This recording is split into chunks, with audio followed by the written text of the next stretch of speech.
Boom Riders, we're back. Super early, Sunday morning. Let's get it. Okay, guys, they're just doing the lead out now, the neutralized start.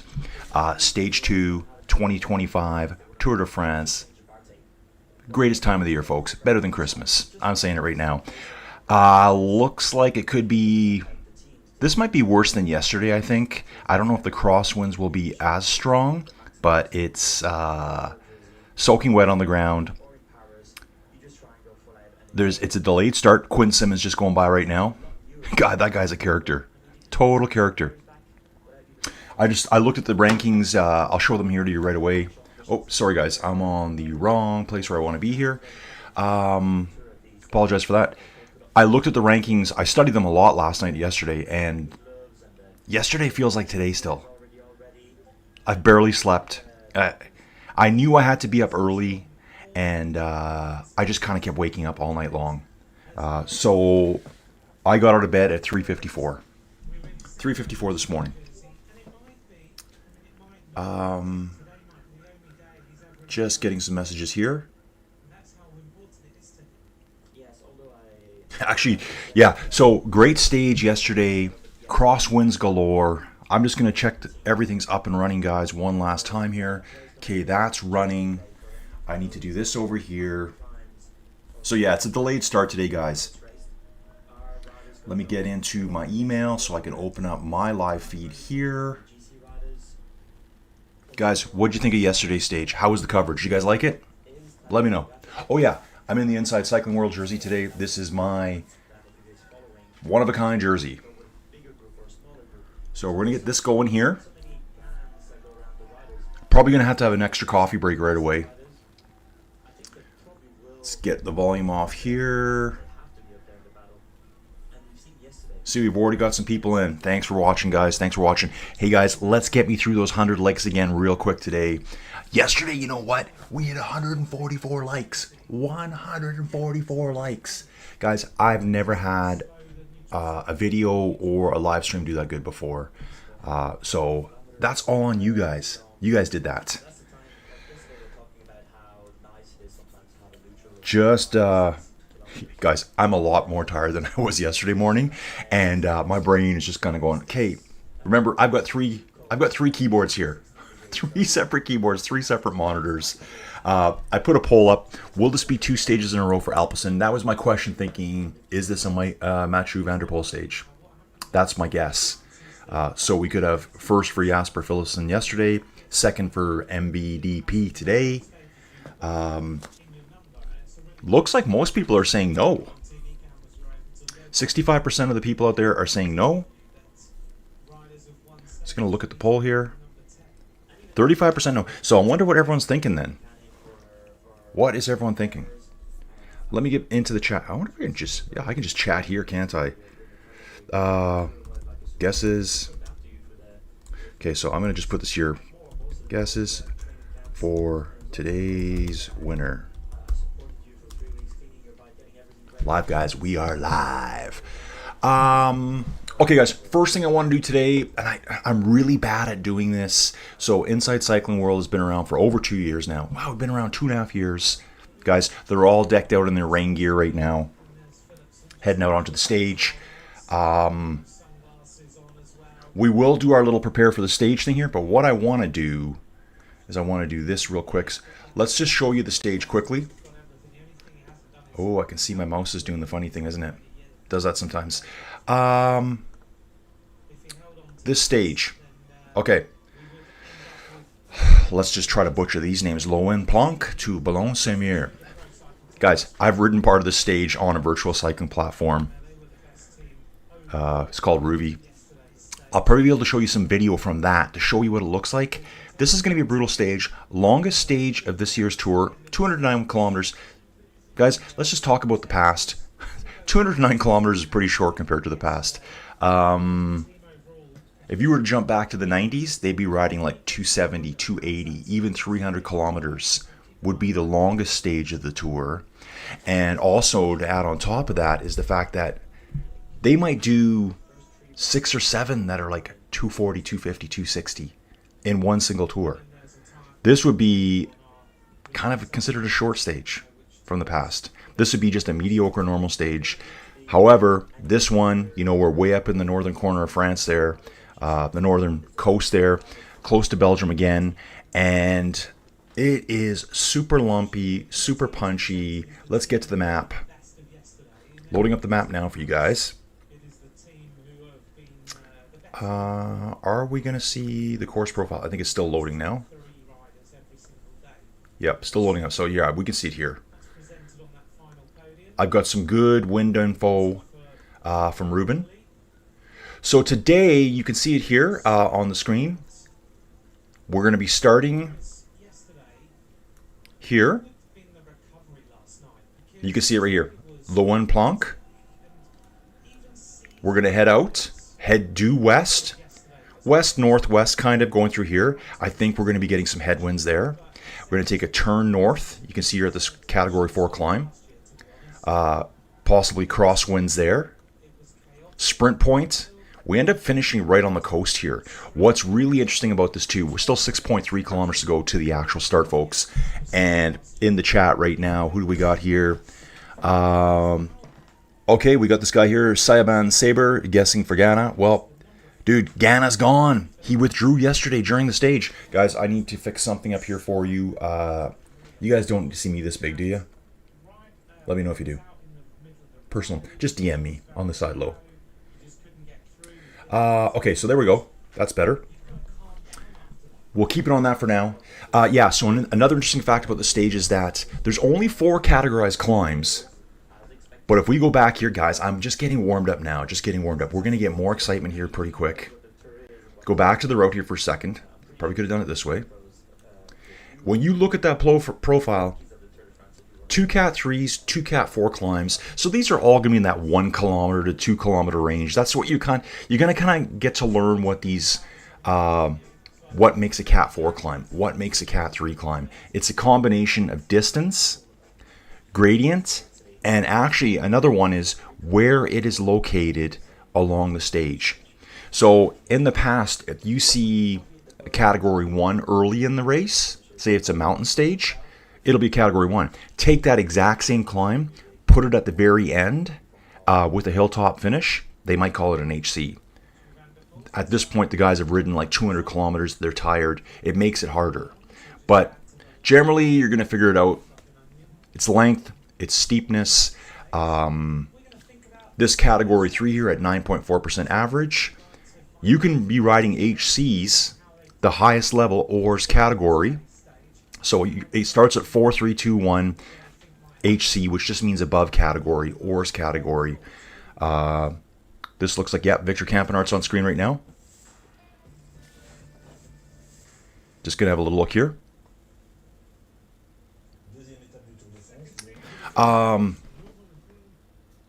So you can get an ORS category that might be way less gradient, like 4 or 5%, but it might be 30, 40 kilometers long. So it's a combination of both. Again, the cool thing about this is that there's only 4 climbs categorized. There's a ton of climbing before that. There's so many lumps and bumps that aren't categorized. The tour organizers are the ones that decide these are where the points are going to be, much like the sprint point. The sprint point is just a point picked on the map, and they just go for it from there. Out of those 4 climbs, 3 of them are within the last 30 kilometers. And what's even more exciting about that is 2 of them are within the last 10 kilometers. So those last 10 kilometers are going to be insane. I think it's going to be a strongman win today. Strongman. Someone like Mathieu van der Poel. More people still hoping for Bingham today. Bingham has a chance. It's going to be a very fast run into the finish as long as he can handle those hills. I'll say that right now. Just let me get more comfortable here. Yep, today we got Taddy and Primoz going for the win. That's got some good potential today. A lot of winners yesterday and a lot of losers yesterday too. Guys that just had like a tough day out there. Let's take a look at that right now. Okay, guys, I'm going to do this real quick and I'm not going to talk about it anymore. So, Inside Cycling World, I have something, and I don't talk about this much. Ruben knows this. I'm not very good at promoting myself. Still 5 kilometers to go, guys. I'm going to just pop over here for a second. Hopefully you can see this. I'm going to just do a double check here. Yes, you can. It's this one that you're looking at. So anyways, guys, this is Inside Cycling World. This is me, a couple pictures of me chatting. I got to give a special shout out today to this dude right here. He jumped into the YouTube chat, I think late yesterday, left me a comment. Chef Mark X here, bought you an energy gel. What this does is helps you support the channel.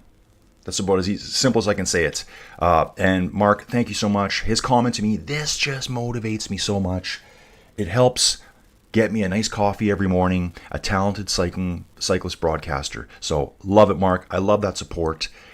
It really pumps me up that other cycling fans, other cyclists kind of enjoy what I'm doing.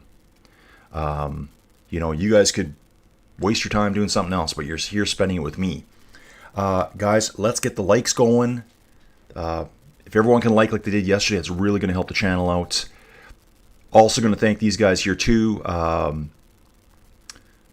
I know these people. Duke Norton, he's a guy I ride with inside virtually. He's a really strong rider. Love your videos. Keep them coming, Duke Norton. This person here, it says someone. If you look at the team name over on the right side, GRC Cycling, that he's the G in GRC. That's Jills. So again, thank you for the support, Jills.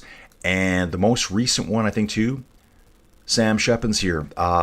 This is a very, very strong cyclist. This is a Belgian cyclist, I think, Ruben. Yeah, Sam is Belgian. And I've done race commentary over on Zwift, another virtual cycling platform. So anyways, guys, that's me. If you like what I'm doing, you want to help out, you want to buy me a coffee, that's great. If not, I still like everyone to be here with me. Just jump on in, pile on in. Everything's open to everyone here. I'm closing this now. Let's just get back over here, and I'm closing that. We don't need to even look at that anymore. That's the last thing I'm going to talk about. It's rankings after stage 1, Jasper, yellow jersey, and green jersey. I think the green jersey is on Anthony Churgis's back, which I think is fantastic. Still 4 kilometers to go. Very slow getting out of town here, guys. Very slow getting out of town.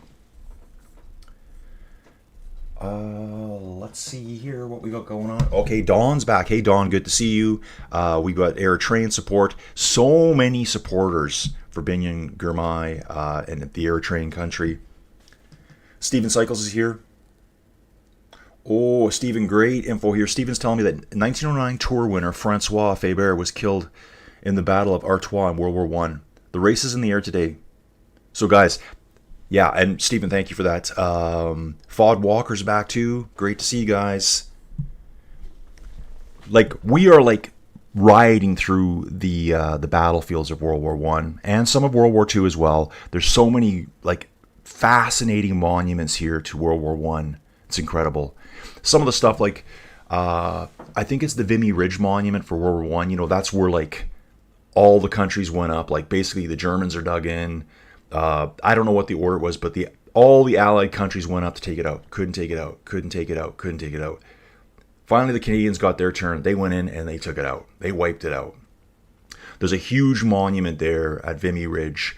And I think they've designated the land like when you step on this land, you're on Canadian soil. So cool. I love it. What a great story. 3.3 kilometers to go here, guys.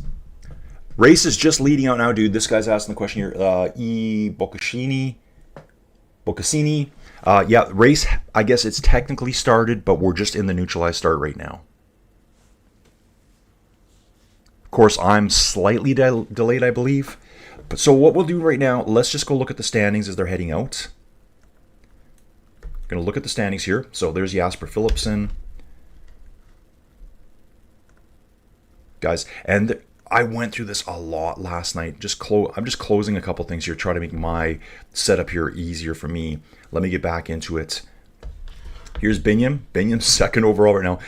Guys, there were bonus seconds, and there are bonus seconds today too. So at the finish line, there's 10, 6, and 4 bonus seconds. Binion Girmay, Air Train Rider, Intermarché Wanty, second place. So we had a group of sprinters at the front. Here's the Uno X rider. Like, they still never won a stage, getting closer. Anthony Turgis here, 4th place. I love this guy. He's so cool. Matteo Trentin in 5th place. You can see we got a bunch of riders here all in the same time. Russo, Penholt, Matteo Jorgensen, Visma rider, Meyerhofer, Watson. I just want to show you, take a look at the times though. They're all at 3 hours, 53 minutes, and 11 seconds. That's kind of like our first group. I think there's 30 of them that take that time. All same time. 32 of them like at the same time. 33 of them like at the same time. Then there's a 13-second gap back to Abrahamson. And you're going to start seeing the big names here. Jonathan Milan's in there. Actually, it bumps back even more. We got a 13-second group. 3 riders came in 13 seconds back. Phil Bauhaus, Stannard, Tim Merlier's right there, Phil Bauhaus. They're 39 seconds back as well. Big group came in there. Wout van Aert came in there 39 seconds back. Danny Van Poppel, Nielsen Paulus. We should be seeing Jonas and Taddy here right away. I know they're in this group. Big group. Joao Almeida's there.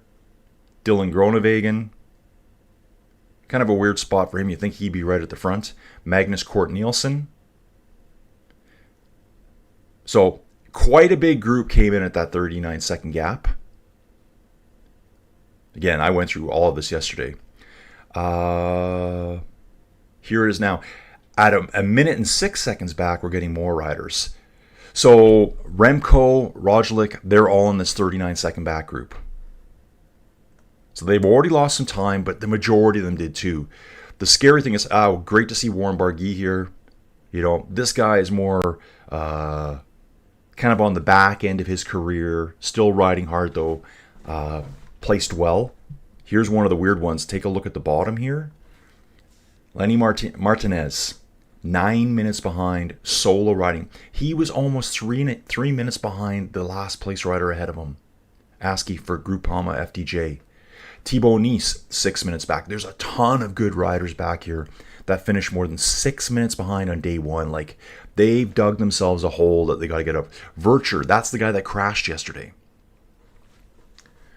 Let's keep going through this. I just want to show you all the riders that are in this 6-minute group back there. Julian Alaphilippe, they said he wasn't feeling good. Let's look for the big ones. There's that Plapp guy. He's one of the ones that had a crash yesterday too. Mike Woods for Israel Premier Tech. GC guy for, well, I think it's pretty much known that Israel Premier Tech is more of like stage hunting. But if you were to pick their GC guy, it's probably Mike Woods. He's 6.5 minutes behind day one. Simon Yates is back here. Look at that. For Visma. 6.5 minutes back. Luke Durbridge. 6.5 minutes back. So these guys all had a really tough day. Ben O'Connor had a tough day as well. Over 5 minutes back. He did crash though as well. So let's have a quick look at the route, guys. We'll get to those race videos I can show you. Oh. It wants me to log in. I thought I was logged in. Maybe I'm not. I should got the live feed here. Yeah, here we go. We're okay. I am going to try to find this here. Okay. Log in with Google. I've already done this, guys. Tour de France Club. This is where we're at. This is how I'm doing this, folks. Yeah, Tour de France site, 1.5 kilometers still to go. They're just rolling out easy here, guys. Roads are still damp. I don't think it's... I do see the windshield wipers going, so it is still raining. See if I can do it here from this part. Yeah, zoom in on the stage. So let's just take a quick look at the video here. We'll be heading west, northwest, generally for the stage. We're going to finish right on the coast today. Guys, I need the coffee. I'm only halfway through this first coffee. Again, thank you, Chef Mark X. Super lumpy stage. This is going to be a hard one. We do cross a little bridge at the very end. Guys, I was zoomed in hard on the map last night. We cross a little tiny bridge at the end where we're going out of that little river that's heading out into the Atlantic there. Right across the water, that's the UK there. So finishing at Boulogne-Saint-Mere. Close that guy down.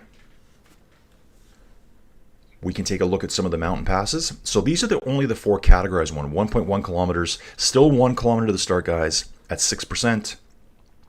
1.2 kilometers at 9.4. This one will be starting to get important because this is only 30 kilometers from the finish. Okay, it's back to raining now. Here's the second one of the 3 at the end. This is 10 kilometers from the finish, less than 10. Category 3, 1 kilometer at 9.5. This one's a wall. This is going to be a wall.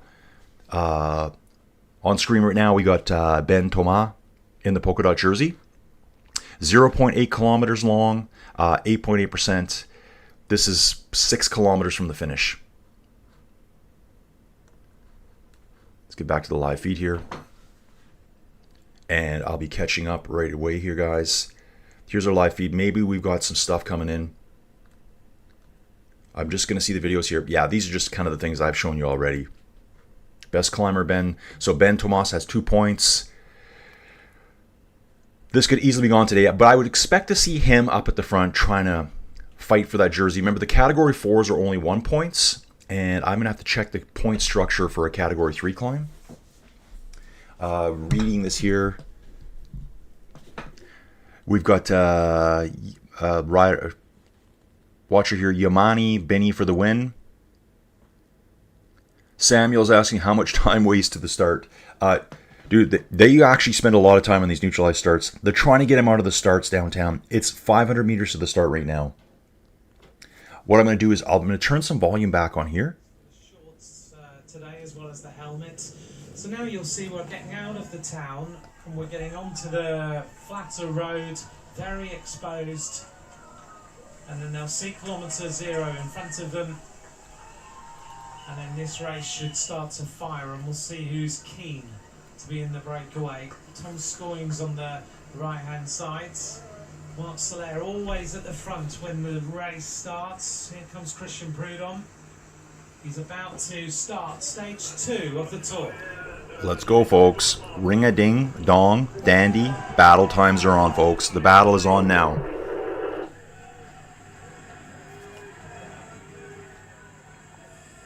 Guys, it's so wet on the ground. Everyone's in rain jackets. The fans are in rain jackets. 209.1 kilometers, 2,500 meters of climbing. The race is official. The breakaway is off already, and we already have a break. The rain spray. These guys are going to be soaked within seconds here from this spray. This one's going to be a little bit tough for me to call out all the riders. I'm going to be really relying on what I'm seeing here on my screen. You guys are seeing the same thing. You guys can follow along from home too. They're all in the rain jackets, so a lot of them are just wearing black rain jackets right now.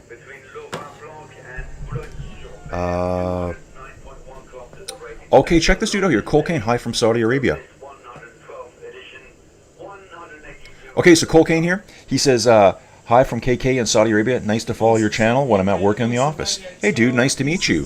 Glad you got something to listen to, something to look at as you're kind of like doing your job. What do you do for work? Let me know what you're doing.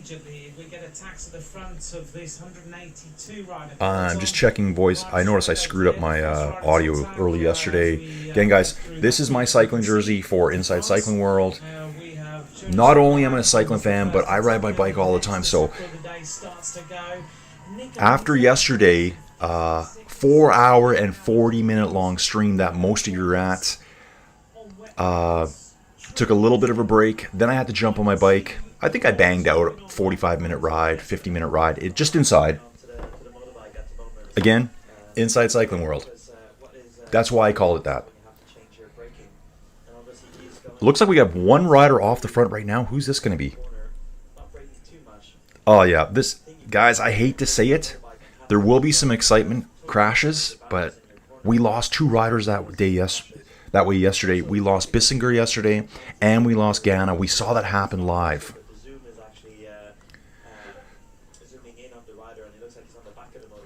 Okay, let me just check some stuff out here. Van Moor. So we've got a lot of rider from UnoX rider, Decathlon. Amaral is back up front again. This is one of the guys that was in that 5-man breakaway yesterday. This guy right here, Bruno Amaral. Yeah, this is one of the taller riders. On the very first climb of the day, he attacked early on. Finished 132nd here. This is good to see. Overall, he's 132nd in the GC right now. They did get caught. He was one of the ones that first attacked and then fell out the back as it got steeper. 75 kilometers an hour at the start of this. Ooh, yeah, they're flying right now, guys. And it's absolutely, it looks like it's absolutely pouring on them. What a brutal day. Now, for some riders, they're going to love this. Some riders love this kind of weather. So yeah, Van Moor. Let's take a look at everyone here up front. Brent Van Moor, Belgian. He's probably fine with this weather. 101st overall. Andreas Lekensund, 128th from Norway. We've seen Amaral, and then we've got Evgeny Fedorov from Kazakhstan.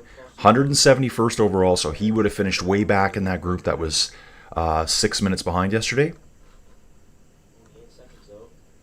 Yeah, it's just pouring. Standing water on the roads. We're out in the countryside. This is horrendous. Just horrendous.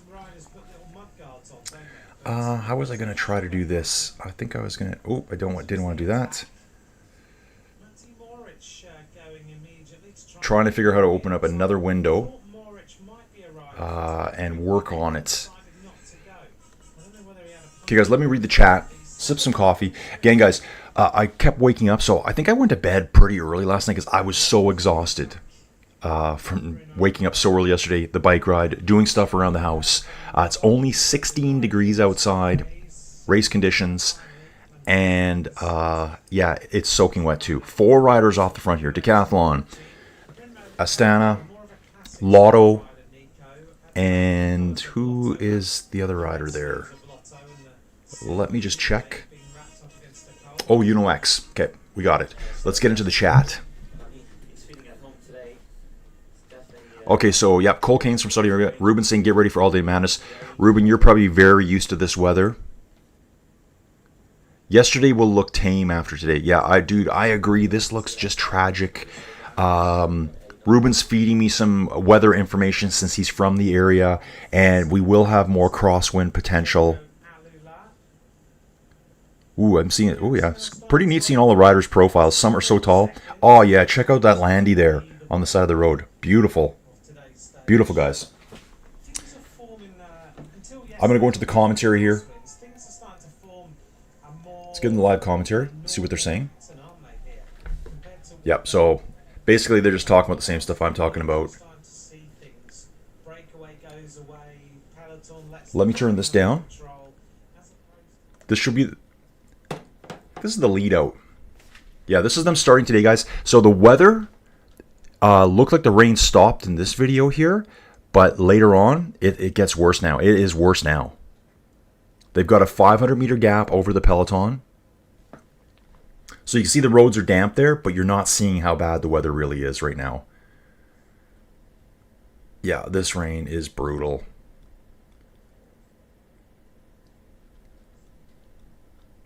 Yeah, 2 Cat 4, 2 Cat 3 climbs. Here they are at the start, right here, folks. Jasper. There's Anthony in the green jersey. Like, oh, awesome. Bingham's on the far side there of the screen. All the leaders' jerseys line up. We got Ben Thomas beside him. He's just, it looks like he's looking at the head unit on his bike. The fourth rider here that's closest to the camera, I can't tell who this is right now. Soaking wet weather. Geraint Thomas sitting on the back right now. Looks like he's waiting for the team car. What's going on with Geraint here? Yep. Race director's gone by. Team cars are going by him now. I think he's probably going to pick up some equipment. Actually, the nature breaks are already happening here. There's a bunch of riders pulled over on the side of the road. They're sitting in that start chute so long. They're nervous. They've been fueling. Yeah, Geraint's just at the back getting his G. We'll just call him G. I butcher his name every time. He's just getting an extra rain jacket, it looks like. I think he's got like, he's going triple layers right now. So this looks like it's going to be a tough day for him.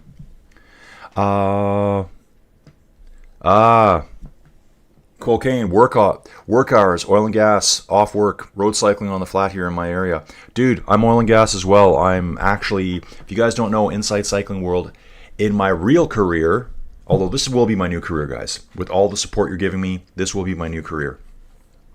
I'm an exploration geologist. So I did that for 21 years. So I have my bachelor's of science in geology. I live in Calgary, Alberta, Canada. Again, I always hate saying that, but some people go, Calgary, where's that? Calgary's... I always tell people that don't know oil and gas, like say if they're from the States, I tell them Calgary is like the Dallas or the Houston of Texas. It's the same thing. It's all energy. It's all oil and gas. 4 riders still at the front. Best placed rider at the front is the Belgian. He's only 49 seconds out of the GC. Technically right now, he's the virtual jersey on the virtual yellow jersey. The other riders are like 5-6 minutes behind after that brutal day yesterday. Oh, it's so cool. We got the Belgians, well, the French people here. They're out on the roads, partying it up in the rain. Pouring rain coming down on them. Okay, guys, let me get back here. Sorry, I had it on the wrong screen there for a second. You can see here. I'll put this guy here just so you can see it. Here's our group of 4 at the front on this little map. I'll shrink myself down even more. See if I can do this without ruining my entire stream. So yeah, we've got a group of 4 up front, right below me on the camera here. Group of 4 ahead. And then a minute 32 back to the Peloton. All of the leaders here are going to be very nervous. Ooh, Ben O'Connor is hurting. And actually, I just read on the commentary, guys, I love seeing this stuff. I like getting verification that I actually know what I'm talking about sometimes. If you look at the screen right now, you can see here, this race feed, Van Moor already leads the virtual standings. You just got to look at his time gap and figure out where he is, where they are ahead. So he's going to be working hard today, folks. I mean, it's the kind of day that a lot of riders are going to really suffer on. It may not have the huge climbs. It may not be a brutal time trial, but it's the weather. It's the weather and the lumpiness of the road. I bet you half the field is just praying for this day to be over right now. The other half are insane. They're probably from northern France, Belgium, the Netherlands, Denmark. Always windy, always rainy. Ben O'Connor is at the doctor's car right now. I guess they're saying he's okay.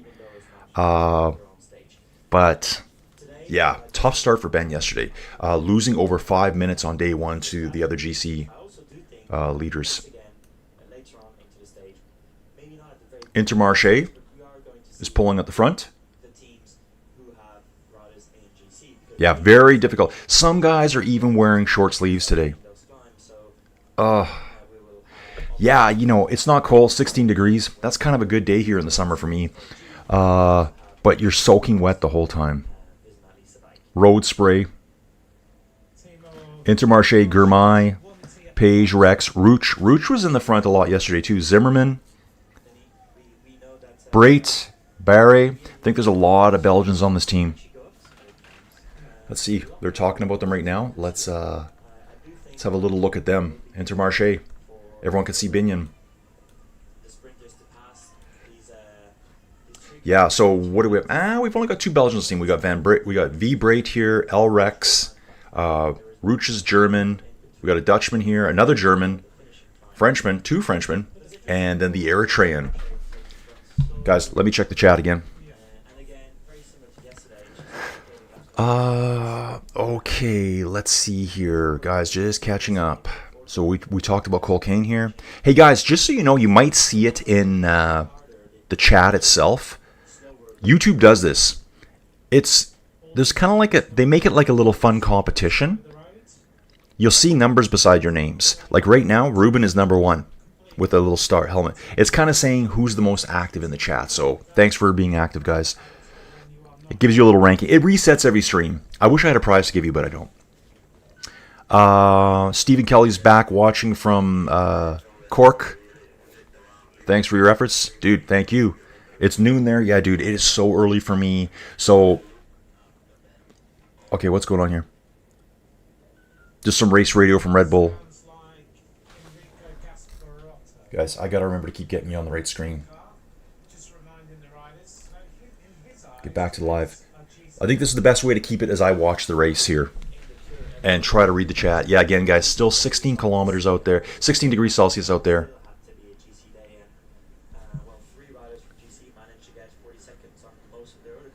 Just listening along here. So our first categorized climb is about halfway through the race. I think it's at I think it's about 105 kilometers into the race. It's gonna be a long day, guys. Long day. Gonna be a very long day for me.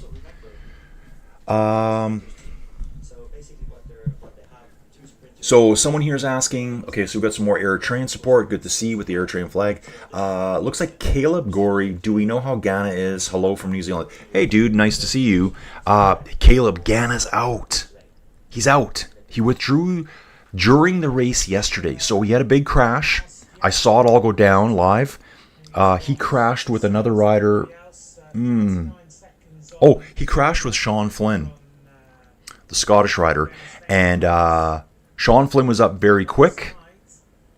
Ghana, he was on the ground for a long time. He did get back on his bike. He crashed around kilometer 50. There's a rider... There's an Astana rider right now riding along with his rain jacket in his mouth. So this is the time when guys struggle to get their jackets back on. Just imagine trying to get your rain jacket on as you're riding your bike, soaking wet on the ground. Your tires could slip out at any minute.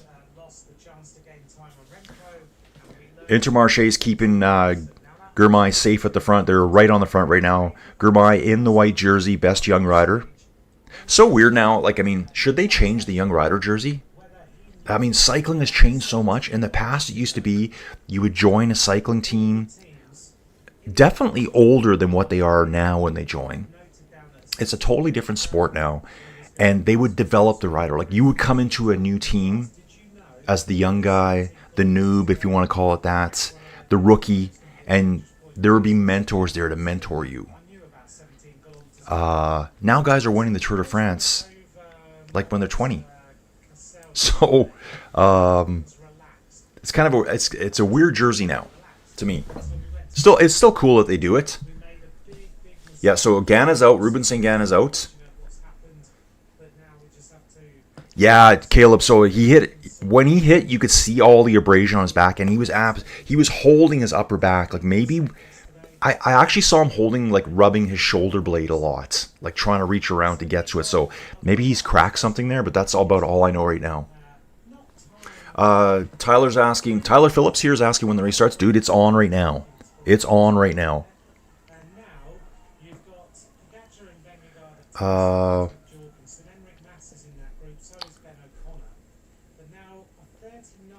Jay Taylor saying, my feed has been going offline at times.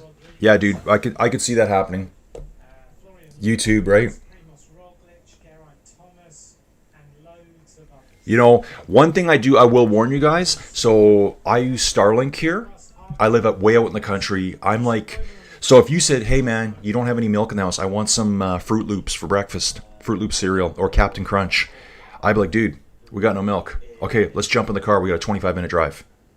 I mean, we're not talking through traffic. We're talking 25-minute drive down the highways, down the back roads to get to a town, to get the milk. As fast as you do it, round trip is about an hour. So if you're just going to drive there and turn around, maybe 50 minutes if you're moving. So I have Starlink out here, and I do got to say, whatever time it is right now, where's my phone? Yeah, 5:10. This is about the time. If you guys follow along with me this entire Tour de France, because guys, I'm doing all of it.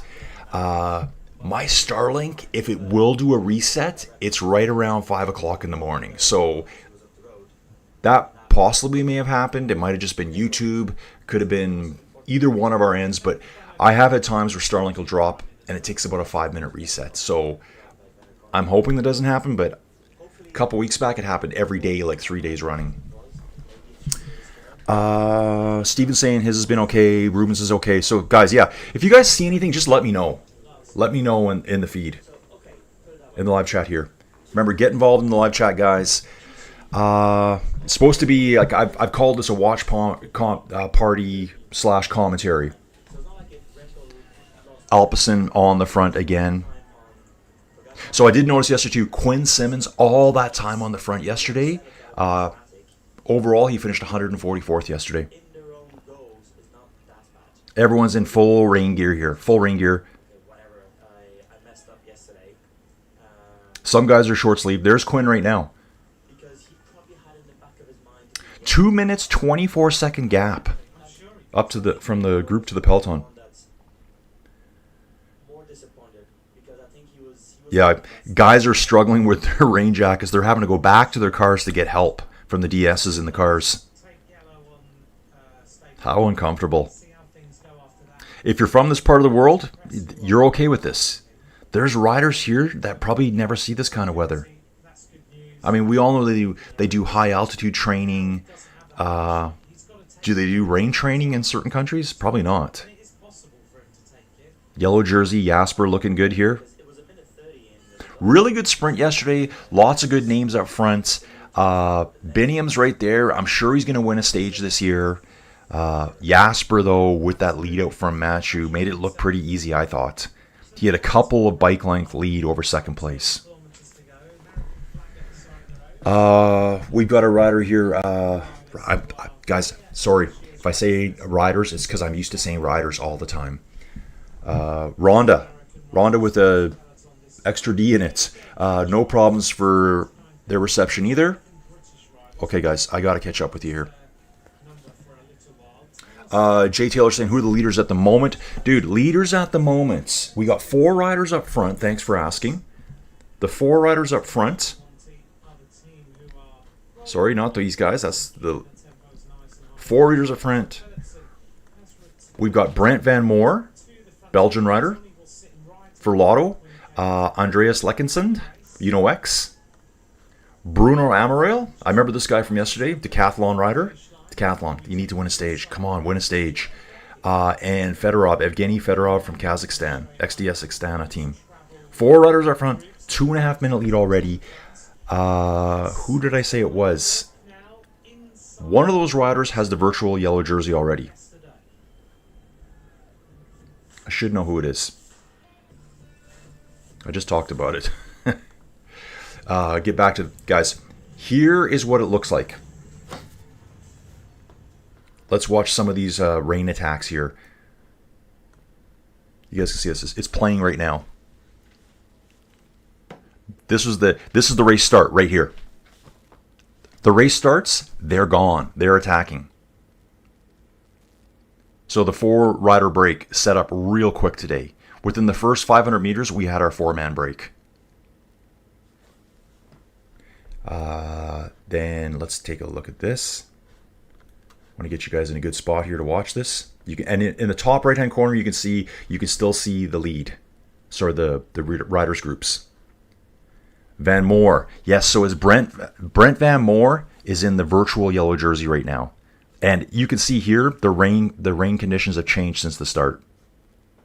The rain has picked up. Let's do that one more time for you. That was the very start. Okay, they changed that up on me now. I'll have to go back to it. That was the first start. Is this it here? No, that's the very start of the race. I did see something in the commentary. They think they were talking about Alpecin, which I've already seen. So Sylvain Dillier. That was the guy on the front for Alpecin. Oh. Okay, yeah, here it is here. They're saying Jonas Ruch. I remember the name from yesterday. He was in the 5-man break yesterday. He's on the front today, driving for Biniam today. So this guy's been really active in the tour so far. 4 riders still at the front. 2 minutes, 25-second gap. Guys, I really want to stay on... So yeah, Jay Taylor, we got 4 riders up front. Crosswinds sound bad. All riders, rain jackets. Dude, they're all in full rain jackets right now, full rain gear. They're kind of constantly changing it. There is a few dudes just in short sleeve shirts. There's a few. But the spray coming off the road is just brutal. Like, they're standing puddles on the road. These guys are absolutely drenched. And thanks, dude. Yeah, I'm glad you like the feed. Hey, guys, remember, we got to 144 likes yesterday. That is the #1 way to get my channel out to the rest of the world. If you guys can give me a thumbs up on the video, I'd really appreciate it. I hate to bug you about it, but I was like just stunned with the response to the video yesterday. So that's you guys. It's not me. It's you guys watching and participating. More Aerotrain support here. Oh, it's so much Aerotrain. He's probably the most supported rider out there. Oh, let's see what this guy's saying.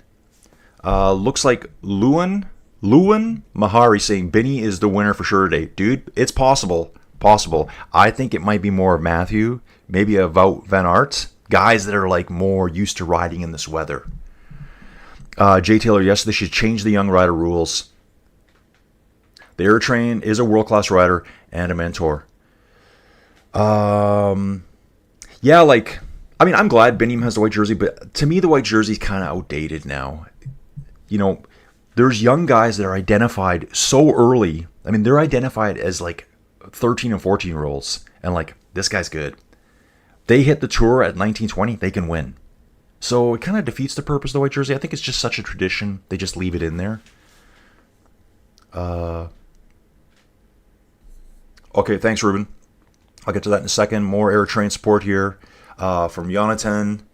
And another guy, Sierra Show, Benny. Dude, nice call. Jay Taylor here says, you sound Canadian, Western.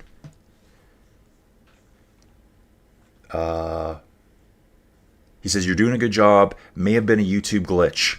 Yeah, possibly, dude. Like, that's the thing. Like, I'm streaming from the 10x10 cube of agony and suffering. I did a little bit of that yesterday on my bike afterwards. 2 minutes, 32 seconds gap.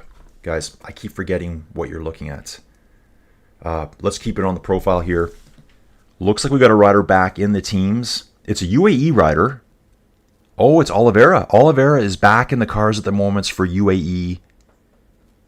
Actually, no, that is not Oliveira because that's a Canyon bike he's riding. The UAE bikes are Colnagos. Okay, just trying to figure out which team he's on at the moment. As I try to read this as well. Yeah, dude, I'm definitely Canadian. I'm definitely from the west side. Jay, where are you from? More people saying Benny's going to win today. As long as Benny can handle the rain and the weather, it's possible. Rain is not necessarily that bad. This is from Jay Taylor again. But if there's a wisp of gas or oil mixed in, oh, dude, totally. Depends how long this rain's been around. Will it wash the oil away? Okay, we're looking at Ben O'Connor here right now. He has been back. His knee is fully bandaged up. Man, he needs a better rain jacket. His rain jacket looks like it's just catching wind.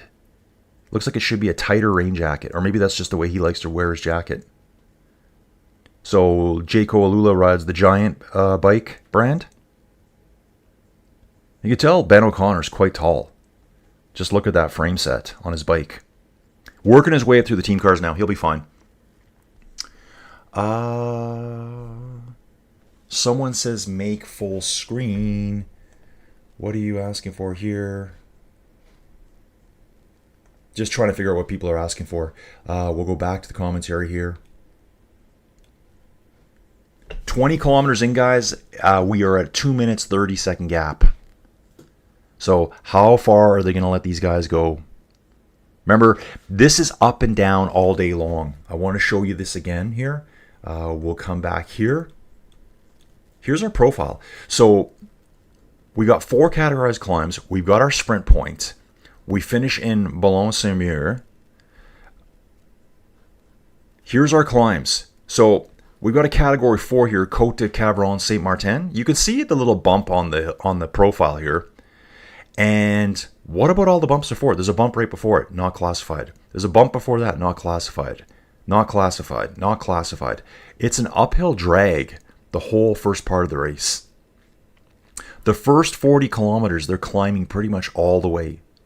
Just ever so slight. We're probably talking like 1% gradient, but they are false flat climbing all the way.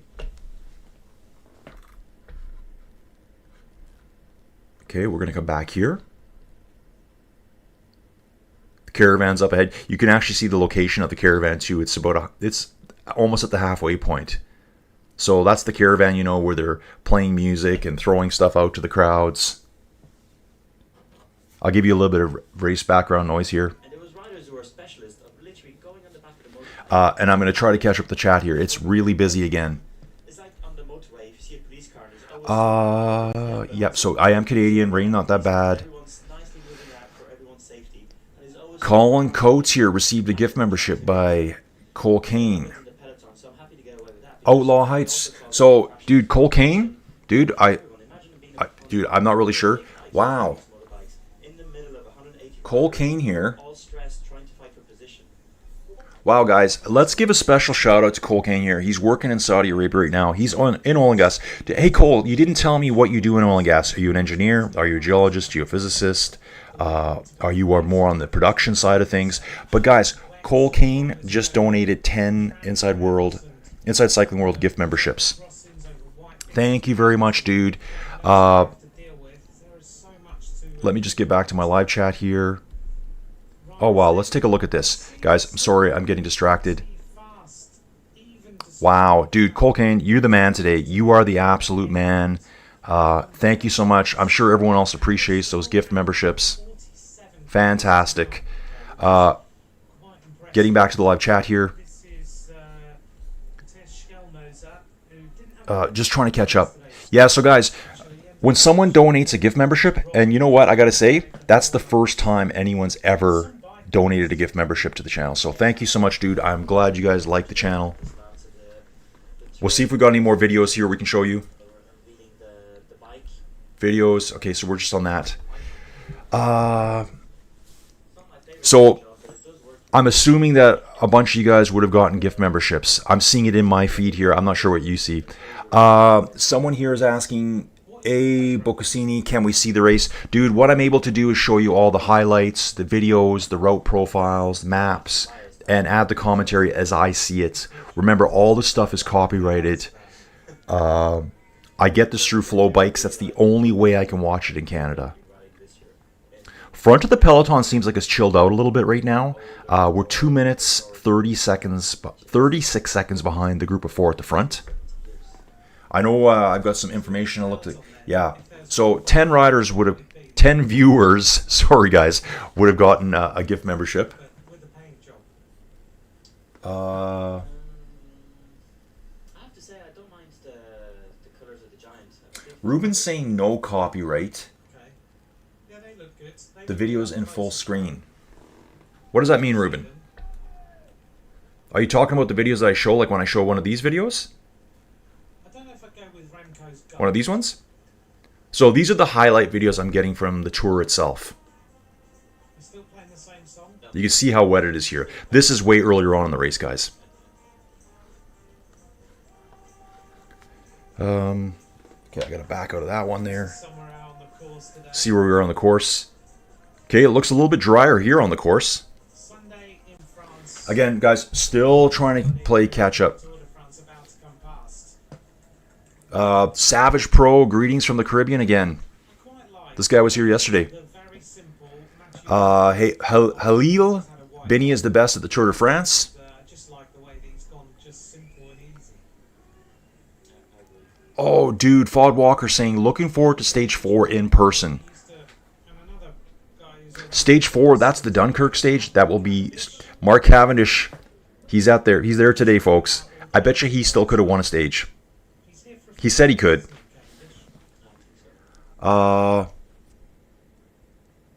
been very busy. Okay, just guys, still catching up. I want to communicate with everyone here. So Fod Walker, who was here yesterday, is going to be at stage 4. That's the Dunkirk stage. That is going to be straight out Blitzfest sprint finish. There's one tiny bump on the stage. We're getting a little bit of a headwind right now, guys. It's not strong, but the winds are coming from the front. So time to start being careful here. Be considered a global superstar, not So Fod saying, didn't want to take focus off the stage, but I'm in the dark about attending stage 4. Dude, just enjoy. I'm not sure where you're going to be on it. I know they finish in Dunkirk, famous site, World War II, right? and going to all these kind of super VIP events. Jay Taylor saying, can you show the near live clips from the official Tour de France channel? Yeah, dude, that's what I've been showing, I think. If we go to videos, He's instantly recognisable in the UK. so yeah, these are the near live ones right here. So what I have for near live right now, I just have 2 of them right now. You couldn't keep him away, could you? He's not going to miss the Tour. That's a teaser for stage 2, stage 1 on board. So they just kind of throw things in here. I'll check out the highlights. And he's probably trying to Yep, we still got our 4 riders in the lead right now. Guys, I think what I'll probably do too is I'm going to see what I can kind of, what I'm kind of allowed to do. This is kind of a big experiment for me. What can I show? What are you allowed to hear in the background? 6 kilometres of racing to go. The peloton is quite calm, but still chasing hard. Right, so Ruben's saying here, yes, the viewers wanted them in full screen. Okay, guys, yeah, sorry, that's my mistake.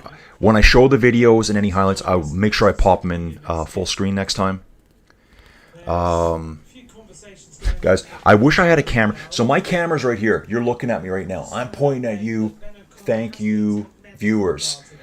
I'll grab it. I do have a second camera. I don't think the lead is long enough on it.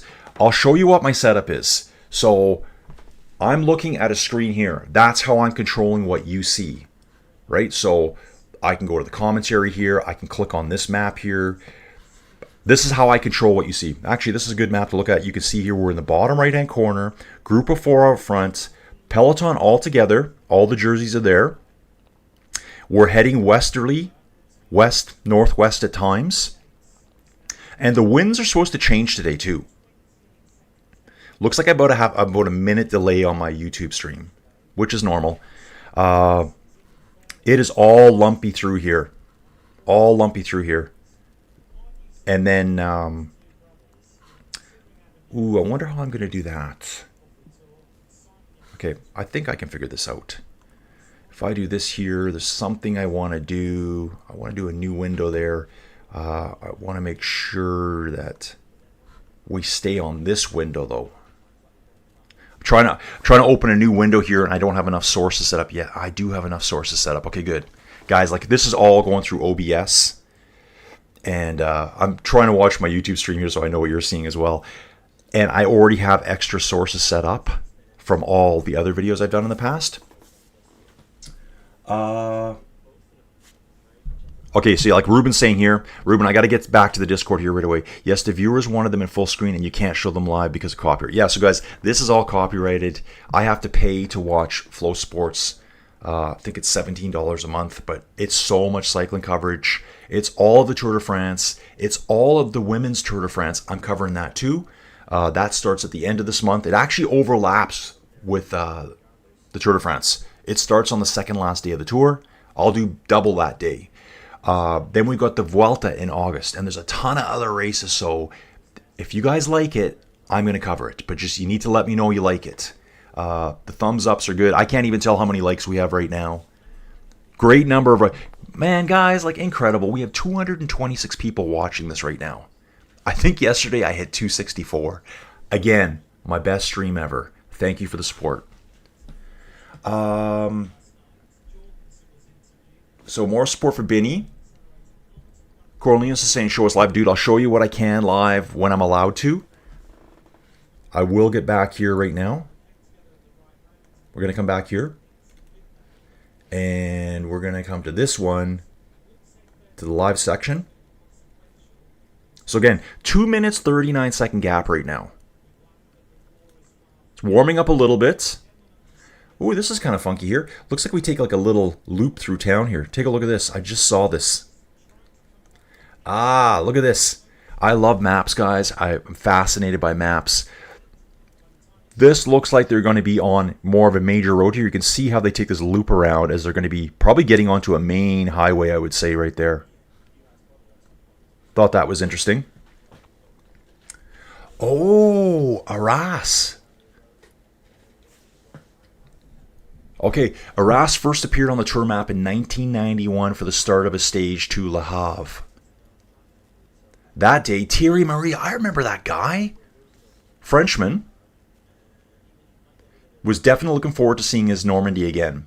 The prologue winner escaped on the 25th. So Thierry Marie, obviously must have been a time trialist, won the prologue. Then he escaped on the 25th kilometer. Yeah, guys, here you go. This is great info right here. So in 1991, the stage in this area, that was in Arras, that's the town we're going to be going to, was 259 kilometers long. 50 kilometers longer than this one. And that happened all the time, multiple times in a single Tour de France. He stayed on his own for 234 kilometers. Longer than today's 209 kilometer stage. He went solo and he won in Le Havre with a 1 minute 54 second lead over the Peloton. What a stud. He took the yellow jersey from Greg LeMond.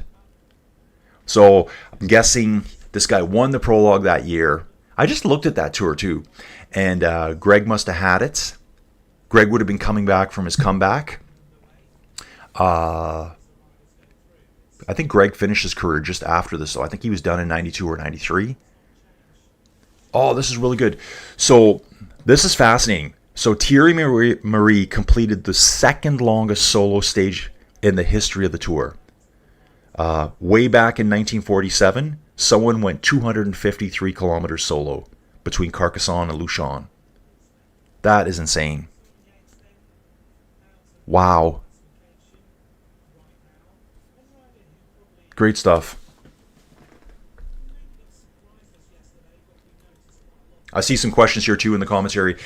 People asking, they have an Ask Your Experts part. How the jerseys get determined, like if you hold multiple jerseys. Well, Jasper won the sprint yesterday. He got the time bonus, so he's in the yellow and the green jersey. What they do is they then hand the green jersey down to the second best placed in that competition. Savage Pro Stage 2 is the longest of the Tour. We've got someone here, looks like, I like his name here. He's got Girmay as his last name. He figures that Benny will finish in the top 6 today. Someone's saying, please just show the race. Dude, I'll show you what I can. See if we got any more videos coming yet. We'll watch along. Guys, I'll show you that little clip earlier from the rain conditions. This was the original break again, if you guys are looking for some stuff here. These 4 are still up the road. The brakes came down, actually. Sorry, that was earlier today. The brake is still sitting around that 230. Actually, it might be extending slightly. It's out to 2 minutes, 40 seconds right now. We can see that right here. Here's our leading group. 2 minutes, 36 seconds. Sorry, that's the Peloton. It's this one here. Brent Van Moor, this guy right here, he is leading. He finished 101st yesterday, but with this gap right now on the Peloton, he's technically in the virtual yellow jersey. That's what they say when you've got a big enough gap on that day. If you were to maintain it, if the race was to finish right now with his 49-second GC gap, with the lead he has today of 2:37 over the Peloton, they would give him the yellow jersey. Obviously, the race is not going to stop right now. So it's just a virtual yellow jersey. I'm sure that's all going to come back together. Still waiting for some of the regulars from yesterday to come in. Swoosh Kid's back again. Yeah, dude, Swoosh Kid. Remember, guys, the Giro Donne is on as well right now, the women's Giro. I'll be following that later today too. Yeah, Benny is in the white jersey though. So at the beginning of the stage today, they did show them all in their jerseys. Benny is definitely in the white jersey. Fod saying when he's at stage 4, he'll be on his phone. He'll jump into the chat, give you guys my perspective of what's going on. Fod, that'd be awesome if you can do that. Johannes is here saying hello. I'm going to end up refreshing my YouTube stream here, I think. Mike says, looks like Roglic crashing weather. Dude, you never know, right? He's kind of got a habit of doing that. But I really like him. I think he's a really cool rider. Guys, imagine riding in the wet, soaking wet cobblestones through these towns. Like, this is crash central here. I'll try to post it later today. Maybe I'll try to do it during this the stage. There's a guy I ride with virtually. He's in the UK. I'm in Canada. I've ridden bikes with him. Let me just have a peek here, guys. These are the handlebars of my bike right here. That's my bike right there. So I do all my cycling inside, and I do my commentary. There's a guy named Darren Hawes. He rides with us all the time. And that wicked crash there on that Cat 4 climb, Vircher and Thomas, he was standing right on the side of the road, and he got a picture of it with the crash happening. What's funny is that morning from the Discord, I was thinking about getting the Discord stream up. He said, hey guys, sorry I can't ride with you today. I'm heading off to this small little town in the middle of nowhere to watch the tour today, the Grand Depart. He just happened to be at the best part to be at yesterday. Binny. Just going to refresh my YouTube stream here and have a sip of coffee. 2 minutes, 42 seconds now, guys. Lots of riders sitting on the back. I think this is all just clothing changes. They must be so uncomfortable. They're watching a Tudor rider right now. Oh, that is a cold coffee. Help me. Oof. That is terrible. But I'm going to drink it anyways. I'm going to probably race upstairs here. 53 likes, guys. Thank you very much. Let's push for that 100. 100's my goal every day. I figure we can do 100 every day during the Tour de France. And wow, holy crap, guys. 283 people watching. Keep pushing. Let's go, riders. Let's go. Incredible stuff, guys. Again, you guys are making these my best streams ever. So I got to thank you guys as much as I possibly can. Going to jump to the Discord here. I got some info coming in from Ruben. Whoa. Yeah, crosswinds here. Ruben's mentioned the crosswinds. Details on the leaders. Let's just talk about these riders for a little bit here. Ooh, I need a better screen for this. So let's look at Brent Van Moor, because this guy, virtual jersey, born in 1998. Professional road racing cyclist from Belgium, currently riding for Lotto. His best results so far are winning a stage at the Criterium de Dauphiné and a second place in a stage at Tirreno Adriatico. Those are races, well, Tirreno Adriatico is quite early in the year. I think it's more like, it's probably like in March, April, I would believe. And we just had the Criterium Dauphiné here, the Dauphiné in June, kind of a lead-up race to the Tour de France. The Criterium de Dauphiné and the Tour de Suisse are both like kind of like the tune-up races to the Tour. Whoever looks good there generally is on form for the Tour de France. 4 riders still up front. 2 minutes and 48 second gap. We can take a look at this map here again. Oh, is it not going to highlight for me? Here we go. You can see where we are. This is the point here. I think we're going to start seeing getting more of a crosswind. So the winds are coming from the west side here. Crosswinds could be forming. I'm going to back up here. I think I can see the weather in places.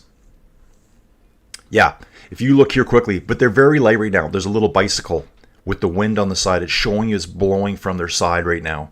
It is a crosswind, but it's very, very light. I'm going to let Remco's doing some talking here now, so let's hear what he's got to say. It was a very good first participation for me and for the team as well. We said towards the outside we go for top 5 because that was a more safe ambition to speak out, but I knew inside of my head and my heart that I really wanted to go for the podium in Nice. We really saw that my shape was really stable during the whole 3 weeks, but that I never had a day where I could really go over the limit. So I think that's where we saw that I always lost some time towards Tadej and Jonas. And Remco is struggling, but now is he pacing himself? That's the point that we wanted to improve the most, to make sure that I can just push a little bit more on the final climbs to make sure that the gap is smaller or that there is no gap anymore. You win the Tour in the mountains and not necessarily on the TT stages. So think we focused a little bit more on climbing than on time trialing. Yeah, actually, normal training ride, 4 hours planned. It was slightly raining, a road that I take almost every day. I passed some parked cars, and the last car was a postal car.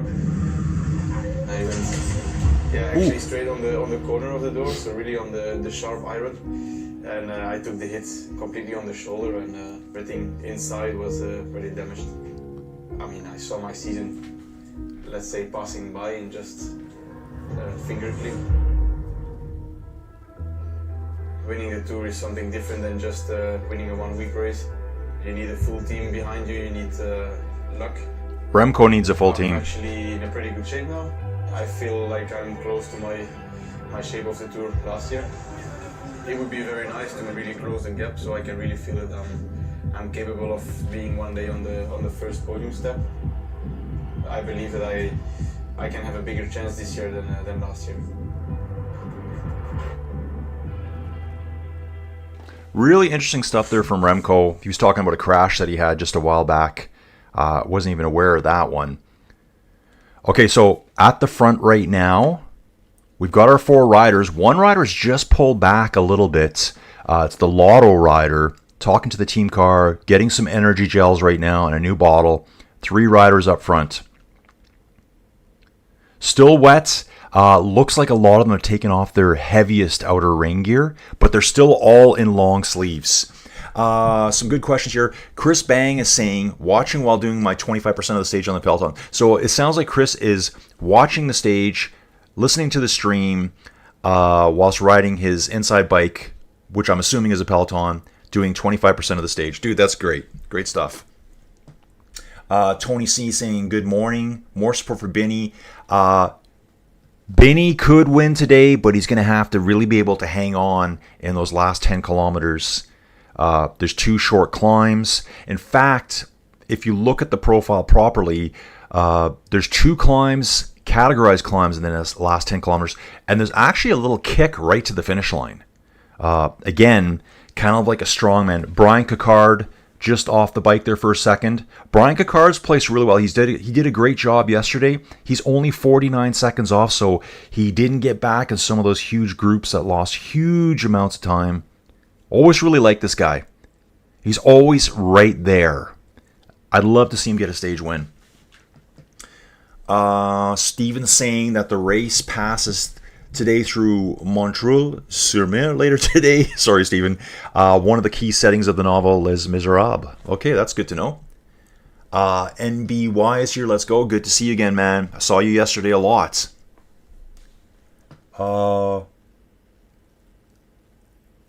Tony C here saying mid-peloton during rain equals worst water part of me. Dude, totally. It's the spray. Even if it's not raining anymore, those guys are just getting showered. They're getting like hosed down the whole time.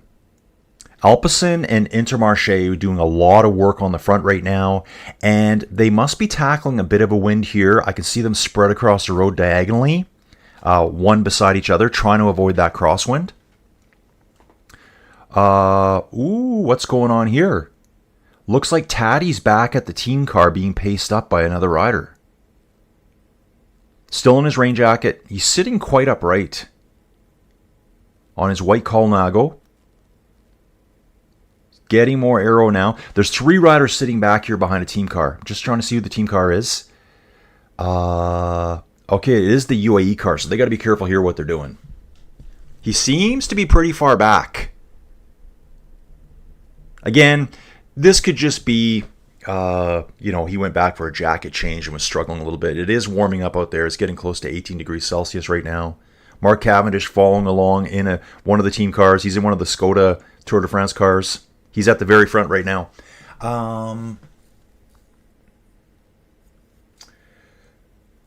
So someone here, Gra, is saying, where can I watch live in SEA Air? Is that Southeast Asia, maybe? Dude, I'm not sure. You have to find a local provider. You know what you can do is, if you go to the Tour de France website, the website that you're looking at right now, let's see if we got any more videos, guys. Yeah, okay, so this is making sense. The attackers are taking off the rain jacket. So the rain is dying off, but it's still soaking wet out there. Oh, check this dude out. There's a town, we passed it at kilometer 38.7. So we must have just passed it, or right now. Estelle, which is kind of like a little statue, I think, pays homage to Francois. Okay, this is the one that Stephen was talking about, I think. Oh, wow. That is so good. Guys, just reading this, I'm just mesmerized by this. Wow. So the winner of the 1909 Tour de France, we'll go through this again, who died for France in the village in 1915, enlisted in the Foreign Legion. It says, oh, I love these names back then. Enlisted in the Foreign Legion, the Giant of Colombes, a Luxembourg national, disappeared on the 9th of May 1915, and his body was never found. He was officially declared dead 3 years after his disappearance. Wow. Octave Lapisse, winner of the Tour the year after Faber, also died during the war in 1917. Wow. World War I. What a nightmare. What a nightmare. Guys, the gap now, 2 minutes, 49 seconds. A little bit of another nature break going on the side of the road. Riders just pull off. What a strange sport the Tour de France is, or cycling in general. The only sport where you're allowed to pee as you're in the event. So some guys are stopping. Some are just doing the old pull the shorts down and go as you can. Yeah, so now we're actually able to start seeing some of the jerseys again.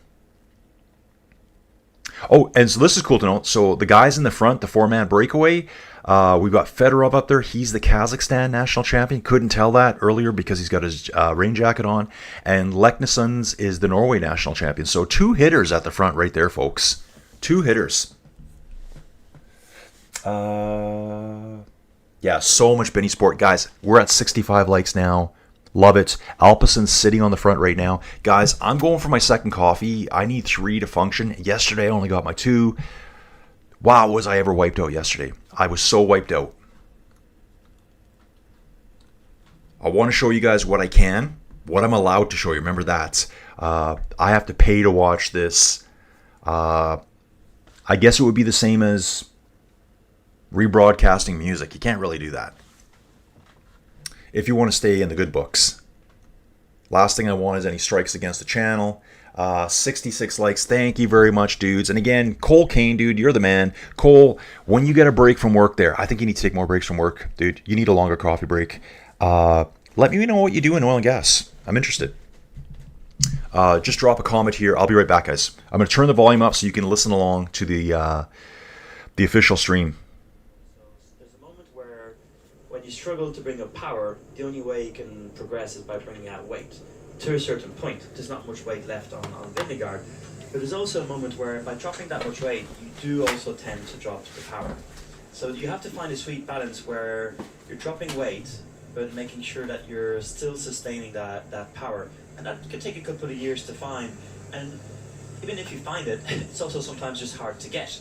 Yeah. And for bigger riders, the weight, again, the bigger climbers, I want to say, you need to work on that weight. You have to find the right balance between the extra weight and not.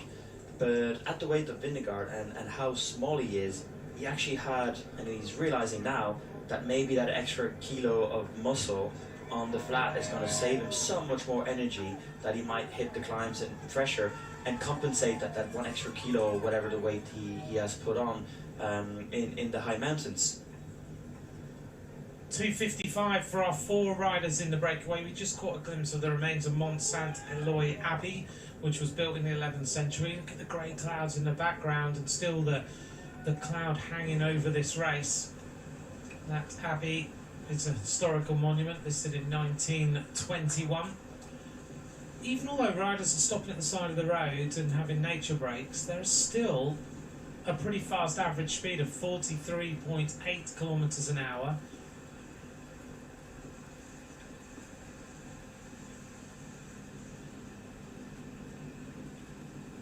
And back in the peloton, very busy. Riders with rain capes unzipped, just going to go back to the team car, get rid of those, hand them back in.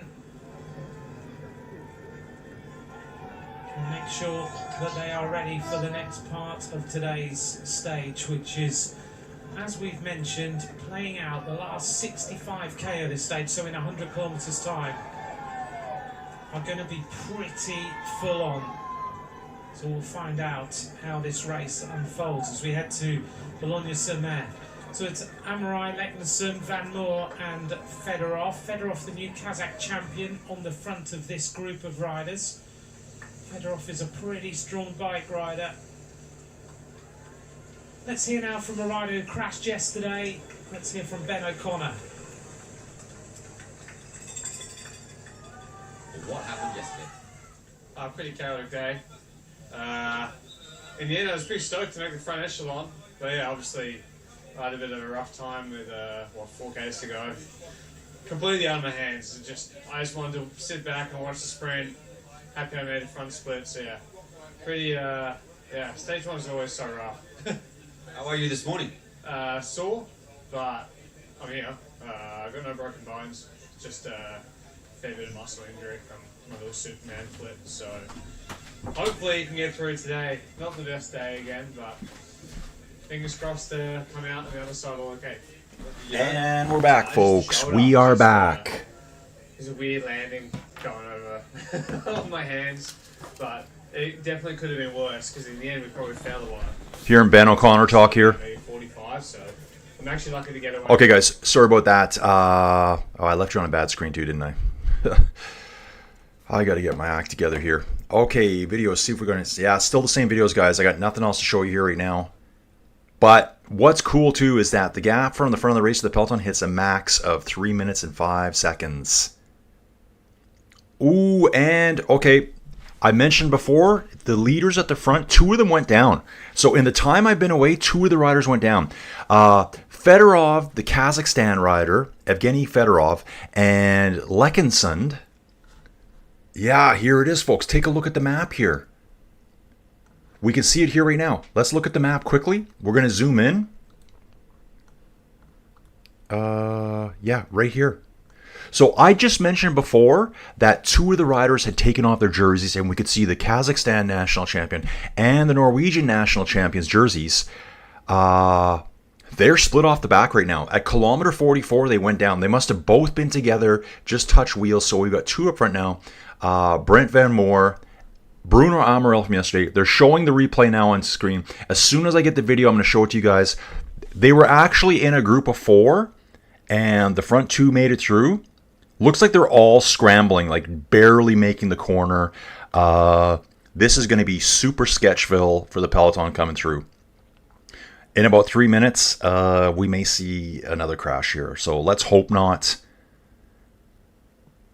And you know what's crazy too is that those 4 riders at the front, they're now split by 33 seconds.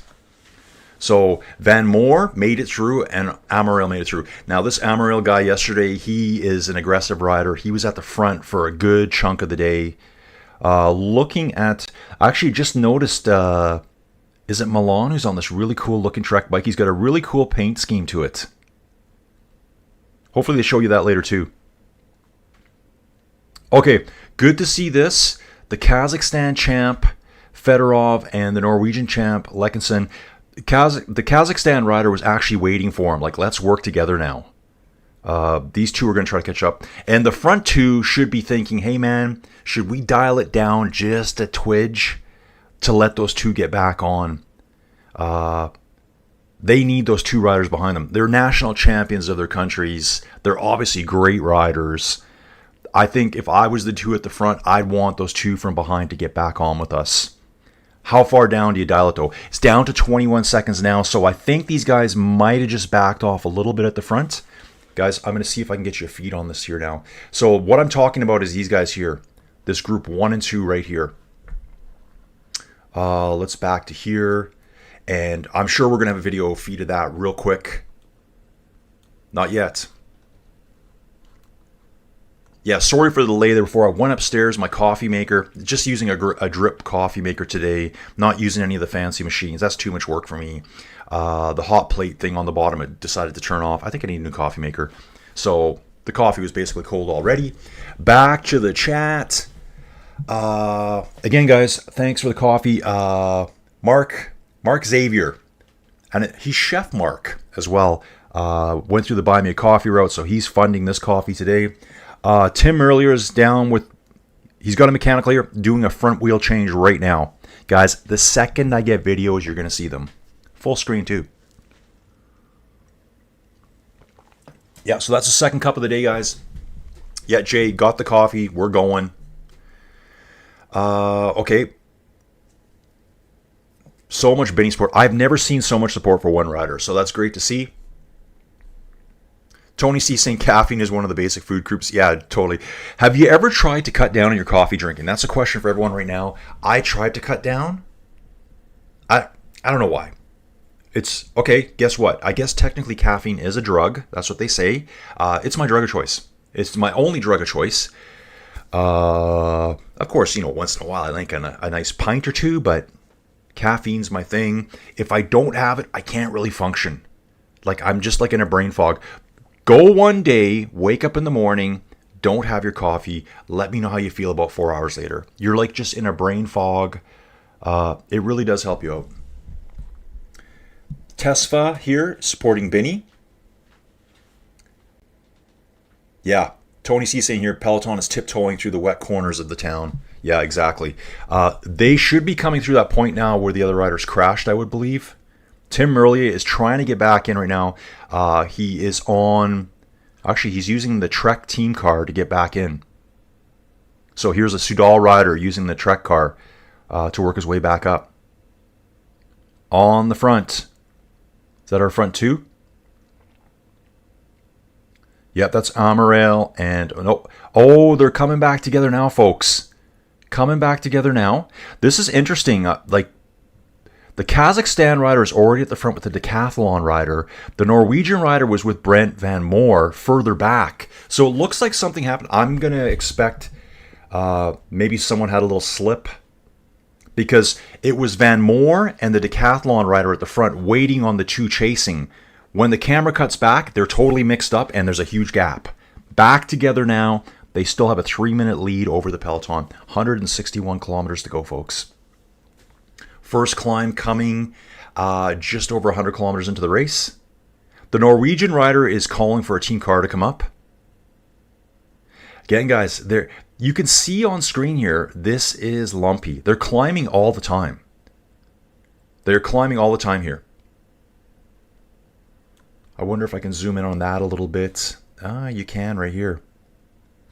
So if you look at the profile right now, I've just kind of like zoomed in here on the screen. You can see it's just a gradual climb. And remember too, guys, vertical exaggeration. This looks like very, very low vertical exaggeration. The bumps may not show up very well if they've got it stretched out so far. Whereas when you look at the route profiles, I'll try to explain this the best way I can to you. When you look at the route profile here, obviously the bumps aren't this big. See what I'm saying? Like if you look at that profile, this hill is not that big. It's a bump. It's how much you're exaggerating this when you're stretching it out over 200 kilometers, because you're trying to show a bump that might be 50 or 100 meters, but the y-axis, sorry, the x-axis is 209 kilometers. So that little 50-meter bump would have a very hard time showing up. So they vertically exaggerate it. This is from my geology days, folks. I actually did learn something. So let's get back here. I'm actually waiting for them to send me some video feeds here. So we're back to the normal look here. The bumps are showing up a little bit better here, actually. But you can see they're just repeated. Like where that category 4 is, there's another one right after that looks like another category 4 and another category 4. Let's keep an eye out for Ben Tomas today. He is the current leader of the polka dot jersey. Oh, check this out. Oh, this is so cool. I love this guy. Great question here. You guys can read it yourselves too. Okay, so at 161K, they are back together. Oh, Tim earlier had the puncture of the front wheel. Most completions of the Tour de France, or I guess most participations, The record belongs to Frenchman Sylvain Chavanel. I watched this guy all throughout, late, I guess, well, it says 2001 and 2018. I would have said late 90s was my guess at first. He participated 18 times at the Tour de France. And I think he won at least a couple stages. I mean, this guy was a really, really good cyclist. He finished 18th in 2009. So, yeah, he was up there. In this year's Tour, it's Geraint Thomas. He has participated in 14, and of course, he won the Tour de France way back in 2018, folks, when Team Sky still ruled the roost. No new videos to show. They're being very slow on showing any videos today. Guys, just so you know, for me, it's only 6:02 in the morning. It's going to be a long day. It is going to be a long day. This is expected to be a 5-hour stage. 79 likes at the moment, guys. Thank you very much. Love the chat. Guys, I think the chat is my favorite part of doing this. Oh, they're actually showing Ben Thomas right now. Why are they showing him? He's way behind in the team car. The team cars are just flying by him as he goes up a small hill. No rain jacket on. He's showing his jersey off. It is long sleeve, though. He's waiting for a team car, I believe. He's looking back. He is 3 minutes, 25 seconds behind the front group of 4. Love his bike. Rides a look bike. I love them. Front 4 working well together. These frenemies up front, I love seeing this. Guys that are willing to work together for the benefit of all. I really like seeing that. No one's not taking a pull here. Everyone's working their way through. So cool. You know, again, seeing Decathlon up here, that's awesome. Uno X up here, that's even better. Lotto, yeah, they need some victories. Be really good to see them do well. Brent Van Moor, he is on the front driving hard. He realizes, there's a chance here something could happen today. To try to pull back this gap right now, if the weather changes, it may not even be possible. It may be too dangerous. Van Moor pulling over to the side. We've got our front 3, the Norwegian champion at the front right now for Uno X. Let's let them keep rolling. 2.5 minute lead still, guys. Let's stay on this screen here. Stay on that screen right there. Yep. Back into the chat. Ooh, you guys are busy in here. Evan's asking which team is controlling the Peloton now. Intermarché has been up there a lot. Alpecin's up there too. They're actually mostly focusing on this breakaway group right now. We got a Movistar rider back in the team cars here as well. It looks like the rain stopped and the roads look like they're just starting to dry out, which may be even more dangerous. When you get those wet and dry patches, you feel safe. And for any of you that do ride outside, ooh, why is that showing that there? Yeah, some riders are really struggling today. 2 minutes 34 back to the Peloton. A further 34 seconds back to Ben Thomas, polka dot jersey wearer. And then a further 7 seconds back to El Berre, who we saw in action yesterday. So yeah, when it starts drying out, it's not going to dry consistently. There's going to be dry patches where you feel safe, you feel comfortable, and there's going to be wet patches. That wet patch that you're used to riding in all of a sudden feels like a patch of ice. You kind of let your guard down, and next thing you know, you're on the pavement. Jay Taylor, people normally get caffeine withdrawal if they give it up, even for a day. Headache and brain fog, certainly. Yeah, dude. Who do I support? Okay, so TH is asking, who do you support? Oh, dude, I love all the riders, really. What I don't want to see, I don't want to see a Tatty blowout. I don't want to see that this year. I don't want to see UAE blow everyone out. The Intermarché rider, Louis Barret, is coming back now. Ooh, man, that is so sketchy. He's chasing a team car, riding through dry patches, hitting wet patches. I would be so nervous about putting down any power here. One slip, and your tour could be over. Or, one slip, you just lost another 45 seconds, and another 45 seconds. Yeah, so I want to see, if it's going to be a Jonas Taddy battle only, I want to see it like head-to-head duel all the way. I'd like to see Remco do really good on the time trials. Remember, we got 2 time trials this year.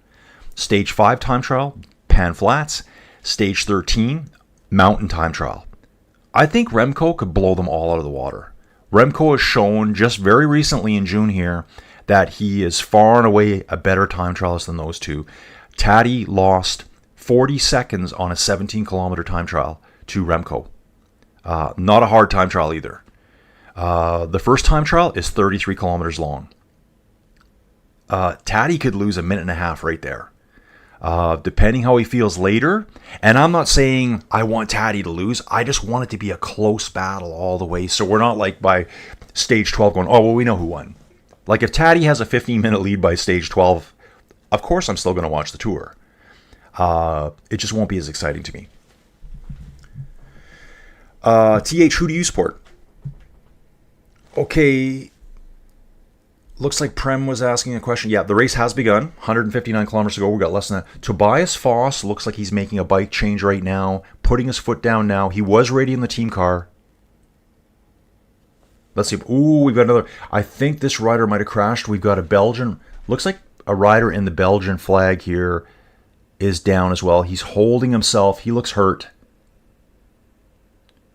On a Colnago, so he must be a UAE rider. Who is this? Let's have a quick look, folks. I need to figure out who this is. UAE rider. I'm just guessing from the bike. Who's the Belgian on that team? Tim Wellens, maybe. Tim Wellens is the only Belgian I see. Yeah, and he is wearing that jersey. So Tim must be the Belgian national champion right now. Ruben must know this. I think that's who that is. Guys, I'll have to double check that. The jersey looks very similar. Oh, the speed bumps are brutal. Like the cars are like absolutely just banging over the speed bumps. On the front right now, Alpecin's got a lot of, they probably got 5 or 6 riders up there. Intermarché, those are the 2 teams dominating. I can see Biniam on the far left. Riders are still riding a bit diagonal to cross the road. That's telling me there's a bit of a crosswind going on. So that's Tim Wellens there. Back to the route. Go to the live stuff. See if we've got any videos to show you guys. Still doesn't. They're not giving me any videos, guys. This is all we got. The same as earlier. Over to the commentary. Okay, so we know that this is the longest stage. Okay, so they are giving us a bit more history here about the stage. 209 kilometers. Lauwin to Boulogne-Saint-Mer. Today's is the longest stage of the tour. In fact, only 2 stages in this edition exceed 200 kilometers, today's and stage 6. Next Thursday between Bayeux and Vire-Normandie is the second longest stage, over 200 kilometers. Now listen to this. I did a lot of research on this. In the 21st century, only the 2020 Tour has had fewer stages of 200 kilometers or more. 1. The 12th stage between Chauvigny and Saran, covering 218 kilometers, won by Mark Hirschi. Remember when Mark Hirschi was on fire? That was during the COVID area too. So I think that year the tour was later. I think they kind of canceled it and ran it later. At the other end of the table, we have 3 editions with 8 marathon stages, 2006, 2017, 2019. The longest stage, oh, that was a fantastic stage, won by Matty Mahoric. 249 kilometers. Again, though, guys, if you were to go back, and I didn't go back into like the 60s and the 50s when it was crazy distances, but in the 90s, it was common to have multiple stages in one single tour that were 250 kilometers plus. Even in the early 90s, there were stages that were 280, 290, 300 kilometers long. And then there'd be another 5 or 6 stages that were like 240, 250. They've just changed the stages up. Bauer and Victoria's telling the boys to eat and drink. You know, you don't want to forget that. And bonk out there. Okay, so we watched that for a little bit. Let's get back here. Let's see if I can give you, just so you guys know where we're going again today, I want to show you that video. Yeah, this one here. Just for anyone that's just jumping in now, this is where we're going today, folks. We're going right out to the coast. Let me have a sip of coffee. Thanks for the coffee again, Chris. Sorry, Chef Mark. One of the riders here is washing himself down. Oh, from the crash. This must be the Kazakhstan rider, I believe. He's using, yeah, it is the Astana rider. He's using his water bottle to rinse all the mud and dirt off him. Yeah, like what a sport. What a sport. So yeah, you can see here we're traveling in a west-northwest direction out to the coast. Currently 2 minutes through. The gap is just holding solid. Holding solid, folks. Actually on a bit of a downhill right now, and you can see the boys are accelerating. So it's just showing me 2 groups on the road, our 4-man breakaway and our chasing peloton. So everyone at the backs must be back together. Sounds like the riders that were off the back were just doing like clothing changes. Back into the chat here, folks. Chris is asking, Chris Bang, do you think that Vingegaard versus Taddy is still the main battle and conversation to have? Dude, I hope we got more people to talk about. EF rider doing a bike change right now. Looks like a rear wheel. Wonder if they like, you know, the changes are slower, but you got better brakes. I think I'd have better brakes. Yeah, it looks like this is Vincenzo Albanese for EF Education Easy Post. 49 seconds overall, so he finished in a good position yesterday. Yeah, like what's going to happen this year? Like I think with the 2 time trials, Remco getting better, more experience at the Tour. I think Remco, we're going to talk about him a lot more. But I think most people would say it's Jonas Taddy. Taddy's still the odds-on favorite to win. I think a lot of people are really underrating Jonas. All they remember is the 2024 Tour de France. That's all people remember. Yeah, I mean, the guy finished second at the Tour de France in 2024 after a horrendous injury. It was the Tour of the Basque Country where I did some more reading on it.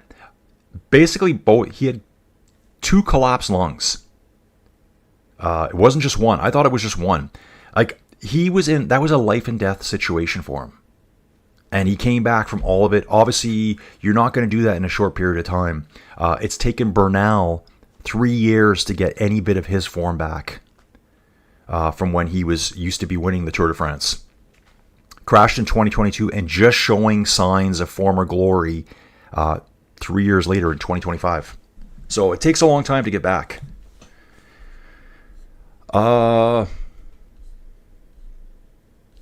Hang on. Ooh, lots of chatting, you guys. Love it. Jay Taylor, I like Fedorov. Thought he looked strong. We'll see. Riders maybe using him for a windbreak. Yeah, Fedorov. That's Evgeny Fedorov in the front. Let's take a look at that. Jay's bringing up some good points here. Here he is right here. Fedorov, Evgeny Fedorov, born in 2000, Kazakhstan. He's a Kazakhstan champion right now, so he's obviously a good rider.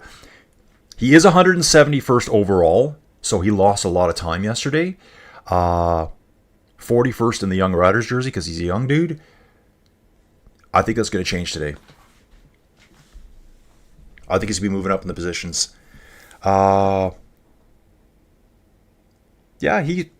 think this guy wants to win a stage. I'm going to say he wants to win the stage. I mean, the conditions are favorable to the breakaway, I think. They're not doing the chasing. They're just riding their pace. It's the guys behind that need to pick it up and kind of ride that razor's edge a little more. So, Thibaut Nice. I think it's Thibaut Nice, isn't it? He's got his right leg bandaged from yesterday. I know he crashed yesterday.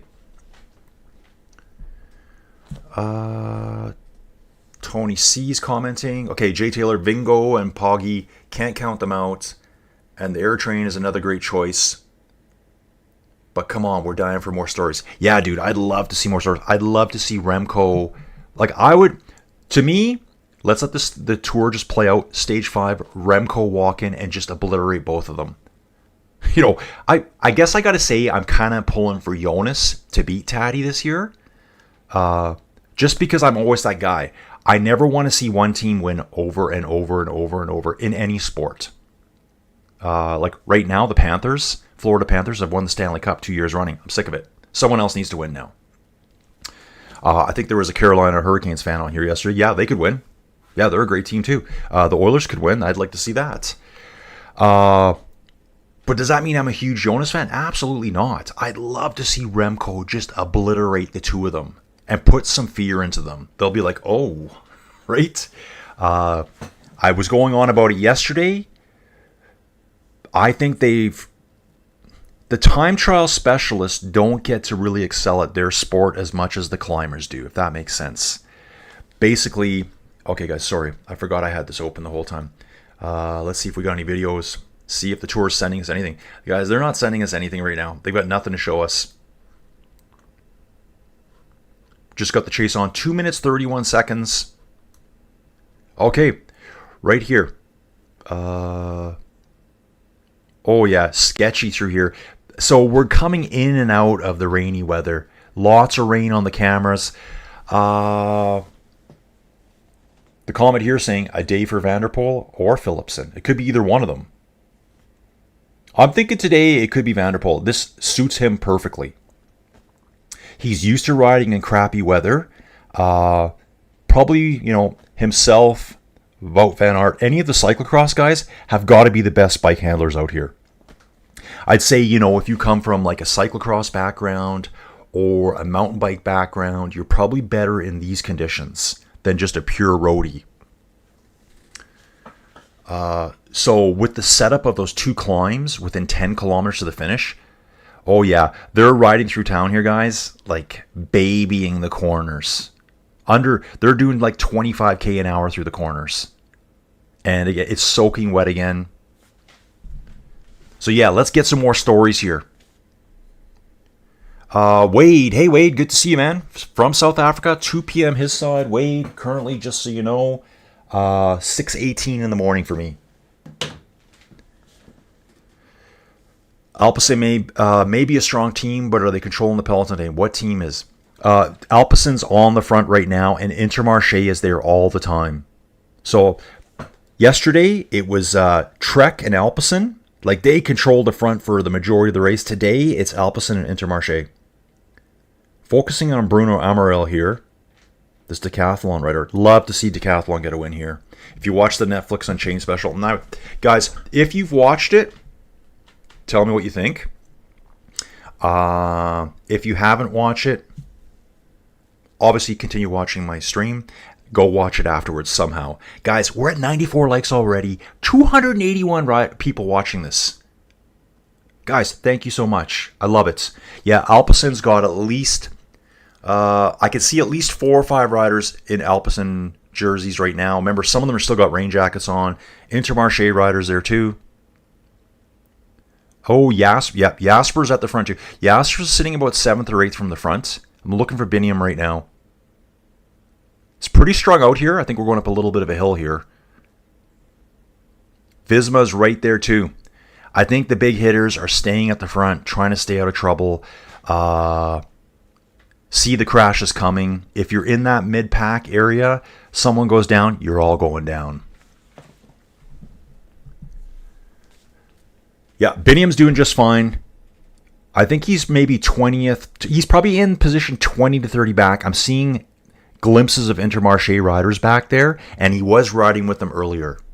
Savage Pro's back from St. Lucia. Dude, I'd love to go there, man. It looks like such a beautiful place. Great geology there, too. I think all those islands there. I think Lucia, I'd probably say Lucia or Lucia. Lucia. I think that's a big volcano, isn't it? Saying everyone spice up the chat. Say where you're from and where you are right now. Yeah, guys, let me know where you're from, what you do for a living, how long you've been covering cycling. Guys, so for me, I started watching cycling in high school. Okay, here's the Colin backstory. So I was in high school. I graduated in 1987. That's how old this guy is from high school. So high school for me was 1984 to 1987. A lotto rider just putting his foot down here. Think he's going to get a bike change. I don't know why, but all of a sudden I started following cycling. I don't know why. Was I bike racing? No. At the time, there was a magazine called Winning. A lot of you guys in the UK will know it. The magazine was cycling, pro cycling related. It had a yellow banner all around it. It was called Winning. I would go to, I don't know if it was, I think it was a bookstore called W.H. Smith. I don't even know if they're still in Canada anymore. I would go there once a month and search for that magazine and just stare at the pictures. Then sometime during high school, I got myself a road bike. Was it a racing bike? No, it was like a touring bike. It actually had a triple gear set on it. But one of the first things I did with it, one summer between, I think it was grade 11 and grade 12, I just told my mom, I said, hey, me and Justin, my best friend at the time, we're going like on a 700-kilometer bike ride through the mountains out to the coast. Well, on the way to the coast. We didn't get, I'm shocked my parents let me do that because that was a nightmare road. And wow, the sun has came out a little bit. That's the first time I've seen the sun today on today's stage. So I used to read that magazine, and back then, I think it was ABC's Wide World of Sports, would have like a 15, 20-minute clip every Sunday of the tour. So basically 3 or 4 times throughout the tour, you get this little bit of video footage. That's all we had. And so I would follow through books, through magazines. That's how I got started. And then I started riding outside myself. Then I started doing, like, I'd get up on a Saturday morning. I was just there recently, too. We stayed at a hotel there. I lived in Calgary. There's a town called Strathmore. I think it's 42 kilometers away. I would just get up on a Saturday morning, ride out there, ride home. I did it all the time. I don't even ride that much now. Yeah, so the race is very stable right now. This 2.5-minute gap is just holding. Looks like we're out of some of the worst weather again. 4 riders still strong at the front. Virtual jersey is right here. So give me your background on how you guys got started. Tony sees some crosswinds and add a little rain. Breakaway will have a great chance. That's what I'm thinking, Tony. That's what I'm thinking. Breakaway group is, I should know this, it's Fedorov, it's Amaral, it's Norwegian rider from X, and, okay, I'll have to check. Let's have a look. We're just going to close a few pages down here. We got too much stuff open now. Breakaway group. Ooh, we got someone off the back too, so let's have a look at that. Here's our leading group. Oh, Brent Van Moor from Lotto. This guy has the virtual jersey right now. With a 2.5-minute gap, he's only 49 seconds down on GC, so he's leading. Amaral, who was in the 5-man break yesterday for the majority of the day. Leknesund, Norwegian champion from X, and Fedorov, Evgeny Fedorov from Astana, Kazakhstan rider. Those 3 riders are all more than 5 minutes behind after yesterday. Van Moor is placed quite nicely here. A lot of riders are ditching their gear now, folks. Streets are really packed with fans here. Lots of police here holding the fans back. They're just everywhere. People love cycling here. Okay, guys, gotta catch up. Yeah. It's like Tensa saying his comment is the African guy, Intermarché, Binyam Gourmet dude, or as Savage Pro calls him, Grignum, for the green jersey. Let's see if we've got any video footage to show you guys. Again, guys, this is out of my control, this stuff. They're not posting any more videos yet. We'll just go to the highlights here. What have we got saying?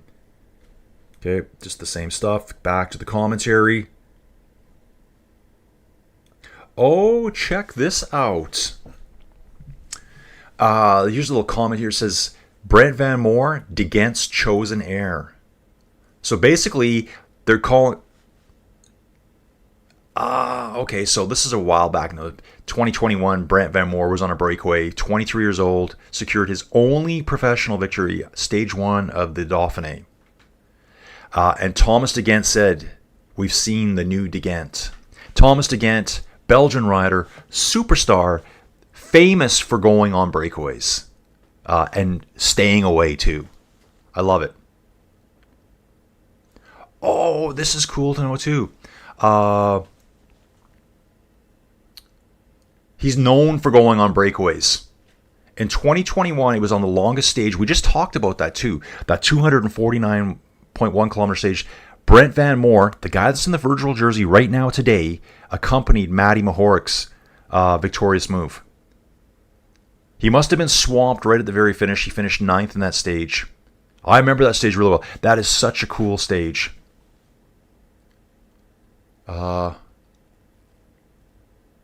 Yeah, good stories here.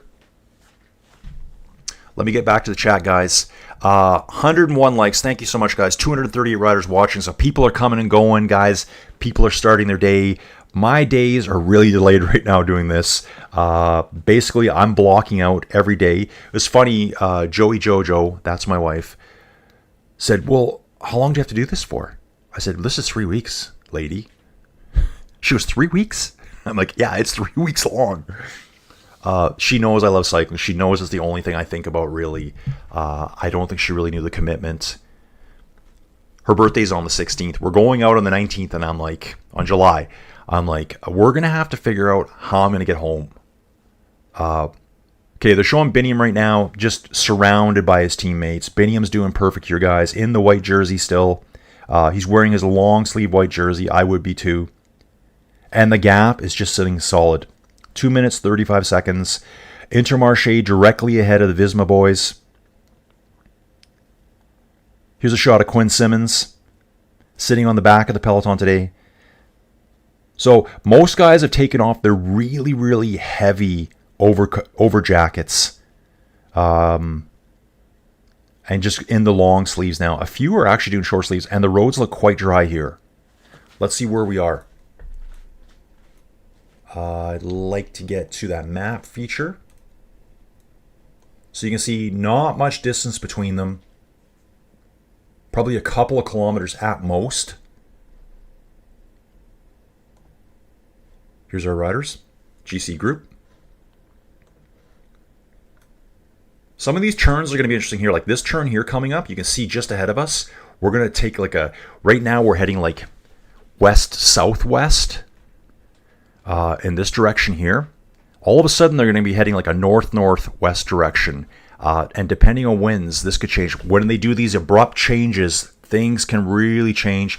Alpecin sitting on the front right now. And you can see the wind on their jackets. I'm looking for some flags on the side of the road. There's dudes on the side of the road that don't even have their shirts on. Like, insanity. The sun's just brilliant. This must be French summer. Northern France summer right here, folks. I'm just going to let that play for a little bit right there like that. And I'm going to try to catch up on the chat here because this is what it's all about. Steven Cycles is in London at the moment. Roads are getting dried up now.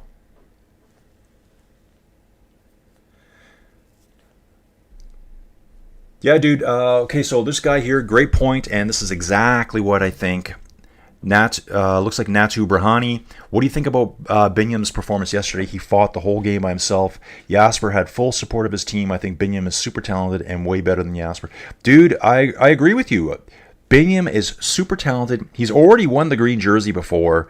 His team is not designed the way Jasper's team is. Jasper has the best lead-out man in the world on his team. And the thing about Mathieu van der Poel, too, is that he could almost win the sprints by himself. And he's such a tough rider that he can do it day after day after day. 4 riders still at the front, taking on a little grade right now. Again, it just keeps rolling all day long. Gonna try to do something in the background here for you guys. Keep the mic on me. I gotta open my new tab here. Oh, yeah, and I'm using the wrong keyboard. I'm going to try to get you guys some video of the route. No, I want the portal. Sorry, guys, just thinking to myself here. I will catch up. Riders, portal. You guys should be still just looking at that stream. I'm trying. It's kind of hard to coordinate what you guys are seeing and what I'm working on. The Grand Depart. I'm going to come here. So what I'm doing right now, I'm actually in the background. I'm pulling up a virtual cycling platform that I use. Hey, Ruby, talking to you. Here's your free advertising for Colin. I don't say that with any tone in my voice, do I? So if we come here. Guys, let's just take a quick break from the race. I want to show you something different. If I can, ooh, I'm going to have to turn on. Guys, just bear with me here. I need a sip of coffee to get my brain going again. Let me see if I can do this. I now have to go into OBS. I now need to turn this on. Window, no, it's not a window capture device. That's a video capture device. Ooh, how am I going to do this? Window capture, this one here. Okay, so we're going to turn on window capture 3. Okay, guys, on screen right now, you're seeing something totally different that you don't even know what you're looking at now. In fact, what I need to do is, what are you guys actually seeing? I don't even know what you're seeing right now. So I'm looking at that window capture there. I'm trying to find my window capture 3. Okay, it's on the very top of the screen. Okay, I know what's going on now. Guys, let me just get my bearings here. There I am, I'm on screen now. Guys, here's my free advertising for Ruby.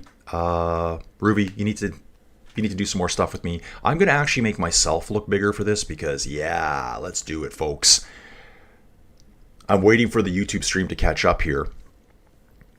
Here we go. So, guys, what I'm trying to show you here, this stage, this is a virtual cycling platform. This is what I do mostly.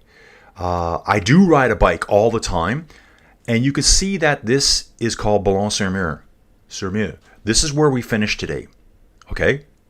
This is on an inside cycling platform. Oh, guys, I better go do this quickly.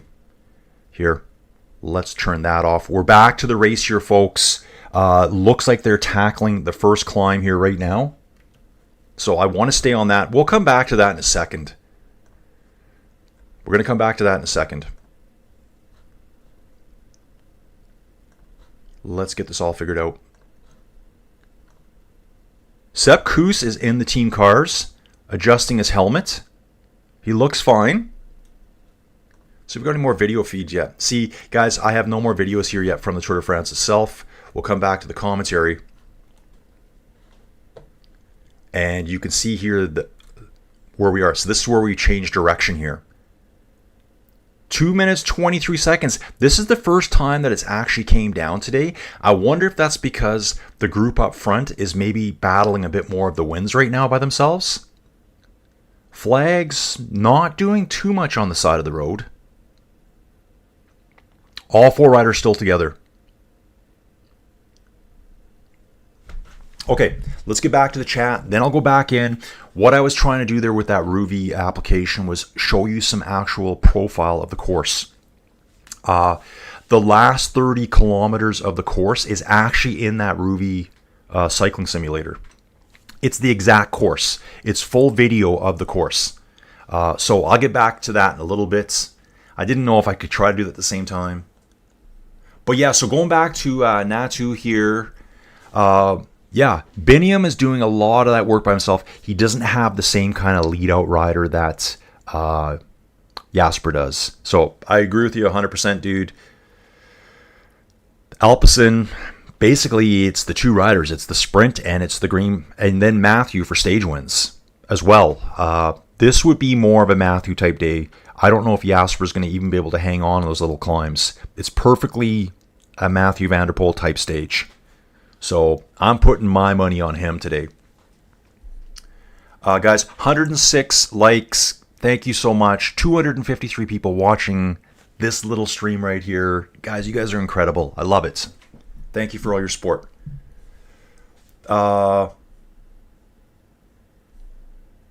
Wade saying here too. Yeah, Primoz could do really well. How am I going to say that? Primoz can do very well at this tour as well. I think he's right there. All he needs is a few slip-ups from Taddy and Jonas. Primoz is a very strong time trialist. I think he'll do really well on the first time trial. The mountain one, that remains to be seen. His last kind of semi-mountain time trial was a disaster for him, where he lost the tour in 2020 to one Taddy. Jay Taylor saying he wanted to hear more about Remco. They say his dislike. Is that true? I think a lot of people do dislike him. And I don't know why either. It's very strange to me. I think the Netflix Unchained special put a better light on him. And again, if you haven't seen it, just go watch it. Go watch it. I highly recommend it. I was thinking about doing a live stream chat about that entire series. I've watched all of it. I'm not the kind of person to watch 8 episodes in 16 hours, but I did. I think it came out on the 2nd, and I had it all done by the Friday. So, really good stuff, really good stories. To be honest, they made Remco look better in that series, and they kind of put like a little bit of a villain spin on Taddy. Like, that's what I thought right away. Just some of his quotes and that, very different. I remember a lot of it's editing, so you never really know what he's saying.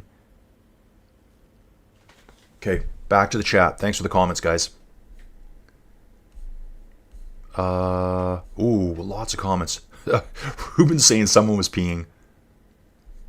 Yep, Alpecin on the front again. Thanks, Wade. Jonas, well, Alpecin was up the front with Intermarché, and Visma was right there, so Jonas is going to be right there.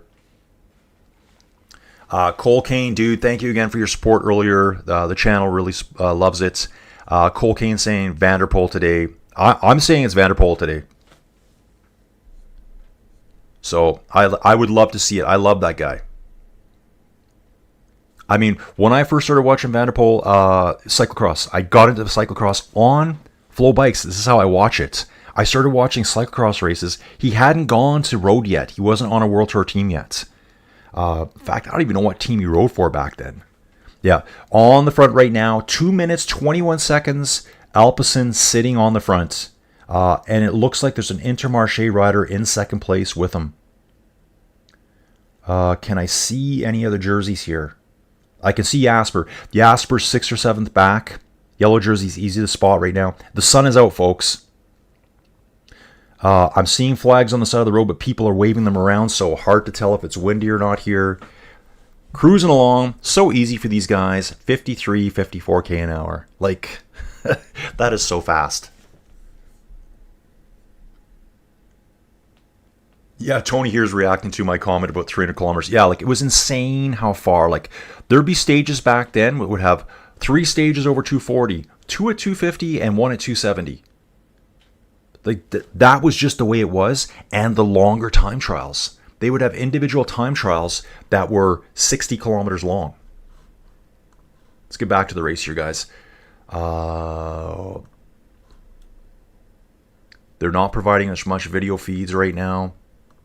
We'll go to the comments here, see what we can see. Great question here. Great comment. Alaphilippe says, it can't be worse than yesterday. Dude, I think it could. But yeah, he had a horrendous day yesterday. It says the Frenchman's struggling with illness. He announced that he was targeting stage 2 of the Tour de France today. But he's sick right now. He finished 6 minutes, 41 seconds behind yesterday. So now it's just... You know what? You could look at that, though, too. The leaders are going to be like, oh, it's Alaphilippe going up the road. Just let him go. He's almost 7 minutes behind. When these guys have catastrophic days like that, it can later lead to a chance to go up the road. People will let you go away. So Alaphilippe saying he thinks he's got something in his lungs. Oldest rider at the Tour? Geraint Thomas, 39 years old. There's a couple of guys that I think are right up at 38, 39. They're showing the workload in the breakaway here. You can see it on screen. Fedorov doing 33% of the work. Brent Van Moor doing 32%. And Bruno Amaral 20%. That would mean that the Norwegian rider is doing not as much, but I thought they all looked really well together. Oh, check this out. They are getting close to a town, Saint Paul de Tournois. Brian Cocard won a stage there in the 4 days of Dunkirk in 2016. Stick with that for now, guys. Okay, first climb of the day, first categorized climb is coming up. Someone could easily take this jersey away today from Ben Thomas. Okay, let's go again. Vanderpoel, yeah, we're there. Yeah, huge stages. Prem Das Yesudasan. We are following the tour from India. Hey, dude, great to have you here. Yeah, everyone, just drop a comment where you're from. I'll remember this stuff. It may take me a while to bring it all in, but just let me know. Tensa's saying here, yeah, bro, Binion needs a better team. You know, like, that's the hard part is setting up your teams. Like, Binion, they need a better lead-out train for Binion. I can also say, too, that Remco, and it's no disrespect to any of the riders, they just don't have the salary, the budget in place to get all the key riders into support. Remco needs more help in the mountains. He had Michael Landa.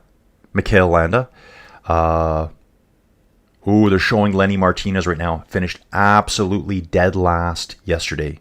9 minutes, 21 seconds back for the Frenchman. Just very unfortunate for him. And I'm not sure if he's sick. I haven't seen anything about him. He just looked like he had no energy yesterday. It looked like he was pedaling just absolutely bonked. Like, it didn't seem like he was putting any effort into the pedals. So maybe just poor fueling, thought he was ready and just absolutely not. So yeah, it's all about setting up that team right. And Biniam could need some help on his workout train, his lead-out train. But again, guys, he won the green jersey. He's smart. I don't think he's the fastest sprinter or developing the most wattage, but he's smart and he knows where to be at the right times. And that's part of being a great sprinter. You need to be in the right location at the right time. Front four are climbing right now, up another one of these punchy climbs out in the farm fields. 2 minutes and 24 seconds, so it's still sitting really stable here, their lead. Let's get to the chat again. Colin Whittington asking, what has happened to the Colombian riders? Bernal's not here. I mean, that was the big thing. I thought Bernal was here. Let's just go have a look at that. Take a look at the teams. Ineos Grenadiers. Why is Bernal not here? So he must be setting up for the Vuelta. Someone else asked me yesterday, how's Del Toro doing? He's not here either. Strong team here, though. Okay, Jonathan. Yeah, it is Jonathan. I want to check that. Narvaez, Ecuadorian. Richard Carapaz, he's Ecuadorian as well. He's not here. Sorry, guys. Let's get to live. What was his name? Angel. I think he's pretty much out of pro racing for now. Used to be on Team Sky way back in the day. Oh, someone give me his name, please. I think he got busted for doping for something, and now I think he only rides in Colombia. He's an incredible Colombian climber, but Quintana, where is he these days? If you know the answer, let me know. David Fisher. Hey, David. Jonas is definitely being underpriced for this tour. This is the first time he and Taddy have both gone in full power for the last 2 years. I don't think anyone can predict this one early. Dude, I agree 100%. After watching Netflix and just some of my own thoughts, Jonas last year was not anywhere near peak form. And just remember, he still got second place. Jonas has put on more muscle weight this year. He's stronger now. He was so frail and fragile for the last tour, 2024. He didn't have any explosive power. I've seen videos where he's been working on his explosive attacks to counter Taddy. Remember, Taddy's never suffered an accident like that. He's never gone through that in his career yet. Whereas Jonas suffered a life-threatening crash. Double collapsed lungs, laying in a gutter, a cement gutter on the side of the road. There was like 4 or 5 riders in this weird little cement gutter just piled up. And he said he didn't think he could breathe. He said he thought he was going to die there. And then people expect him to win the tour that year. So they're actually showing some 2012 footage. The last time I finished here, Boulogne-Saint-Mer. And it looks like, oh, it's Peter Sagan. He's doing the run, folks. This is when Peter's doing this. For leaky gas. Love it. Yeah, so David, you're 100% right. This is going to be a different tour this year. I think Jonas will be back in full form now. At least I believe he is. And I think a lot of people last year kind of poo-pooed him just because he lost a tour. Again, people like to say all the time, Taddy's never finished less than second place at the tour. And I did the research. Neither has Jonas. Both those two have finished first or second at the Tour de France for the past 5 years. That's how it's been. Jonas beat Taddy 2 years running. I think we have short-term memories and we're, oh, Taddy's the ultimate. Okay, yeah, he's having an incredible year, but I think Jonas is more focused on, I just want to win the Tour de France. That's all I care about. Maybe that's his style. We've covered 757 meters of the 25-22 we have to climb today. 25-23 maybe. I think they originally said 25-50 overall. See if I can get you guys any more updates here. Yep, still the same stuff. Social. Let's see what the data gives us. What is this going to give us here? Oh, it's just showing the breakaway. Social. Yep, same stuff. Race is just riding very stable right now. You can see the windmills in the background, the big windmills. Wind turbines in the background. They're blowing. There is some wind, and the flags on the side of the road are blowing here, folks, as we climb up this hill. Where are we on course? So this is the main Peloton here. And they are facing some winds right now. Intermarché on the front, Alpecin again. Winds aren't very strong, though. It says on screen right now, 6 kilometers an hour.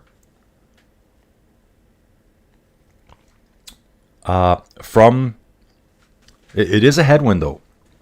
So if these winds pick up, we might see something happen. Yeah, Wade Senior, Vanderpoel, cyclocross, mountain biking, he's champion, yeah. He's incredible bike handling skills. So in the wet, I would put my money on him any day. The mud, the dirt. He's just a beast. He's so strong. Guys, we're going up the Mur de Bretagne again this year. It's the same finish as when Mathieu won it last time. One of the greatest finishes ever in cycling. That's when he attacked up the Mur de Bretagne. He got caught over the top. Before the second descent up the Mur, which I think is only a 2-kilometer climb, but it's steep, he attacked again, got away, won the stage. So it's not very often you're going to see that happen. They had him, and he got away again. He's so strong. Just those short, steep, punchy climbs. You're never going to see Vanderpoel win the Alpe d'Huez or the Galibier or the Hautacam. He's not winning any of those. These short ones, though, he will blow Jonas out of the water. Taddy could hang. Taddy could hang, I think. Having said that, Jonas has been doing some different training this year. Okay, let me just read here. Tedros, go Africa, go Benny, yes dude. Savage Pro. St. Lucia. Is that how you guys say it? Lucia? Is it really how you say it? Lucia? Colin's watching from Hong Kong. Good to have you here, Colin. Any Colin's a good Colin, right? We've got 3 Collins in this chat. We got myself, Colin Whittington, and Colin Coates was here yesterday. I'm sure he'll be here soon. 111 likes I'm seeing on screen. I know that's a bit outdated.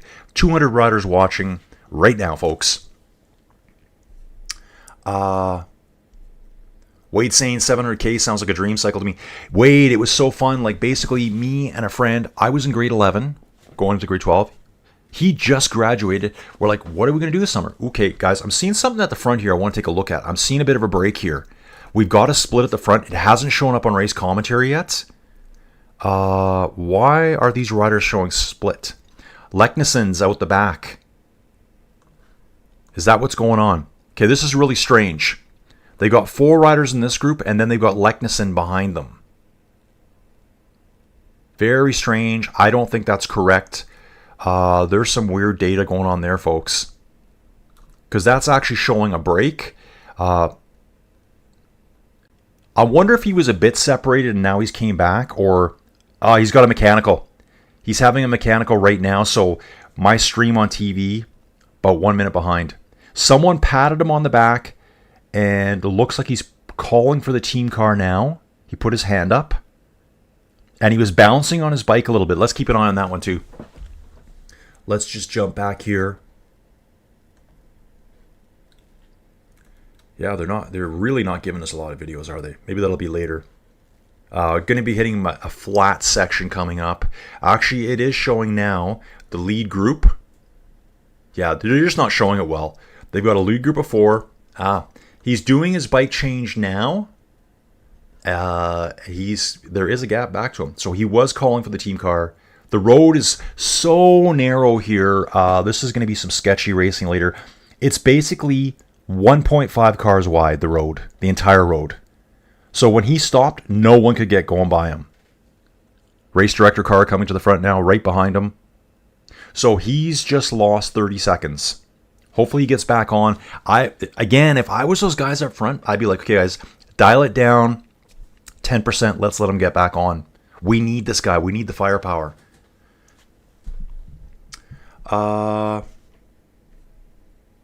Yeah, so wait, it was a 700-kilometer camping trip. We had no idea what we were doing. I had a triple cassette. It was called a Miata touring bike. I think it was called a Miata 610, I believe. Ugly. It was brown. But it was a great touring bike. I had racks on the front and the back. We had our tents. We just started riding. So we rode from Calgary to Banff day 1. Day 2, I don't even know where we got to. But yeah, it was so much fun. We had no money. A lot of fun. We'd be at campgrounds. People would bring us food. Again, those mountains through the Rockies here, the sketchiest roads you've ever seen. I look back at some of the places we rode years after. I'm like, how did we ride our bikes here? So dangerous. We put our lives on the line. And I kind of think the cars would have a hard time avoiding us. Basically, if we got hit, it would probably be our fault. There's nowhere for the cars to go either. It's so narrow. It's all been fixed now. It's beautiful through there now. Maybe I should think about doing it again. Okay, here's a good comment. Lori Bose. Hey, Lori. I worked at a park where Steve Bauer started his bike tours, taking tours to see local wineries. That might be where I got hooked on the yellow jerseys. Yeah, Steve Bauer. What a Canadian champion. Part of the... I think Steve was part of the La Vie Claire team in 86. Steve's worn the yellow jersey, superstar champion. I would say, okay, Derek G might be taking the crown eventually, but Steve Bauer has been the most successful Canadian cyclist to date at World Tour level. There is a lot of good Canadian cyclists. Not really our sport here. It's not promoted. Like here in Canada, when you're 4 years old, you're given a hockey stick and you learn to skate. And minor league stuff starts early. Little kids playing hockey. That's why Canada's so popular, so powerful at hockey. It's not cycling. Intermarché on the front still. Alpecin up there. Roads are dry now, folks. The sun is out. 56 kilometers an hour. Let's go, boys. Leknesund is slowly working his way back. He's got the gap down to under 20 seconds. Wish they show a video of that. Let's see if I can do a refresh of this and maybe get it to show. Average speed after 2 hours is 43.2k an hour. Brutal. Yeah, this is right here. Andreas Leknesund is making his way back to the front 3. He did have a puncture. So he had a slow puncture, and I saw one of the other riders, I think it was Van Moor, patting him on the back, like saying something to him, like, okay, man, call your car, we'll hold up and get you back in. Yeah, he's pulling. Remember, this is the Norwegian champion. This is a great 4-man breakaway here. Really cool seeing this. See the break here? Here's our riders. Leknesund will be back on. I'm not sure why it's showing them back on. At least they've gotten rid of that second one. Oh, Ooh, guys. Ooh, we got something going on here. Evenepoel is out the back. Okay, I've heard nothing from race. The race feed's not showing anything here. Okay, so it looks like there's a big cluster of riders. Tunison, Russo, Evenepoel, Ricard, I think it's Eduardo Affini, Brian Coquard, Leinhardt, Dylan Toynes, Van Dijk, Eddie Dunbar, Romeo Abad. There's a bunch of riders who look like they're dangling in the cars at the back. So probably all just going back. Let's take a look at that map, see if we can see that. So here's our leaders. They're not even showing it, so they're all so close. I'm sure it's just Evenepoel going back, getting a drink. Actually, they're showing Brian Coquard right now. I don't see any torn jerseys. No one looks hurt. Okay, they're working their way back now. I'm looking to see if there's going to be a split on TV here. Yeah, there's a string of like 10 to 12 riders doing a lot of chasing. Something happened and it wasn't shown. As soon as I find out, I'll let you guys know. So, yeah, there's a good 12 riders here. All strung out chasing one car. So it looks like right now they're like 30 seconds behind the main peloton. So I'm not sure why that's not showing it right here. Let's have a little look. Okay, so Leknesund is now back at the front. Yeah, Leknesund is now back with the main group. 4 riders strong up front. I'm sure for a little while here. Yeah, Leknesund's sitting on the back. What they do at this point here, folks, is the front 3 riders know Leknesund has just been driving himself into the ground to get back on. They'll probably give him a little bit of a break, maybe let him skip a turn or two. Tim Merlier is chasing the race director's car here. I don't know if he's had another mechanical. Actually, looks like he's got bottles stuffed down his jersey. So maybe he just went back for drinks. And it's still showing a 30-second gap to that Evenepoel group. How is Evenepoel back there? If there's anyone that's going to get back on, it's going to be Mathieu Evenepoel. Let's just wait to see what the commentary says here. It's not showing up on screen, but they are back there. Okay, what we'll do is we'll catch up in the chat here quickly. More coffee. A little Disneyland mug we got a few years back. 2018 we went to Disneyland. Yeah, so Lori here talking about Steve Bauer. Yeah, that guy was so good. That's what I grew up with cycling. That is how I grew up with cycling. That La Vie Claire team, Steve Bauer, Bernard Hinault, Greg LeMond, Andy Hampston. That's just the start. All superstars. Don, he teaches as a librarian at a middle school in Pennsylvania. That's cool, Don. Just started riding to complement my swimming as I do both swimming and biking. So Don, lifelong cycling fan or just getting into cycling now? Because I thought about this yesterday after I did the live stream. So in my brain, everyone does what I do. For some reason, I'm going to talk to the camera. I always think that you guys do exactly what I do. In my mind, you guys all have bikes inside like I do, and you're all doing inside cycling. I'm like, wait a second. That's probably the smallest group of people that are watching because basically, so I graduated in 87, did some crappy jobs for 5 years, went back to school, got a BSc in geology, started work in 97. In 97, I quit riding bikes. I remember I was that guy that would ride a bike all the time, dead of winter, minus 30 degrees Celsius. Started riding my bike to work. I had a real job now. I was a geologist. And there was a week where I had so many flats. I was late to work, late getting home. It was a nightmare. I parked my bike and said, I don't want to ride it anymore. Because I was stressed out about being late for work. Probably should just fix my bike, right? Started my career. Family stuff, kids, all that jazz. This is a common story. Then you get to your late 40s and you go, I'm out of shape. And you start riding your bike again. I've heard that story so many times. I'm that story. I only got back on the bike in 2017.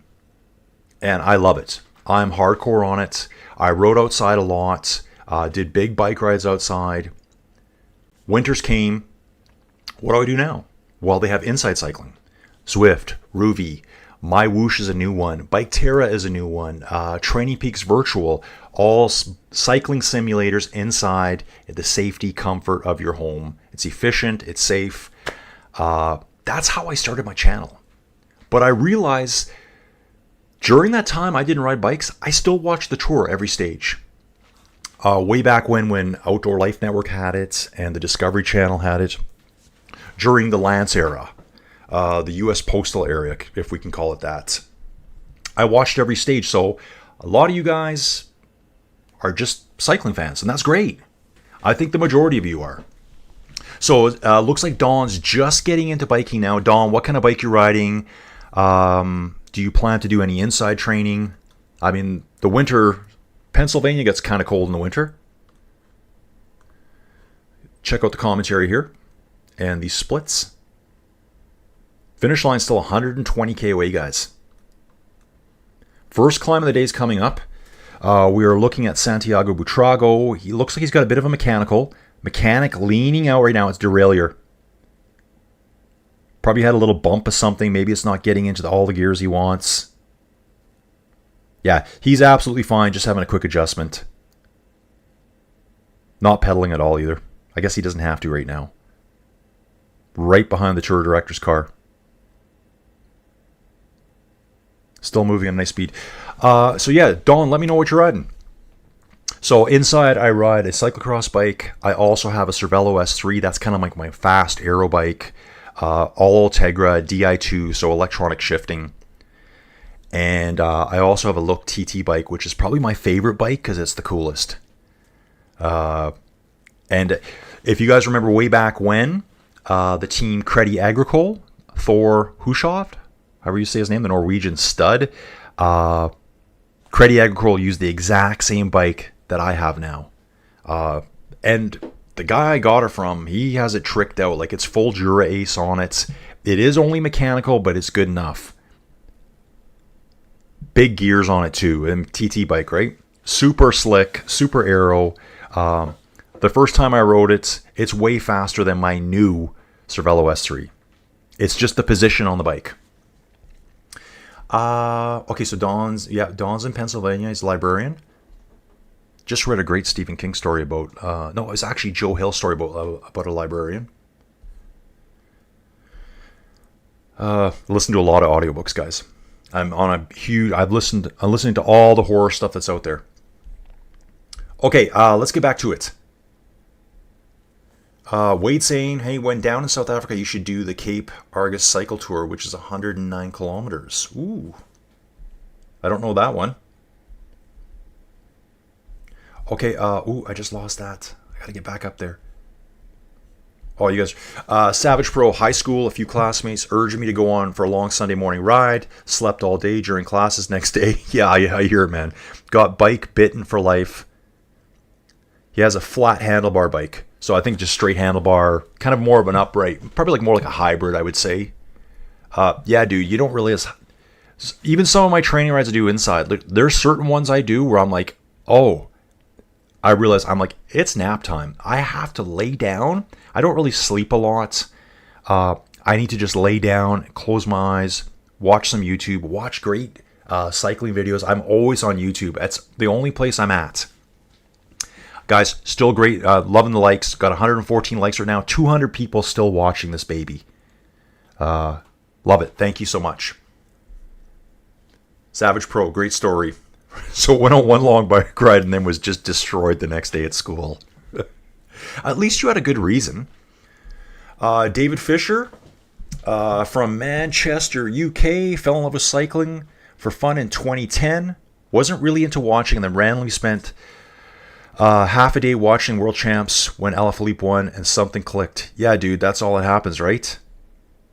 It's amazing once you kind of learn what cycling's all about, because I have people too like, well, I don't know what's going on. I'm like, well, you just got to watch it and learn the story. It's kind of a story that unfolds before you, like a 3-week stage race. You watch it and you start learning who the cyclists are. You learn why so-and-so is doing this. Why is that guy going back to get a bottle? Why does he have to haul the bottles for people? Because he has to. That's his job. They're focusing on Poggy right now. He's looking good. Completely surrounded by the entire UAE team. Yao Almeida sitting right behind him. That dude, Yao Almeida, he needs his own team. Jonas and Visma are riding directly ahead of UAE. I think I could just see this year right now, Jonas looks more confident. Did notice here too, Jonas is wearing a different helmet from the rest of the team. It is red and white. Is that for Denmark? Alpecin is the team sitting on the front, though, with a smattering of Intermarché riders. So Intermarché still feels comfortable that they can do something today, and obviously Alpecin does too. I think we have Matthew on the front right now. I think. Let's see if that gap... Now, I'm not seeing any gaps anymore.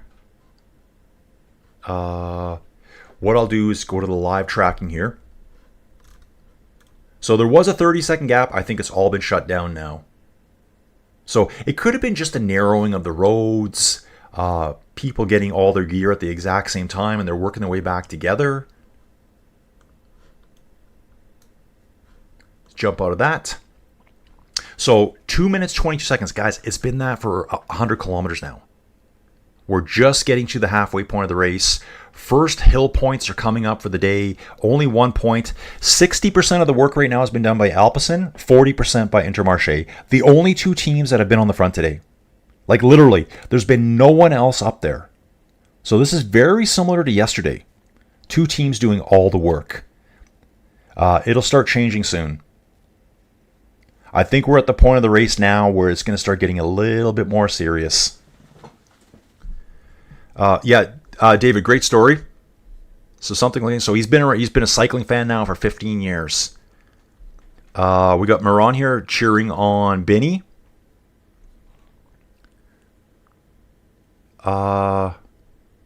Okay, so looks like Cote. Okay, I'm not sure you say this. Cote Brinet. And I like this. I appreciate your efforts to pronounce the names. Shows a lot of respect. Thank you. I'm Euro. Dude, I try my best to say their names right. Sometimes I just, I'm looking at them and I'm looking at something else. And again, guys, just so you remember, if you're new here, I've got 3 monitors going at once here. So I'm looking at a stream. Right now, one of the riders is passing back a small mini Coke. One of the Bahrain riders back to the team car. Actually, it might have been you know what it was? He just passed his mini Coke. You know those tiny little Cokes you can get? I would never drink one of those because I need about 5 of them. He just passed it to the cameraman on the motorbike. He passed it back to him and gave him a thumbs up. Look here, thanks for taking my garbage. They're a lot stricter now as to where you can dump your garbage, which is great. In the old days, guys were just throwing stuff everywhere, like just everywhere. And you got to think, they're throwing stuff out that's in people's front yards, out in the countryside where there's animals. So I'm glad they have like designated dump spots now. But if not, you'll see a lot. They'll hand it off to a camera car. I've even seen them hand garbage off to the race director's car, and they'll take it. Okay, well, looks like we got a flat here. Is this Brian Cocard? This might be. If it is, he said, Alexis Reynard. Off his bike. Wow, there's something strange, like a long wire hanging off his handlebars. Hopefully we get back to that. They're showing a replay right now. Oh, he crashed hard into the side of the road. Looks like a touch of wheels, road's narrow, and he just got bumped out. Guys, he's working his way on now. There was something weird hanging off his handlebars. It's gone now. Must have just been some road debris. That might get a video eventually. I'm trying to refresh this because they're giving us very few videos today. See what the commentary says. Just right here, guys. I'm seeing it before they are. 100 kilometers into the stage and it's posted at 15:09, and here we are at 7:10. 1 minute difference. Alexis Renard, Confidis just went down. Quickly gets back up. The riders are about to face the Côte de Saint Martin. Gap is still 220 with our 4-man breakaway group at the front. Amarel, Fedorov, Van Moor, and Leknesund.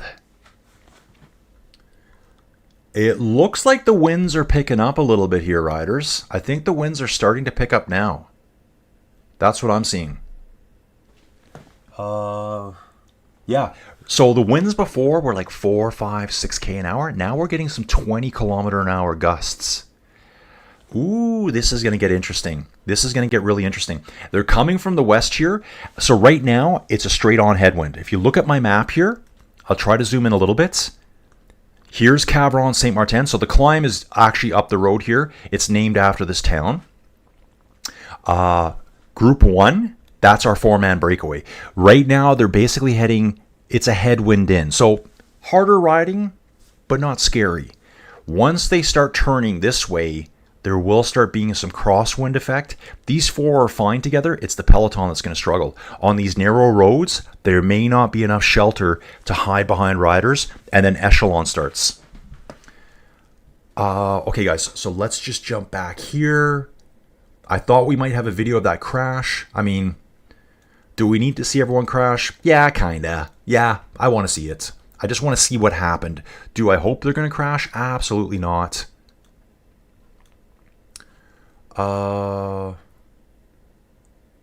Okay, there's Vote Van Aert saying something here, guys. I'm going to try to show you this. No volume here, so I'm not sure how I'm going to do that. Vote's talking about the last 10 kilometers, how hard it's going to be. And this is from the Tour de France site.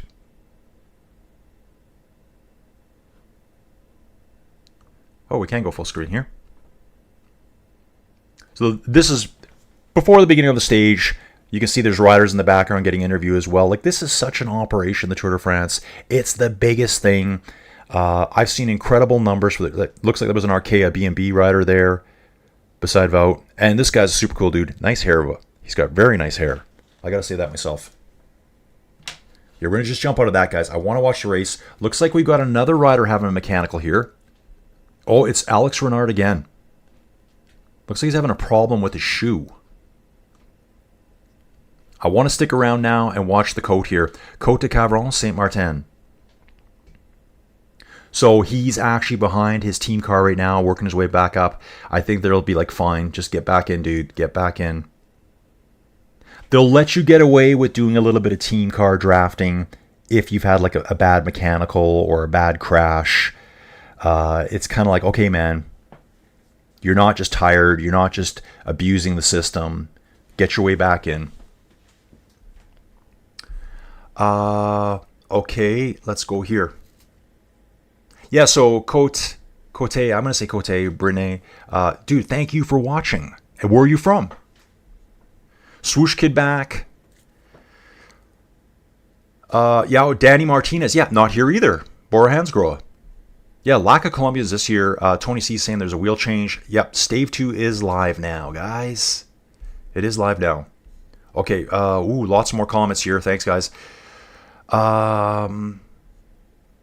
Wade saying, watch the Lance Armstrong movie and documentary. So much good stuff about Lance. Say what you want to say about Lance. He was a good champion at the time. Very cocky. He was really good. And the battles with him and Jan Ulrich back then and Pontani. The Pontani book is really good too. The Jan Ulrich book's really good. I just did that one, I think, last summer. There's a ton of really good cycling documentaries out there. Okay, so Fod Walker, yes, I love which... So I think Fod's saying just cycling fan, loves watching it, going to the Tour de France this year. He's going to be attending stage 4, the Dunkirk stage. That's going to be a brutally fast stage. Jeff here, I'm going to say Lils, or maybe it's Lyles. He's saying mechanical's better. Dude, I don't disagree with you. I love my Di2, but mechanical works just as good. You just got to maintain it a little bit more. Like, once you get Di2 dialed in, perfection. Mechanical shifts just as well, shifts just as fast. Maybe needs a little bit more care. Not much, though. I mean, Jan Ulrich didn't have Di2. Lance Armstrong didn't have Di2. They're purely mechanical. And they're just a little bit better than we are. Let's just... Case closed. Emma's saying Argus is the best cycle. Insanely beautiful. I'll have to look them up. Fod saying bikes are a money pit. Do you agree? Yeah, dude, I do agree. Like... My Cervelo S3, it came with some really nice NV wheels on it, and I got like, it's a bike I bought from a local shop, a really, really nice shop. They have so many good brands at the shop. It's half an hour from me. The best bike shop I know of, maybe in Alberta. I believe it's the only Pinarello dealer in Alberta. Felt. What else do they have there? I don't know if they carry Look. They have everything. Like the Specialized is their low end frame there. But yeah, the wheel set alone on my bike was like $3,000 just for the carbon wheels. And then I think the bike was $6,500. And I don't even ride it. I ride this cyclocross bike all the time. They are money pits, but I love it. I love the tech.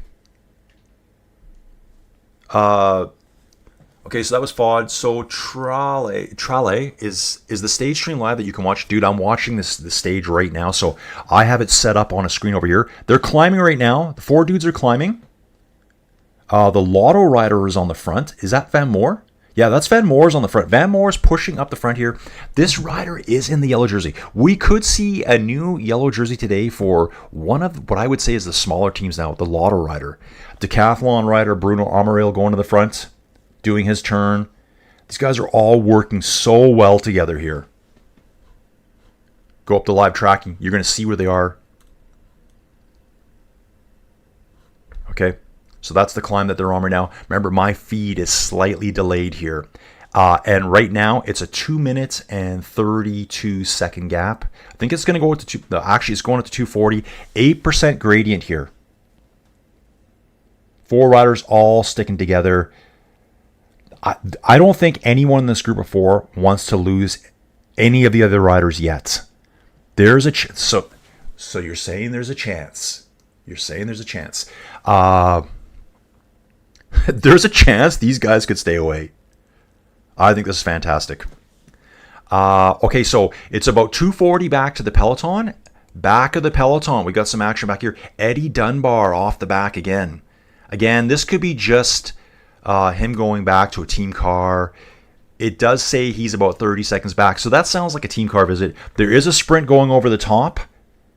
Brent Van Moor, the Norwegian champion coming over his shoulder now.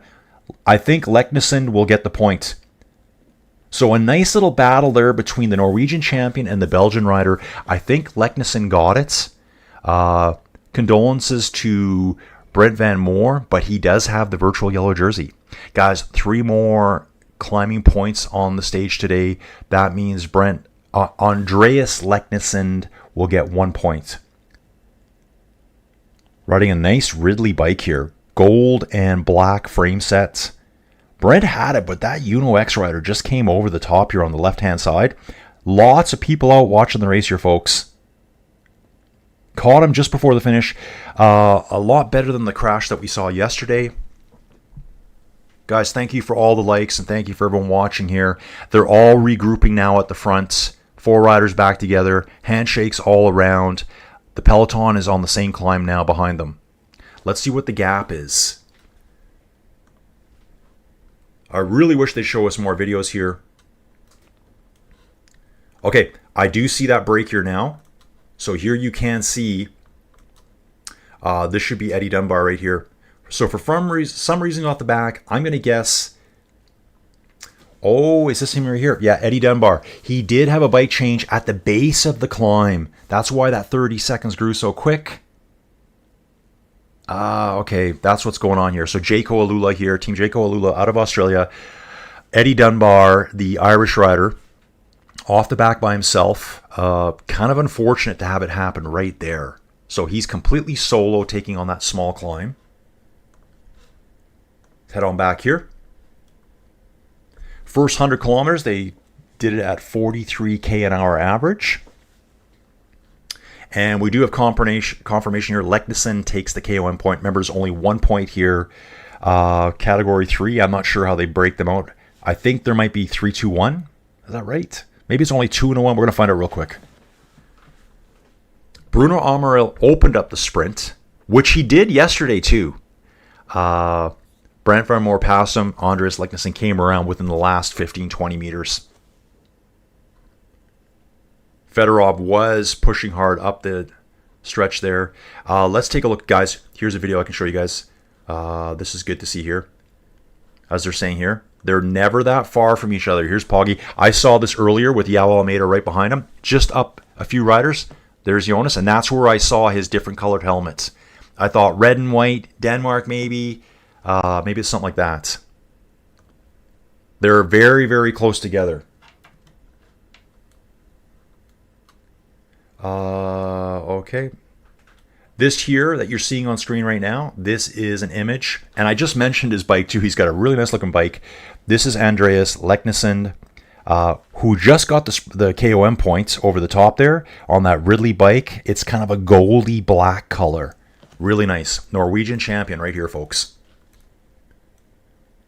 Back to the commentary. So I'm going to show you where we are again. And so, guys, they've done the climb. I jump back to my live stream. They're still climbing because there's climb after climb here. So they've gone over the official point of the day for the first point of the day, even though they've been climbing all day long. And now they're on another one. I'll try to get that video ready for you here. If you look at where the caravan is on screen right now, you can see it here on the map. That route I was telling you about on the virtual cycling platform starts right around there. That's around 30 kilometers to the finish. So I'll try to get that on. I don't want to mess the stream up. Again, I understand not the majority of you are that interested in it. It's hardcore cycling fans here, folks. Hardcore cycling fans. It says 120 likes right now. Thank you very much. We hit 144 yesterday, guys. 145 is the goal. Let's just do one better. One better. I want to get caught up with the chat. Wade saying bikes are really expensive now, and it is. Yeah, you could spend a lot of money on a bike. I love these Look bikes, these 795s. Honestly, you can get yourself a really good used bike. When I got back into cycling in 2017, worked in downtown Calgary when I was still an employed geologist, I bought a Villiers from a dude. An Izuard. It was the full speed ahead one, so all the brakes were painted and the cranks were painted. It was really pretty. I picked that up, I think, for $1,100. All Tegra, used. The story, this is a story you hear a lot. Yeah, me and my wife got matching bikes and thought we'd get into cycling, but it was too hard. Those are the guys you want to buy your bikes from. Those guys. They have it sitting around 6-7 years later. They sell it for nothing. I mean, $1,100 for that bike, all Tegra mechanical. Didn't have the best rims on it, but who cares? You're not going to be that much faster. Great bike. Buying new bikes, unless you got a lot of money just burning a hole in your pocket, it's kind of dumb. Okay, so Wade's saying here his Fuji. That's right, he rides a Fuji, a triple cassette, 27 speed, 3x9. Cost him, I don't know. I'm trying to figure this out. Is that, wait, you're going to have to explain it to me. You got US dollars here, and you've got, is it the Rand? Do you guys use the Rand there? Is that what they call it? 4,500 Rand, is that right? It looks like it's $255, is that right? If so, that's a great deal. Oh, we've got a crash, folks. There's a crash on one of the later climbs. I'm seeing two Total Energies riders here. Bahrain Victorious, Cofidis rider. They crashed kind of going on a slightly uphill. Maybe just a 3% uphill there. Let's see if the race commentary has caught that before me. Ooh, there are some drop riders. It's happening again, folks. So, yeah, they haven't even posted it yet. So there is a crash coming up we're going to find out about. I'll give you details on who that is right away. What I am seeing here, though, is the front four, they're climbing right now. They're on a 7% climb right now. Even though it's not showing up as they're climbing, but no points for these climbs. 2 minutes, 31 seconds to the Peloton. Hasn't changed all day. Okay, here's the Total Energy riders. It's not Turgis because he is in the green jersey today. It's rider 186 and rider 188. Remember, these guys are going to be merging with Ineos next year. Then we've got another Jayco Alula rider here. Is this Eddie Dunbar? And he's kind of caught up and is with them now. Rider 122, can't tell. Bike change back here for the Bahrain victorious rider, Fred Wright. Okay, so we're going to get to know Fred. So yeah, 2:30 back to the Peloton. A further 22 seconds back, we have Total Energy rider Jagat, Eddie Dunbar, and it's Vircher. These are the three I'm watching right now. There was 2 Total Energy riders and a Jayco Alulu rider. That's Eddie Dunbar. I just saw them on screen together. But further back, we've got Fred Wright all by himself for Team Bahrain victorious. Looks like it took a while for him to get going. He's a further 2 minutes behind those guys. 4 minutes, 50 seconds behind overall. Come on, Fred, get in there, dude. Let's just go, buddy. You can bring it back. Again, perfect here too. It's showing me the stats on screen. We are on a 3% grade. I could see it was a grade, not much, but it wasn't flat. Dude, get back in there. He's talking to the camera right now. Love to know what he's saying. We know why. He wants to get a little bit of time behind some cars to get himself back into the race if he can. You're spending too much time with me. I am. Okay, so I'm just getting from the commentators for Flow Bikes. That rider there, Fred Wright, looks like a cool dude, and I hope he gets back in. I'm really rooting for him. I love seeing these guys make it back. Alpecin on the front. He was telling the... do we have more riders back there? Yeah, we do. There's more riders back there. We've got Elvan Eatfeld, Jay Drisners, and I think this is Eduardo Sepulveda from Argentina. But Fred Wright there was telling the camera bike, you're spending too much time on me. And the commentator said, that's because he wants to get in the team cars and get a little bit of a draft back to the front. And that's okay with me. It's fair is fair. Everyone does it. We are seeing 3... Is this Cofidis or Arkea? It's red jerseys. All riding together here behind the race officials car. Guys, I'm going to go to the live tracking here. There's some splits happening here. You can see it now. So this is the main Peloton. Group 3. This is the 2 Total Energies riders and Eddie Dunbar. Then we got Group 4, which is only showing as the 3 Lotto riders. So so the Lotto Sudal, not Sudal, just Lotto. They used to be the same team way back when on their Orbea bikes here. Trying to work together to get back on. So they must have... I'm guessing that these 3 were riding together, touch of wheels. They kind of took each other down. Arnaud Delis's team. Okay. I know earlier today, Delis said, this is my kind of day. I love this weather. Fred Wright, we're going to be watching to see where he is because I think he's back here somewhere with them, riding solo. So I hope he gets back with them real quick. This is back out of there again. See if we've got anything to show you videos. Same videos as before, guys. Let's get a little feed from Total Energies here. Well, it's just a voice one here. That's okay. And I'll show you the first climb of the day again.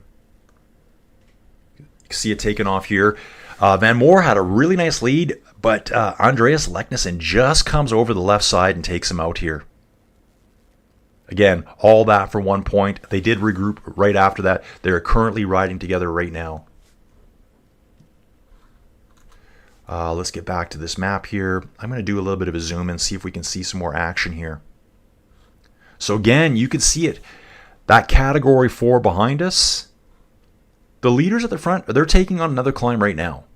In fact, it's a 9% gradient, just back down to 5%. Guys, you can see all that data just like I can. So if you want to follow along right here, this is why it's called a watch party, right? We're all watching the same thing. We still haven't even covered half of the elevation gain yet today. Now, this is the first time I'm seeing the gap coming down a little bit. We're under 220 right now. So starting to bring them back. I see the 3 Lotto riders together. I think there's a 4th Lotto rider just ahead of them. So I think Lotto here is making sure that they get one of these riders back to the front. One rider has lost his number off his jersey. I'm sure that might be it just came off when they were taking their rain jackets off. Actually, I think his number is stuffed in the back of his pocket here. Okay, this is cool to see. So here's Fred Wright. He wasn't showing up. He's now on screen with those 3 Lotto riders. So he's going to get some help here from them. Another touch of wheels up front for another Bahrain rider. Robert Stannard, Bahrain victorious here. Australian rider. Yeah, guys, I can count the stars now. 6 for Australia, 4 for New Zealand. New Zealand's are Reds. No problem for Stannard. He's right back in. Okay, let's jump to the chat, guys. Jump into the chat.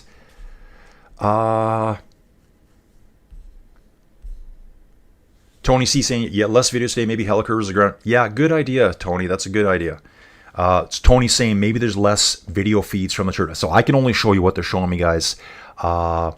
Helicopters might have been grounded due to the weather. And if you ever really watch the tour, it's incredible to see it when they'll be going through some farmland and you'll see on the side of the road in a farmer's field like 10 helicopters parked there. Like all the coverage they're providing, the guests, the celebrities that are coming out. It is massive endeavor. Okay, riders making their way back on. Under 100K, guys. Oh, this is great. David Fisher, you sound just like me. Currently watching the race, this watch party, and doing a short Zwift session. I might have a cycling problem. No, dude. You got the best addiction going. The first step is admitting it. Yeah, dude. Just admit it. Dude, think what else you could be doing. You know, like cycling is one of those things where it's, I'd say when you're into it, you're really into it. And I've always been a true believer of doing everything like 150%. And I always hate when people say that. You can only do it 100, but I just dive into everything I do deep. So for those of you that don't know me, my previous passion was sled dogs. I used to run a full sled dog team. I used to race. And when I say I had a full team, when I decided to get out of dogs in 2018, I think I told you earlier, I got back into cycling in 2017. So I think that was kind of like the cycling took over and I realized I wasn't doing enough with the dogs. So within 8 months, I was out of dogs. Cycling just reignited my passion. I'd done sled dogs for 20 years. From 97. I started that when I finished university, right to 2018. Did a ton of racing across Western Canada. So much training of the dogs, every day training them, taking care of them. But when I got out of dogs in 2018, I had 52 dogs in my backyard. Obviously, I don't live in town. I live way out in the country. But again, I could have had 6 or 8 dogs, but no, I go in full bore. So yeah, David, no problems. I fully understand. Really cool to hear you're riding Zwift. I ride Zwift too. So yesterday I did the route of the week. Love that for getting some bonus XP. The day before that, I did the Mur de Bretagne. So guys, if you don't know what Zwift is, it's a cycling platform. I love it. And they have a climbing portal on there, which means you can climb certain climbs from the tour. And this year, we got the Mur de Bretagne, which is coming up in a few stages, I believe. And the other one it's a long name. It's the Col de something Saint Roberts. They probably say Saint Robert. Someone on Tudor, they nickname him Lulu. I wonder who that is. Okay, the cameraman on the motorbike here almost hit the back of the two-door race team car. So yeah, dude, I'm probably going to Zwift today. So I ride Rouvy and Zwift. I usually do my Rouvy rides early in the week, Zwift rides later. And David, just so you know, if you're in the Zwift mix, I think I'm on a 35-week streak right now. I'm not super high level on Zwift because I split time between Zwift, Rouvy, and I've been riding Biketerra. I was riding my Whoosh. So I'm kind of leveling up just slow in all of them. So I think I'm just hitting level 50 on Zwift right now. But yeah, it's a great addiction to have. 124 likes, guys. Thank you very much. Tony C says, he's talking to David here. He said, the second step is ignoring the problem and just keep doing it. That's right, bro. Just keep doing it. There's a lot worse things you could be doing. And Wade saying sounds like an awesome problem to have. I love seeing the interaction between you guys in my live chat here. Yeah, all the riders are back together now from Tony. Okay, here's a new guy. James Delara. Hey, James. Nice to see you here. Watching from Corsica on France 2, but listen to you. Hey, thanks, dude. Thanks. Corsica, what a cool place. I love geography, guys. Even though I'm a geologist, I love geography. I always remember in school, too, there was the people taking geography and then the people taking the science, the geology, because geography is more of a social science, I would say.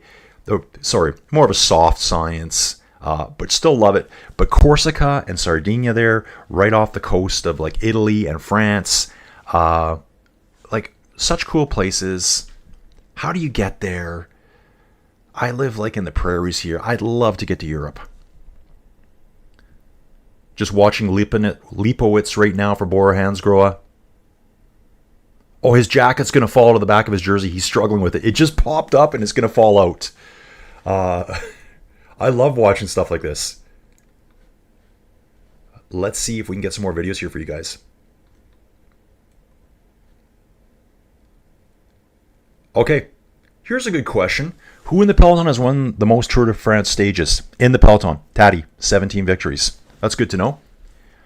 And now they're talking about tire pressure. They're talking in bar. That throws me off. I think that's UK talk. 5 to 6 bar in the rain. I have no idea what that is in PSI. Remember the good old days, guys? When I was riding way back when, so it would have been probably like 89, 90. I did some track racing. I did that for 2 seasons. It was more just part of a track club, but we did have race nights. We'd have our tires like at 120, 130 PSI. And we're talking 18 mil wide tires. That's the way it was. Now it's completely different. Guys, on the front right now we're really starting to see, this is just like yesterday. Trek's up here now. Arkea's up there. Alpecin is still doing the majority of the work. And see Mathieu way over on the far left. Marc Soler sitting dead center in the middle of the screen. I'm seeing that looks like, Total Energies is up there again. Wow, really liking this team, this French team. Total Energies. Yeah, where's Anthony Turgis? Quinn Simmons on the front. Guys, it's windy here. It is windy here. You can see it right now. We're going to have to keep a close eye on the map now to see what's happening with these breaks. This looks like crosswind danger here to me. 4 riders still in the front. Guys, still 2 minutes and 11 seconds to the Peloton. 90 Ks to go. They could easily bring this back when they want. Let's hit this live tracker again here. So we do have some riders at the back. Group 1 is our 4-man breakaway. Group 2 is the main Peloton. Group 3 should be those Lotto riders. It is. Take a look here. I knew I saw it before. There was a group of 3, and just up the road when Fred Wright caught them, he actually caught up with them. I saw a 4th red rider up the road, and I thought, is that another Lotto rider? Actually, Fred Wright and De Boost here and Drisner's. Let's throw Van Eetvelt in there too. They're only 49 seconds behind. They actually all finished really well yesterday. The majority of the riders finished with a time gap like that. It's only Eduard Sepulveda who finished further back. He's 5 minutes behind overall right now. 5.5 minutes. It's our current standings. On a side note, FYI, if any of you watched the full stream yesterday, you probably saw me show a little orange cat. She was jumping up here. She was being all lovey-dovey with me. Great to see that James Delara is from Corsica, watching on France 2. And dude, you're listening to me. Incredible. So James, why are you listening to me versus France 2? You just want to hear the English feed, or I'm assuming you know French? Just let me know. Tony C saying is Dunbar crash at the back. So that might have been earlier. I'm not sure about that. We've got Khalid here cheering. Ken saying Poggy will win 2025. Well, he is the odds-on favorite to win I'm hoping we see something different. I'm hoping we see like a battle down. I would like to see this year that we're actually fighting for the GC overall on stage 21, because it's all different this year, guys. Tony C here. Okay, who's this guy here? Okay, I don't know the name. It just says, hey. He's actually saying his name is okay. His avatar has okay in it. He says, hey, I am okay. Save all animals, go vegan. Dude, I agree in saving the animals. Tony C, bike maintenance slightly less than dog team maintenance. Just saying, dude, you're right about that. I'm a way better cyclist than I was dog sled racer, because on my bike, it's just me. It's just me. Even if I'm riding with other people, it's just me. It's me, it's my bike, it's my training. When you're racing dogs, let's say you have 12 dogs hooked up. There'll be 6 pairs of 2. You don't know what those dogs are thinking. You don't know if those dogs ate well the night before. How did they digest their food? Do they have rumbly guts? Which dogs are going into heat? Which males want to breed those females? It is an absolute gong show, racing sled dogs. And what you got to remember, you're not doing this stuff in nice conditions. So Western Canada, it's kind of different.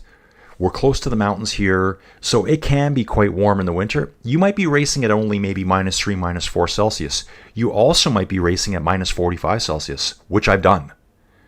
And to even make it even worse, you might be racing in the dark. So that race where I raced, I slept outside at -45 Celsius in a sleeping bag with my dog team. My lead dog at the time was a little female named Foxy. What a smart little dog. They just hunker down in the snow. You put some straw down for them. You feed them. You crawl into your sled bag and you just shiver all night long. Unless you felt -45. And again, it's dark. It's spooky. This is way up in northern Saskatchewan in Canada here. Like, there's no people up there in places. You'll go 50, 60 miles without seeing anything. So I actually have a ton of cool stories from that stuff. Okay, so let's get back to this though. David Fisher, thanks everyone. Nice to know I'm with my tribe. Dude, you are. So again, I was saying earlier, okay, the Uno X car is back here. Oh, it's the Lotto riders using the Uno X car to get back to the front. So we got 4 of them here. Frank Wright is still with them. So we got a 5-rider group here. Let me get through. So guys, we're just over total 50% of the climbing. We still have half the climbing still to do here at the end. So we've got any more videos to show you. Okay, we're still just on that climb video. Again, they're not sending. There's way more videos yesterday. So who is the team leader for Lotto? I'm not actually sure myself. Maybe someone can drop that into the chat if they know. Okay, here we go, guys. Here we go. Van Eetveld is back in the bunch, it says, affected by a crash at kilometer 106. Okay, so these guys, yeah, I can see them right now on screen. They're just getting back in. So the 4 Lotto riders worked with Fred Wright. They're back in. Fred Wright's just sitting slightly behind them. He's with the race doctor. I don't think there's much wrong with him. Obviously, something's bothering him, but I think he's going to be okay. Gap's coming down now. First time we're under 2 minutes gap. You can see the peloton stretching out. I think these riders dangling, the Lotto guys are dangling off the back, and they're really working hard to get back on. They're chasing at 55k an hour, and they're not closing the gap. Sitting back here with an EF education guy. Fred Wright further back at the doctor still. See if I can see what he's got done to me. I don't see any scratches or bangs on. Actually, okay, I was going to say his back looks marked up, but that's probably the rain spray. Looks like he's just having a nice chat with the doctor. Hand on the car, holding on. Good move, dude. Get a little bit of rest. Okay, guys, let's go back here. Actually, here's a cool memory here. Love this dude here. So way back when, 1949, was a stage town for Boulogne-Saint-Mer, same stage town we're going to today on the coast. Check this guy's name out. His name was Jacques Marinelli. sounds like an Italian to me. He claimed the overall lead in 1949. They started in Boulogne-sur-Mer. His nickname was La Perruche, which is the parakeet. So he must have been a tiny little guy who flew up the climbs. That's what I'm thinking. He kept the yellow jersey for 6 stages. And it said the French crowds absolutely loved him. Oh my God, this is so good. This is... Okay, guys, this sounded weird. This is not good, but it's a good fact to know about. This dude, Marinelli, who led the Tour de France for 6 stages in 1949, just passed away on Thursday at 99 years old. What a great life this guy had. How awesome is that? So another legend of the Tour right there. Man, I just ordered a couple of books off audiobooks, the history of the Tour. I got the second one actually. I'll get Joey Jojo to send me the other one. She doesn't use her audiobook credits. And it covers all of the old stuff of the Tour. So I'd love to read more about this guy right here. Rest in peace, Jacques Marinelli. 99 years old. Okay.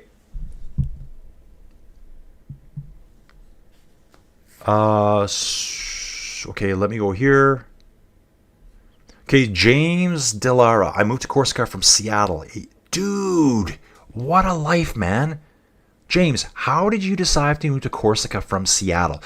James, just so you know, I was in Seattle last August, late August, for the Metallica concert in Seattle.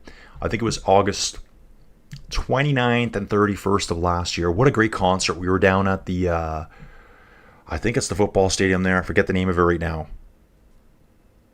So, obviously, we're in that SeaTac area. We did stay right downtown, right by Pike's Market. What a cool little spot. Julian Alaphilippe here, they're focusing on him for a bit. Down to a 1 minute, 42 second lead right now. Man, I'm just looking at the story here. Guys, get in here and read some of the stuff. Ah, man, he just passed away at 99, but what a glorious life. Jacques Marinelli, 1949. And the French crowds loved him. He had the yellow jersey for 6 stages. Wow, that's great. See if any more videos here. Yeah, James, please answer that question. I'd love to know how you relocated from Seattle. What took you to Corsica? Let me guess. I've got this fantasy story in my mind. You bought one of those little abandoned places where they're trying to encourage people to move to, and now you're living in the heart of Corsica. It looks like we got a rider down here. Okay, it's just the barriers. Oh, there was a rider down. Another lotto rider. Who is this? Hopefully not one of the guys from before. The road narrowed. There's a barricade on the road, and the whole road. It was Arnaud Delis. This is kind of the star of this team, I believe. The whole road narrowed down. I think the riders just ran out of road. And of course, it was on a hill, too. So Arnaud Delis is chasing after them now. I think he just put his foot down. Don't think he fell over or anything. Sprint point coming up in a while, guys. So I'm hoping to hear James' story pretty quick here.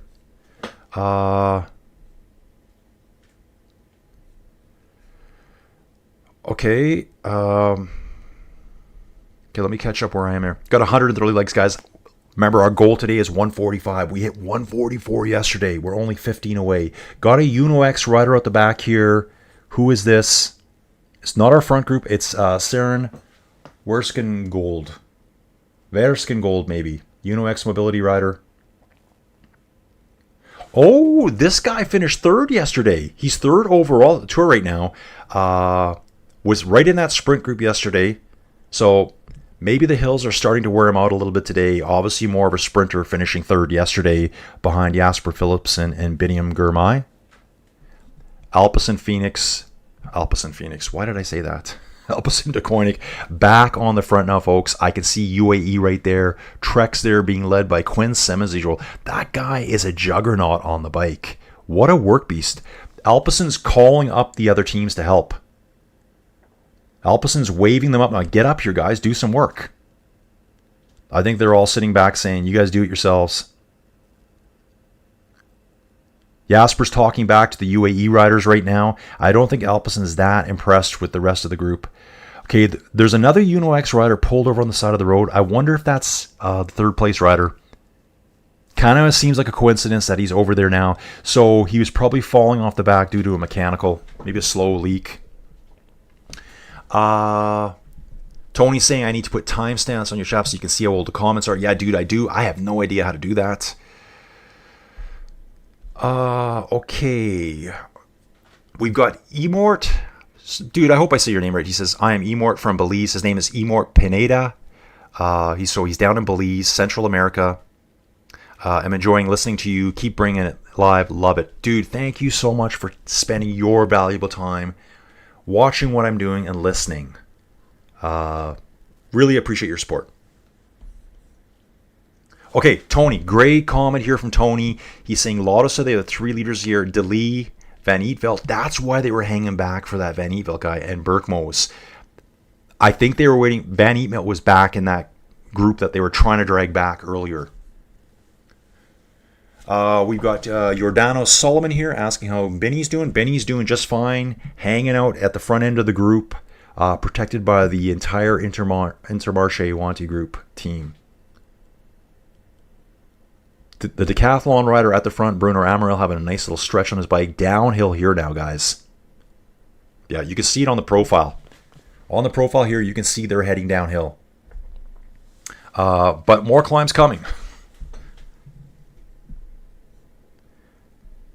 Wade, really impressed with Alpecin. Yeah, they are doing a ton of work here at the front. And again, just before, they were signaling up other teams to get up here and do some work. On the radios too. I can see 2 riders in the very front, both reaching for their headsets, obviously getting communications from the director. Not sure if they've been given orders or just looking for some feedback from the team car.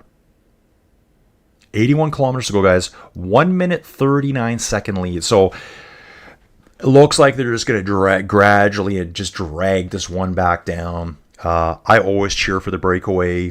I'm hoping for some hurricane force winds to cross some echelons right now and let those guys escape. I would love to see it.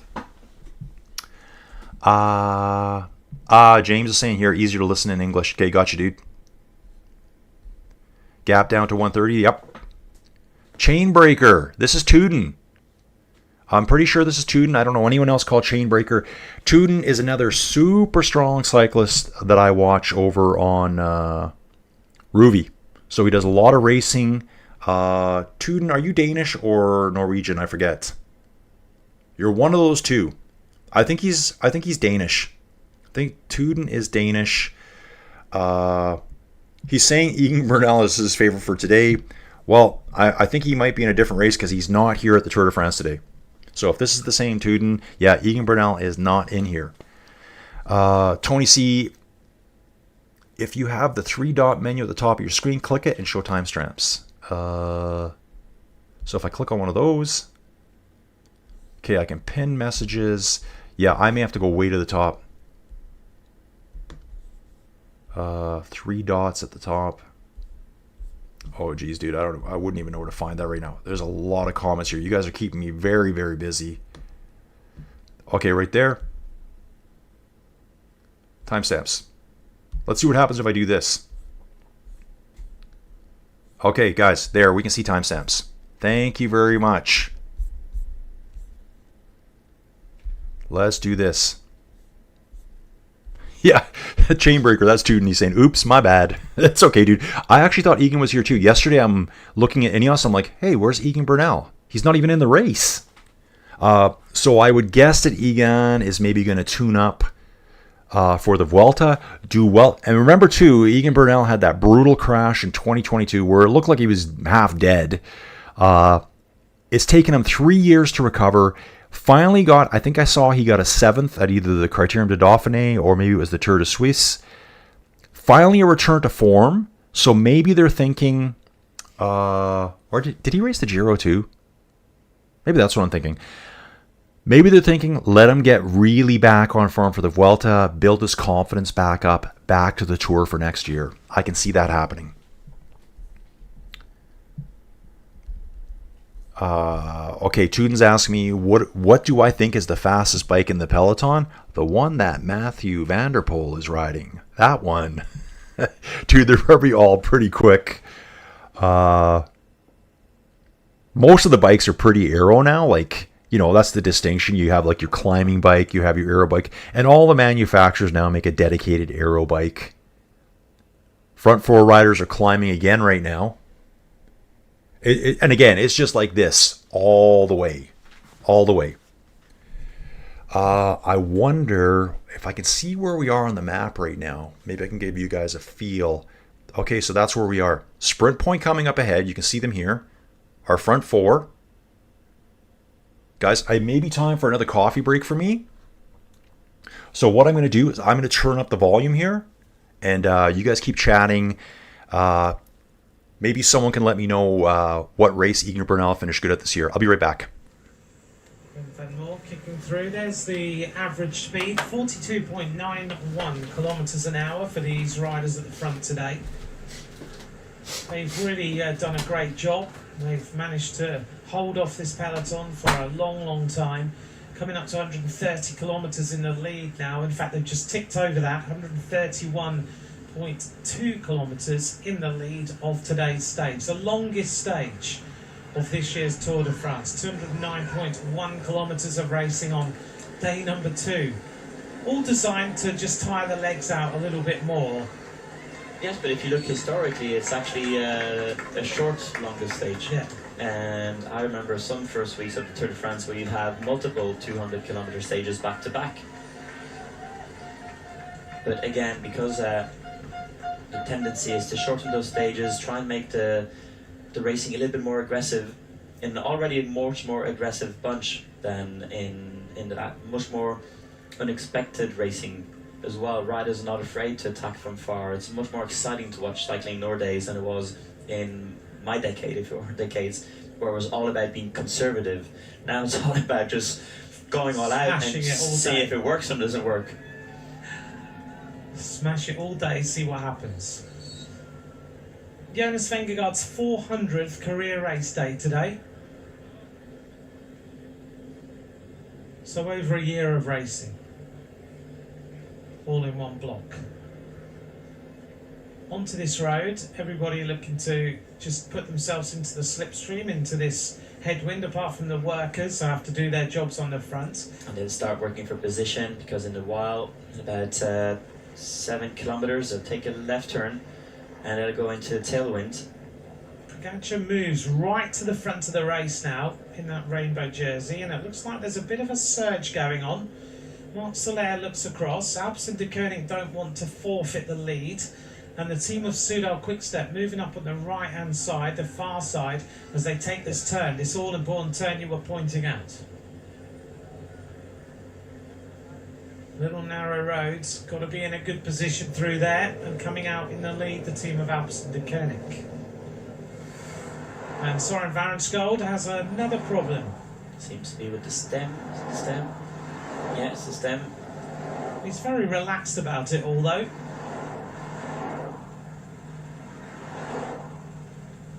I think as a rider, you know when it's not your day.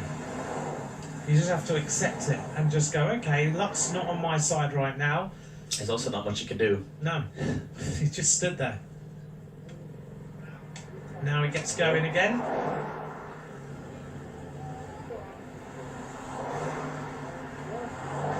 We are not far from the intermediate sprint, 22 kilometres until we reach Enoch, where the intermediate sprint will take place. That's for the green jersey.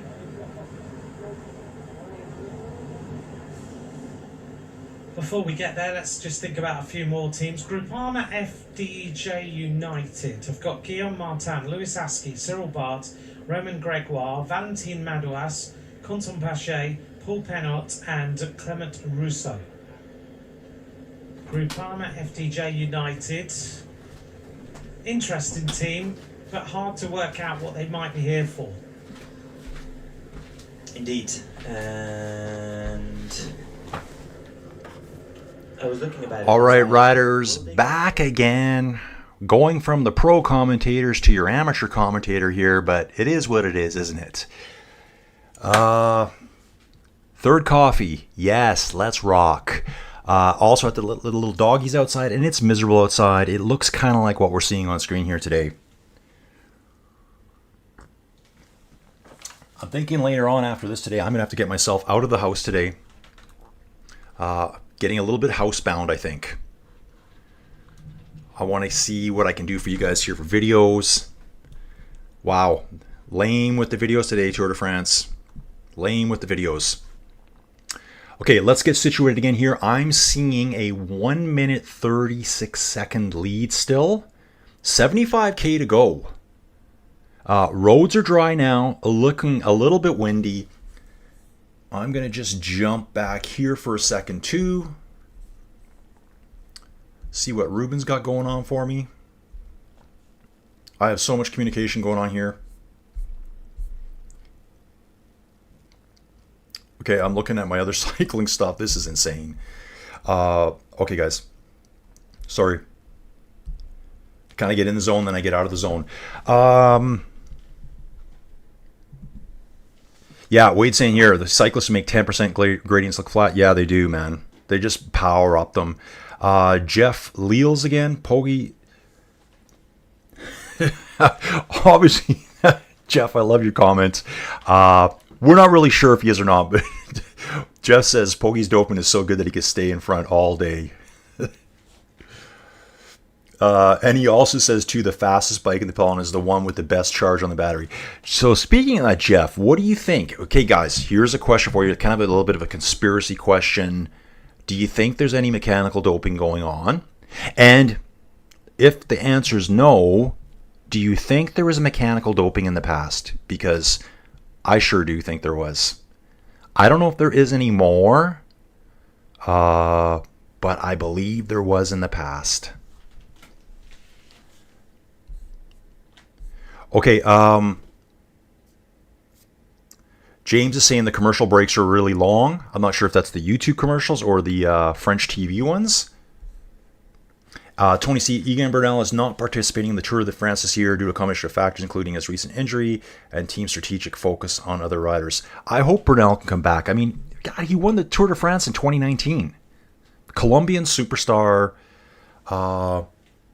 Wade is saying, yes, tons of mechanical doping in the past. Hey, guys, if you're interested, so I'm like Mr. Podcast.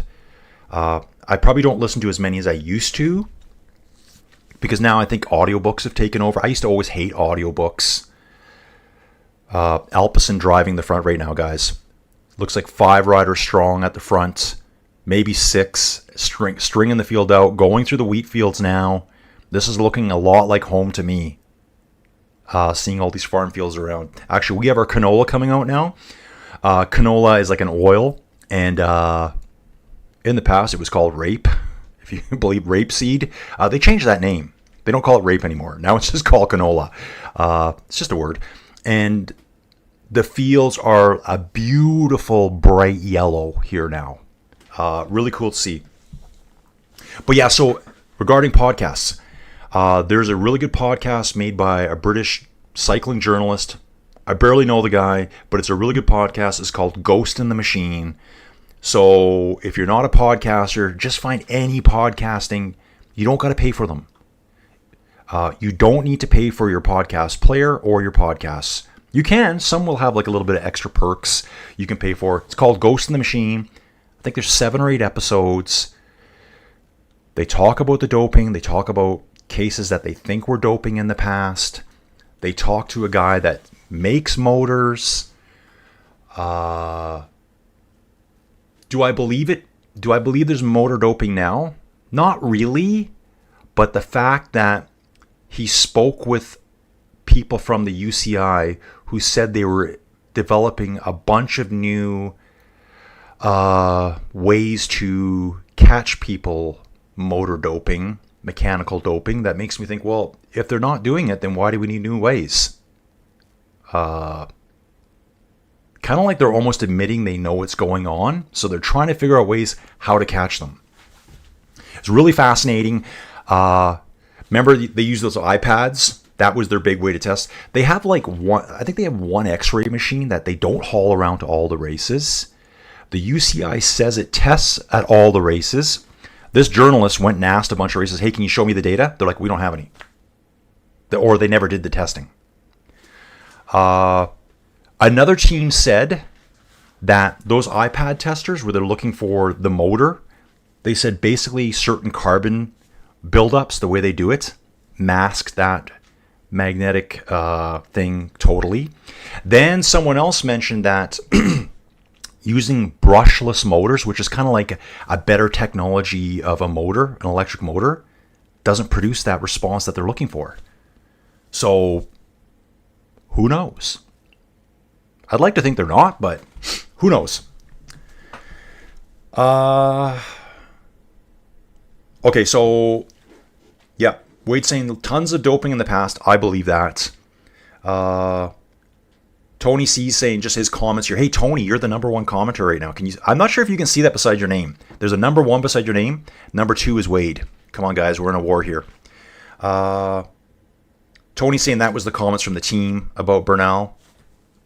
I would have thought they'd be pushing Bernal still, but maybe he's coming for the Vuelta. Swoosh Kid, yeah, exactly. Fabian Cancellara was always rumored. That video of him and Tom Boonen at that Spring Classic race, up that epic hill climb, I think it's somewhere in Belgium, it looks so shady. It looks so suspect. The way he just rides away, he doesn't get out of the saddle, and he just basically destroys Tom Boonen, who's doing everything in his power. It wasn't like Tom Boonen was like a broken climber on a hill where he just fades away. Tom Boonen was attacking like a madman, putting everything to the pedals, and Cancellara just rode away. It looked funny. Just looked funny to me. To me, that's probably the best evidence out there.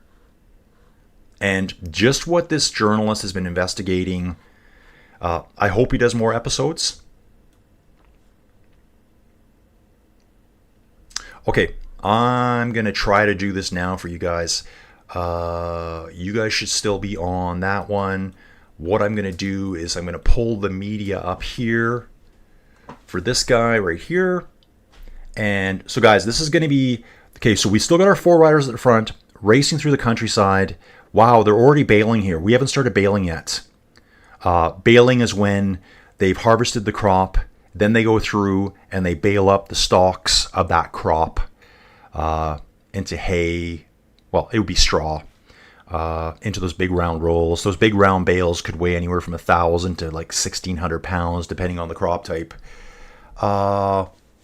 Savage Pro, seeing the same thing here too. Okay, hang on. Yeah, and that's true too. Wade's got a good point. They suspect doping because the Peloton gets faster every year. They're beating old records when guys were known to be on the stuff, right? So yeah, but why the UCI is coming out developing new ways to detect mechanical doping? If it was gone, why would they need to do that? So UAE riders at the front right now. Trek riders there. Alpecin riders there as well. Ooh, there's Anthony Turgis in the green jersey. He's wearing it today because Jasper's in the yellow. He's got his team right with him, looking really sharp.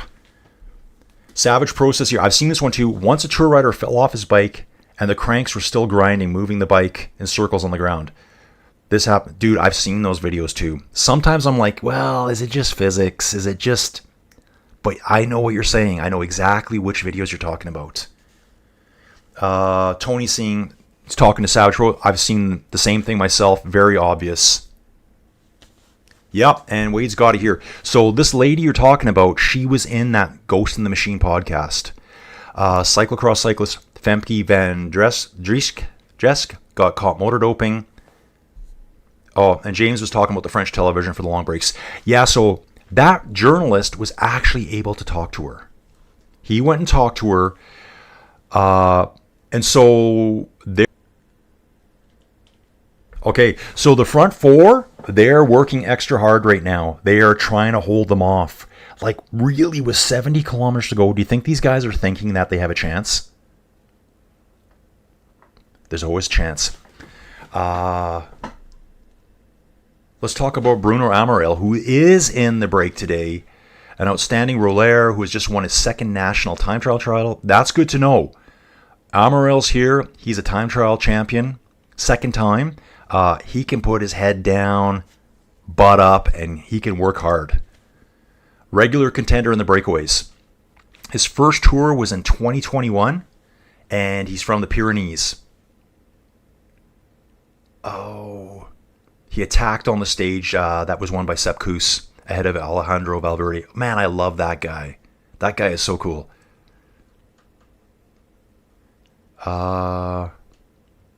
Wonder if it's saying where he's going to win. There's some creepy noises coming from upstairs there. Okay, just doing a little bit of reading here, guys. But yeah, the 4-man group at the front is not giving up at all. They just know what, if it gets windy anywhere or a downpour comes, they might stay away. Decathlon team car coming up right now, fueling Amaral, giving them a bottle, probably a gel stuck right to it. So let's get back to this here, guys. Jeff saying team mechanics should be fined. Colin Coates is back. Hey, Colin, glad you could jump in again. Was talking about you earlier. Yeah, John, we're not going to see a lot. Like, Wade's got a good comment here. Poggy and Jonas very quiet. The main dudes, we're not going to barely see them at all for the first week. They're going to hide in the Peloton. Their only goal is to stay safe right now. Man, they're hammering right now. Alpecin at the front. That looks like Matthew on the front to me. Quinn Simmons leading the Trek train. Bahrain victorious, dead center of the screen. UAE's there as well. Guys, I think it's time to get serious here. So guys, okay, now what I'm going to do here is I'm going to try to do something a little bit different just so you guys can see what I'm talking about. Because on screen right now on the live tracking, as I said before, right here, what's the town called? Neufchâtel Hardelo, it looks like. Where this other climb is, the last of the, it's a category 3. It's about kilometer 30 from the finish. I rode this stage on an inside cycling platform. It's called Ruvi. Ruvi, here's your free advertising. You can send me a year's membership. Thank you. Guys, I've done a lot of videos for Ruvi and always hope to do work with them, but it's never panned out yet. So what I'm going to do here, guys, I hope this works. Now, I've got this as a window capture 3. So I'm going to turn this on. Boom, it's here, folks. We're just going to go away from the racing for a little bit. I don't want to stress you guys out thinking I'm going to spend all day here. But there are people here that are riding this stuff. So I just want to show you. Okay, I don't have it downloaded. This is streaming. This is HD video. You're going to see these images. This is the exact road we'll be taking in the last 30 kilometers of today's stage. So what this platform does, they've recorded the video. Generally they record it like on a car. They got to keep the car moving kind of slower so it simulates the cycling speed, because the video playback is determined by your speed. So if the car was doing 60 miles an hour through here, which they would kill themselves if they were, the video as a cyclist moving at 20 miles an hour would be quite choppy. It would slow down. If they film it very slow at, say, 10 miles an hour, and you're driving at 20, riding your bike at 20, 30, for you guys that are really good on your bikes, then they have to speed the camera up. So you can have it look like this. You can also have it that you have an avatar on screen. So you will see yourself as a cyclist on screen. And believe it or not, there's a lot of pros that ride these platforms. A lot of people think, oh, inside cycling, it's just, it's not the same. He's on screen right now on TV. Wout van Aert led a gigantic group ride on Ruvi in the spring. I think they got like 5,000 riders show up. Just gigantic, the interest in this stuff. What I can do is kind of skip ahead. You get a general flavor for the area. Open fields. You can see here we're just slightly climbing in this video. I'm just going to bounce through this quick. Open fields. And as we get closer to town, you'll see the buildups of the small towns and villages. And so this video today doesn't go exactly to the end. It stops short, about 5 kilometers short of the actual finish today. So it is really cool. to be able to ride something. So on Rouvy, this is stage 2. I think the big race on Rouvy today is here. So again, Rouvy, Colin, you know me. Again here, look at in the distance, you can see the hill climbs. So what you're doing is you're using this platform. You've got it on a big screen. You could send this to an 80-inch TV if you want. You're using the software. You're seeing yourself on screen. It's telling your trainer on the back end of your bike what to do. It's telling to increase resistance because you're now going up this little climb. To me, this looks like about a 2-3% climb, maybe 4%. False flatty, as you say. So it's going to increase resistance on the back, making it harder. Specifically right here, you can see it kind of starts kicking here a little bit. You will feel these climbs. It does a very good job of simulating outside conditions when you can't get outside. So it's designed as a tool to make you a better outside cyclist. And a lot of people say that because I find when you're inside riding, you can really put your head down and just hammer. You don't have to worry about the outside distractions. Hopefully you can take that inside fitness to the outside. So I ride this one, and I ride Zwift a lot as well. Ooh, some nice rough roads here. I just want to have a quick look through this because I want to see what I'm going to recognize later. Nice downhill here. Take a look at that big bridge there. There's a huge bridge there. We're going to have a peek for that later. Okay, so this is being filmed. So the guy here has to stop and slow down. This is where kind of like funny little things would happen with the video because it's moving so slow at that point. But it's a really good experience. Ooh, this is interesting too. Look how narrow this road is here. We're going to have the entire Peloton coming down, which looks like a bike path to me. How are they all getting down here before we're going to town? At this point here, we're less than 10 kilometers to the finish. This is going to be a nightmare coming through here. Absolute nightmare. There will be such a battle for that section. Front 4 riders are on another climb right now, a cobbled climb. Let me just finish. I just want to see how far we can see into this final thing. Wonder if we're going to see these things. Okay, guys, that's enough of that. I just wanted to show it to you quickly. I apologize to anyone that doesn't want to see that stuff. We're turning that off. Boom, back to the race, folks. Hope you enjoyed it. If you're interested, just ask me some questions. I've done so much stuff inside. My channel first started. Here's the channel. Inside Cycling World. Joey Jojo came up with the name. She goes, well, you do all this inside cycling, but you also know a lot about cycling. She thinks I know a lot about cycling. So why not? It's kind of got two meanings to it. Okay. Back at it, guys. Back at it. I want to get into that one. And we're going to go back to the race here. See if we got any video highlights. Tour de France. Where's the cameraman today? Back to the commentary. So guys, let me know what you thought of that video I showed you there. Okay, good questions here, guys. I'm glad you're liking this.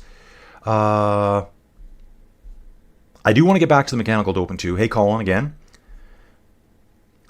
Tony C saying Peloton's starting to look angry. Yeah, they're starting to move now. Man, they're showing some great footage here on TV.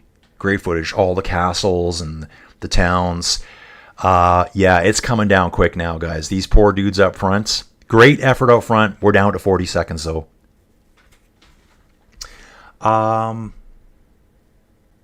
Wade saying he's hoping to see Jonas and Taddy break away with Matthew Van Der Poel. Could you imagine? Tony says, too, you need to add some simulated fans on the roadside. Dude, there is. So what I was showing you was the media file. What I probably should have done, and I'm going to go close it because I don't want it streaming in the background, killing things off here. I was going to jump online, sign into Rouvy, and show you people riding live. I can do that later if you want. If someone says they want to see that, I'll show you later. There'll be a ton of people on that course today. Colin's got a good question here. What's the user base compared to Zwift? You know, Colin, I know Zwift says about 1 million. The Rouvy president says they have 250,000. I don't think it's that high.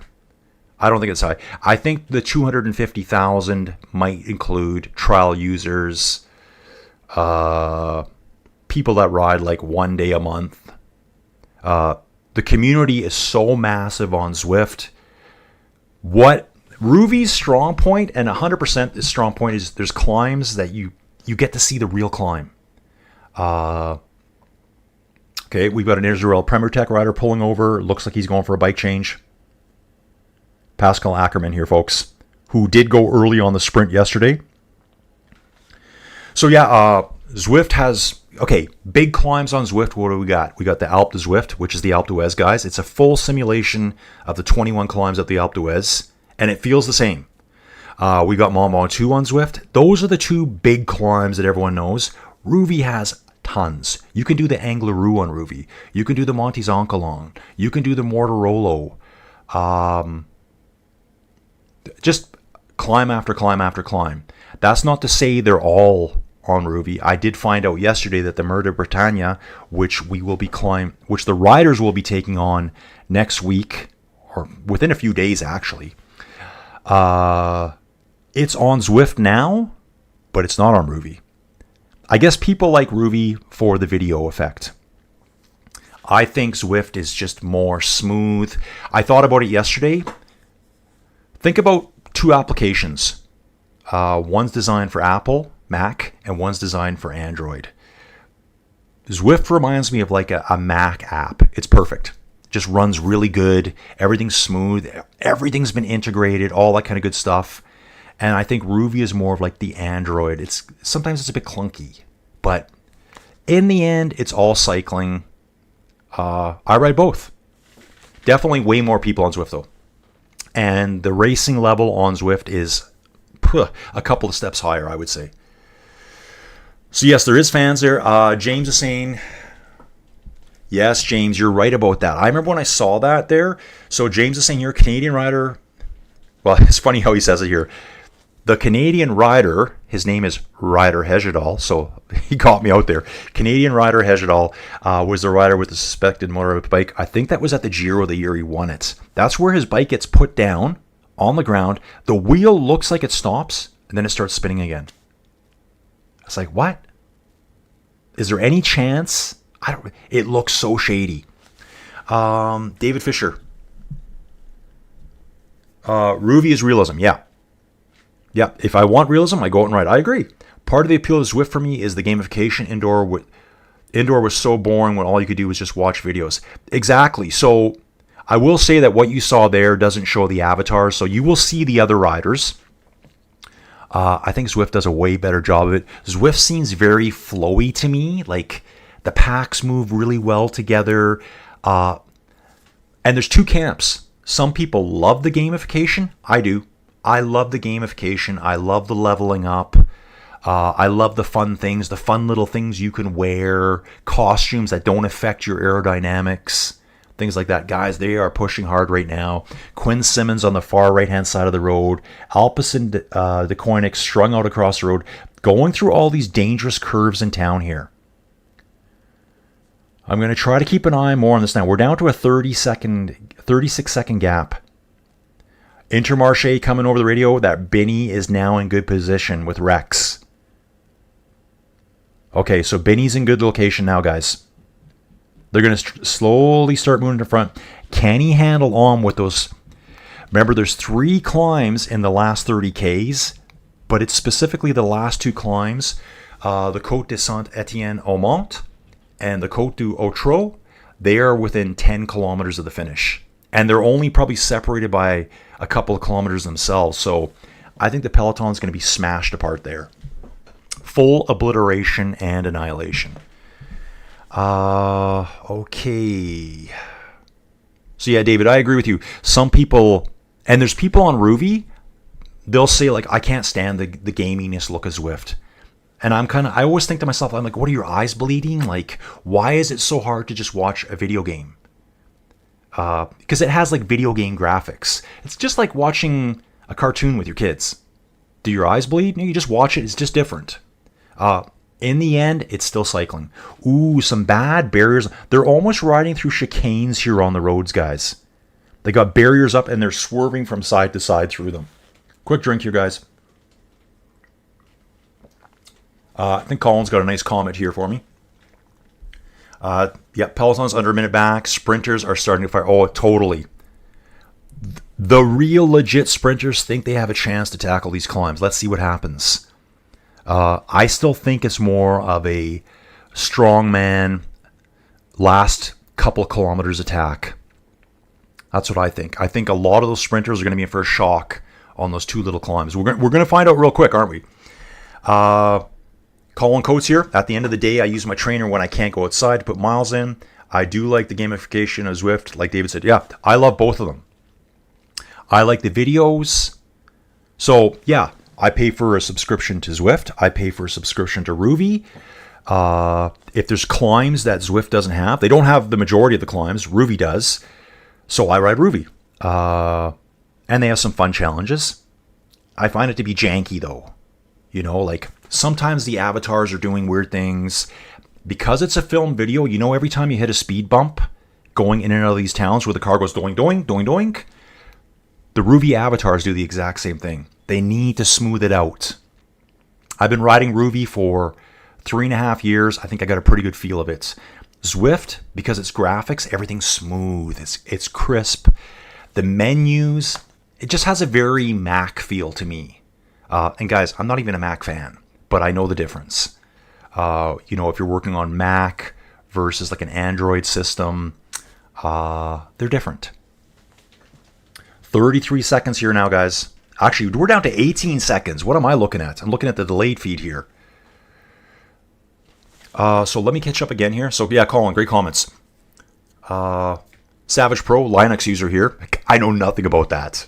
I don't even know. I just know it's a different operating system. I don't know what it does, but we're giving a shout out to Savage Pro using the Linux. Guys, 136 likes. We are 9 away from getting to my new world record. Still got 174 riders watching. Really appreciate everyone being here. I hope everyone's, well, I'm hoping for most of you are on your first afternoon beer on a Sunday. Ooh, Amaral pushing to the front now. Amaral pushing to the front. Time trial champion. Two-time. The two-time. I don't want my coffee to get cold. I hate cold coffee. Oh. Okay, so shout out to Savage Pro. Colin Coates, all right. Just got off a 48-hour shift and off to bed. Colin, are you a firefighter? Is that what you are? If you're on a 48-hour shift, maybe you're a police officer. I'm thinking firefighter, though. That'd be cool to know. So Colin's saying to me, have a good one, Colin, and great chat. Yeah, Colin's super strong. Okay, guys, they're going for a little sprint finish here now. The front 4 riders just wiped out all the sprint points of the day at the Skoda banner. Looks like the sprint's still on behind, though, too. There still must be points left. Looks like that might be Pedersen or Milan, I believe. Let's see who got 5th place there. Give me a second, you guys. I'll be checking right away. Biniam was right there. Ooh, and he is mad. The Trek rider is so mad at Biniam right now. Like, fist pumping. Oh, my. Okay, Jasper's there. Anthony Churches is there. Biniam's there. I'm trying to see who that Trek rider is. Guys, I want to get some audio here for you. I don't know what's about.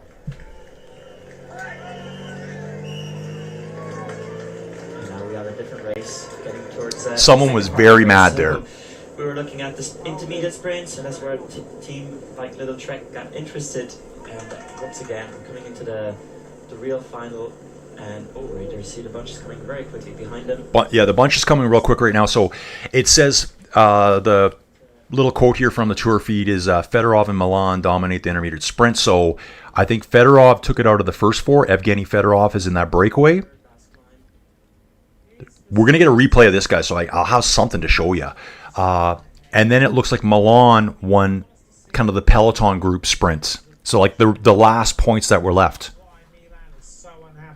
Jonathan Milan's really mad. In that photo, so it must have happened before. So I reckon he came in on the inside because he said, seemed to say, "You're crazy." By the way, it was hitting his head.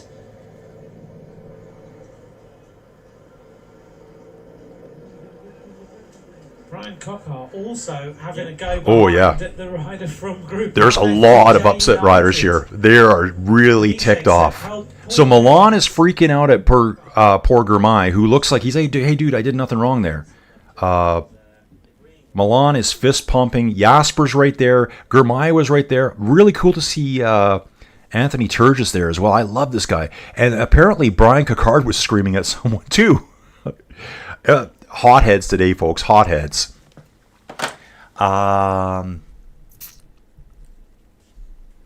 Yeah, Savage Pro. He's the Linux guy. Benny's doing really well, dude. So Amir, dude, I'm going to try to get your name. Amir Polazia Marino is asking how Benny's doing. Dude, really well there. So for those points there, Fedorov got first. So the 4 breakaway riders got all the points up front. Milan got 5th place. Merlier was right there too. Here, okay, guys, we got it now. It's on the screen now. Fedorov. So we got some good points here now. So Milan got 11 points. Merlier was there for 6. Girmay for 7th. Philipsen for 8th. Turgis for 9th. Cocard for 10th. Lots of the regular names. Danny Van Poppel's up there as well. What I did notice, though, I think that maybe Jasper didn't time his sprint very well. Because when I watched it, after the sprint point, he was well ahead of them. So I think he had like probably the highest top speed, and he was coming through them really fast. He just didn't time it right. So that was neat to see. Tobias Johansson just had to stop there quickly. I'm not sure if that was a chain. Looks like he just pulled over for a second there on the side of the road. Let's get back to the live tracking, you guys. Just take a look at the map here. So you can see now we're one big group. So I'm going to be really watching closely here when we get to the next climb, category 3 here climb, because I've just ridden this route in the last couple days. So for those of you that don't know, we're just talking virtual cycling here. Back to the live here. Okay, we do have a couple. This must be Johansson here, I believe it's going to be. Oh, what? Oh, wow, what is going on here? So Van Moor, who's led all day, who was in the lead all day yesterday too, for the majority of the day, is now out the back of the race. This guy here, who was our virtual yellow jersey holder for half the day today, is now out the back. I hope this guy gets back on. Hopefully he's just back at the team car and he gets back on. He's only 49 seconds behind overall GC gap. So I hope he's just back at the team car getting something. Yeah, nice sprint here. Really nice sprint. I'm sure the sprint teams wanted to catch them before the sprint point to get the big points. Fedorov gets 20 points. Right there. We will have more points at the finish. Also time bonuses at the finish today, folks. We'll be checking all that out. Let's get back to my awesome chat, guys. You guys are the best. We're at 137 likes. I think we're going to be close. I don't think we'll make it today, though. I was thinking, though, too, guys, I'm going to do this every day, and I'm just telling myself, okay, Colin, remember, I'm Colin. Ooh, sharp turns here. One rider almost runs right off the road, heading into town. So where are we here? Yeah, we do have a rider at the back. Oh, man, I hope this guy gets back on. Come on, dude. Don't lose any time. And we're climbing here, folks. We're climbing all the time. You think it's flat. It is not flat. Let's take a look where they're at. You can see here on the map. I'm going to zoom in a little bit. Can we see this little bit of a bump? Yeah, there's bumps through here. You can just see it going uphill. It says 1% there for, oh, that's for Van Moor at the back. The leaders are taking on 7, 8, 9%. So it's just punchy after punchy after punchy. And I know myself when I do all my inside cycling, I would rather do a 15, 20 kilometer continuous climb all the way than do, say, 40 kilometers of this. It's exhausting. It just breaks you. Okay, I'm getting back to the chat here. Yeah, Benny was placed just well there. All coming back together. Yep, Colin. I called it, didn't I? Firefighter. I thought you're probably the only people that work a 48-hour shift. Dude, here I'm not sure if Colin's gone yet or not. Maybe he'll catch us later. Do you have your bike trainer set up at the fire hall? You must, for all the training that you're doing. So I'm guessing, and if you do, that's so awesome, dude. I love it. I'm so glad they let you do that. Tony C, angry looking Peloton heading for the tight roads. Dude, there's some insanely narrow roads coming up, like half the size of a normal road. You would have seen them in that Ruby video I just played. Okay, dude, we got another dude here. Chris Coleman, welcome aboard. Hey, what's your thoughts on my Whoosh? Quite big upgrades to the platform lately. Okay, so he's saying he went away from Zwift due to the price hike. My Whoosh seems like a good alternative, but would be good to get your thoughts. Dude, I've ridden a lot of it. Not tons. Maybe I have, I don't know, maybe I have 1,000 kilometers on it, maybe. Not even sure. I started riding it last November. I did a ton of race videos on it. So if you dig back into the channel, there's probably a category called My Whoosh. And I did a lot of race commentary on for them. In fact, did you guys know, was it back in February? I did the esports championships over on My Whoosh. That's where they did the esports championships for the US. So I did the age categories. Super strong riders. Like, when you think age category, you might think, oh, old guys. Nah, it's all the age categories that aren't elite status. Super strong riders. I did all the commentary for that. And then I did all of the Canadian esports championships commentary. I did the Masters and I did the Elite Racers. Incredible racing. Not huge crowds for the Canadians. I think a lot of people, and I think in general, the esports turnouts, people are putting feet down here on these narrow roads. No crashing here, but the whole peloton just kind of took a stop there. This is tough. They're climbing up little hills. The roads are narrow. 1 foot goes down. 50 riders got to stop. So Zwift has been doing most of the esports stuff. My Whoosh took over with all the almighty dollars that they have. And so I think a lot of people are like, well, they're just not used to it. But yeah, My Whoosh is really good. I'll tell you one thing. You need a pretty powerful PC to run it if you want the good graphics. Some guys run it on their phone. To be honest, it looks terrible. To me, I ran it on my PC and I had comments, hey, how come mine doesn't look as good as yours? Because I'm using a gaming PC. That's why. You could easily run it on a phone and then use an HDMI adapter or stream it to a big screen. I would never ride any of these platforms on a phone. Get it on a big screen, be immersive. What else can I tell you about My Whoosh? Very competitive Sunday race club, like ultra competitive. Not a lot of riders though. Like when you're riding in the real world, it's mostly bots. You'll learn that right away. 90% of the people that are riding are bots. They're not real people. That's one thing I don't like about it.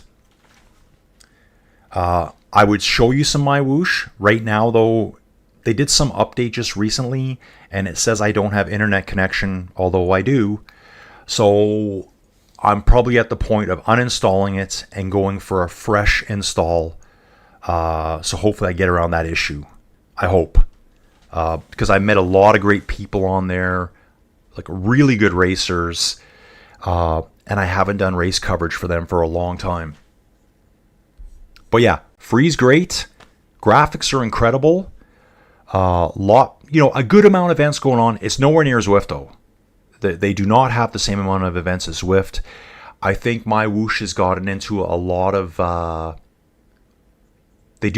think what they're focusing on is the My Coaching rides. They have live coaches on camera, and you'll ride with that coach. So they're basically all about that Sunday race club, which is maybe 200 or 300 riders, and their coaching sessions. Oh, showing crashes from earlier when the two riders of the breakaway went down. Wonder if we're going to get some replays of that. Okay, let's see what we got here on the Near Live. Oh, it's just the camera. It's the camera guys. These guys do a lot of work out there. Just ahead of the peloton here, you can see the helicopter floating around in the background too. This is obviously earlier in the stage, guys. Guys, we're flying now. We are flying now. 45 kilometers remaining. It's just showing replays right now of the sprints. And man, Milan and Coquard were both really ticked off at other riders. Coquard was really ticked off at one of the Premier Tech riders.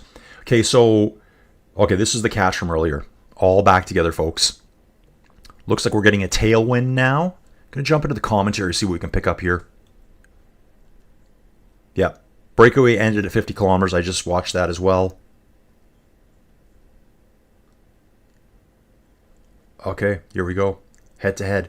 Wow, dudes, look at this on screen right now.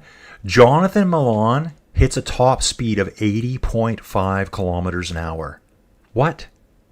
That's like me if I'm riding downhill, holding on for dear life. Tim Merlier, 77.7. I'm not sure if that's where they're crossing the line. I think Jasper was moving really fast. And remember here too, Biniam must have been right there as well because he finished probably like 6 inches behind Jonathan Milan. Really strong sprinter, this guy. No sign of Matthew in that sprint. I think he's saving up for the end. Yeah, that's crazy. I've never seen 80k an hour in a sprint. Is that real? Oh wow, cool. We got another South African here. Sean Northcote, greetings from a wet and cold Cape Town, South Africa. Thanks for commenting. Hey dude, thank you for being here, man. I really appreciate it. Guys, I'm seeing 137 likes. I think it's a little bit old. I really want to get above 145. So if you're here, dude, it just went to 138. Whoever that was, you're the best. Remember, I don't know how Sean, how did you find the video? So guys, you guys know YouTube. You're on here. The more likes my videos get, the more likely the YouTube overlords say, hey, there's some guys watching cycling videos over here. Maybe they might like Colin's video. And they'll send it to you. Like, when you go online, they'll say up next for you or recommended videos. That's the only way people that don't know me get to see my videos, is by these likes. So 2 days running, I've had my 2 best videos ever. And it's all because of you guys. Can't thank you enough. I'm an unemployed geologist. I keep whining on it, but I'd love to be a geologist again, guys. I love geology. I love oil and gas exploration. I love paleontology, but you can't really make a living doing that. Adam Yates. Adam had to stop for a new bike, and he had to wait quite a while. So I think Adam Yates is going to fall even further behind. And I think Adam finished like 6 minutes back the day before. Yeah, he's having a really rough tour. Flying down hills here again, folks. Again, flying. They're going downhill at 70k an hour. Jonathan Milan was just sprinting faster than that on the flat. Like, I wonder what kind of power that guy puts out. What are you guys thinking? Maybe 2,000 watts? Something like that in a short sprint? I could see it. He's a big guy. Okay, so Sean Northcote's here from South Africa. Good to see Sean. Sean, if you're not aware, I spent a short amount of time in South Africa as a child. Don't remember much about it, but I was there. Chris Coleman, awesome. Thanks for your thoughts. Seems like e-racing is spread across quite a few platforms. I really like Zwift. I run my Whoosh on Apple TV, and it's superb. Great, dude. Awesome.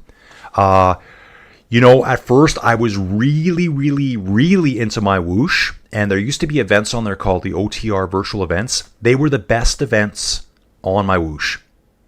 Yeah, showing Adam Yates here now for UAE.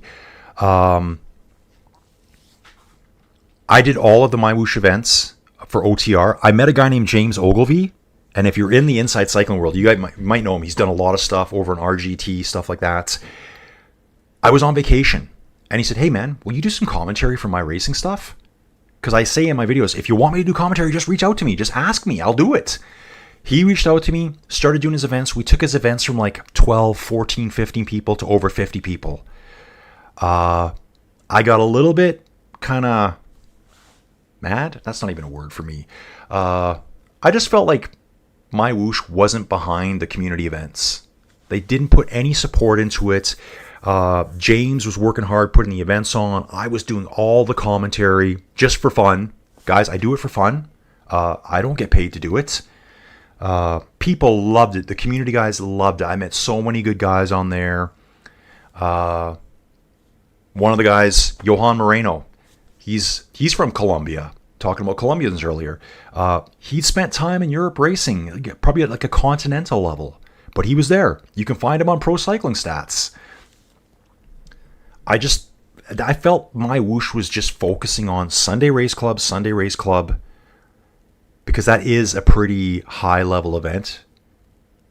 But all those high-level Sunday Race Club riders, they vanish after Sunday. You won't find them on my whoosh. The majority of them go back to Zwift. That's just reality, folks. That probably kills my whoosh to hear that, but that's the way it is. And the coaching events, I don't want to do coaching events every day of the week. I want to ride solo. I want to do a hill climb. So that's kind of why I went away from. Anyway, Chris, I hope you enjoy it, and I'm glad it works really well for you. I will be back on it soon. Wayne saying here, he says, "Oh, looks like the rain is clearing up." I think Wade wanted it to rain all the way. The front end is kind of moving a bit slower now. They're really spread out across the road. All major teams represented up front. We're now seeing the coastline too. Let's see where we are. We'll go back to the live tracking, guys. The Côte de Haut Pichot coming up. That's about 30K from the finish. So yeah, the ride I was talking about, the video I showed you earlier started right around where the climb is. I think it started right after the climb. I remember the video being about 30K long. The stage 5, the time trial, I've ridden that as well. I've ridden the entire stage, and it's in the town of Caen, Con, or is it Con? You know what movie I'm talking about, guys? Drop a comment down below if you know it. You guys should all know that movie. Yeah, so the time trial, the entire 32.9 kilometer time trial is on Ruby, so I rode that as well. It's flat. I don't know what I'm going to ride today. Dave Fisher's taking off. Thanks, Colin. Gotta go. Jumping off. Dude, thanks for seeing you. Tony C, thanks for commenting there. Adam Yates, bike change. Yeah, hopefully gets back on. We're at 147 likes, dudes. Thank you so much, guys. New record for my little channel. I'm the little guy against the big guys.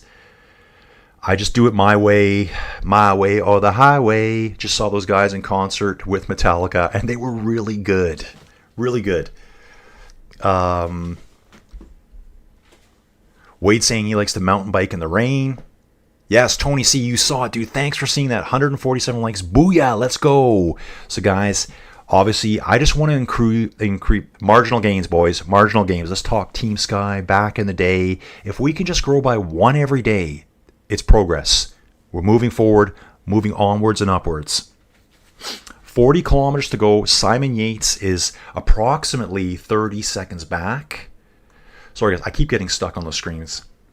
I think I need someone here that tells me, hey, Colin, get off that screen. And if you guys want to do that, just do it. I'm okay with that. Trust me. So if I'm hanging out somewhere too long, just let me know. I'm hoping we see some sprint videos. None yet. Guys, as soon as I see them, I'll let you know. See them. Yeah, Adam Yates did do that bike change. Looks like it's kind of mellowed out a little bit on the change here. Although they are riding 40K an hour, and it does look like it's a false flat uphill here. So I think they're still pushing pretty hard. Showing that Adam Yates at this point, I think he's back on now. I think he's worked his way through the team cars. Soudal on the front, UAE right up there too. Soudal protecting Remco. Visma's right there. Where is... Okay, I can see Wout van Aert. I can see Jonas on the very far left-hand side of the screen in his red and white helmet, which again I think is the Denmark helmet. And then we got the Alpecin boys. There's Matthew way over on the far left-hand side. Waving at the fans. There's a rider there waving at fans to get off the road. Yeah, it's still quite overcast here. We could see more rain. Wade, your dreams may come true. We may see more rain. Yeah, again, guys, thank you for the likes. And also, guys, we still have like 140 people watching right now. Again, my best streams ever, so it's all on you guys for doing this. Okay, so this next climb here we're going to be taking on. We're coming to it soon. It's 1.1 kilometers at 9.4%. That's why it gets a Cat 3 rating. Adam Yates is back on now, folks. He's back for UAE. This guy is crucial in the UAE effort this year for Taddy. Taddy, it will be relying on Adam Yates and Yao Almeida when the climb starts. Those are his go-to guys right there. So yeah, this is getting a Cat 3 rating due to the steepness of it. It's 9.4%, a little bit of a wall. And I'm sure it's one of those walls where you hit it and it just climbs immediately up. Was going to look at the chat again here. Mike Ellis, welcome aboard, Mike. Good to see you on holiday in Valencia from Sydney. Man, great place to be. Enjoying your commentary in English as TV and hotel is only in English. So, dude, I hope you're watching it and listening to my commentary at the same time, and it's kind of syncing up. I really hope it is. Dude, enjoy your holiday. So funny, just a few days ago, I was thinking about taking a vacation to Australia. It's just such a long trip, man. Such a long trip. I'd love to go there. Sean Northcote, come back to South Africa and do your geology thing here. That's his question mark to me. Dude, I'd love to. I'd love to. Once in a while, I don't know about you guys, I think you get to a certain point in your life, like sometimes you wish you could just like, and this is not in a negative way. This is kind of like my fantasy adventure I have, and I think a lot of people think this.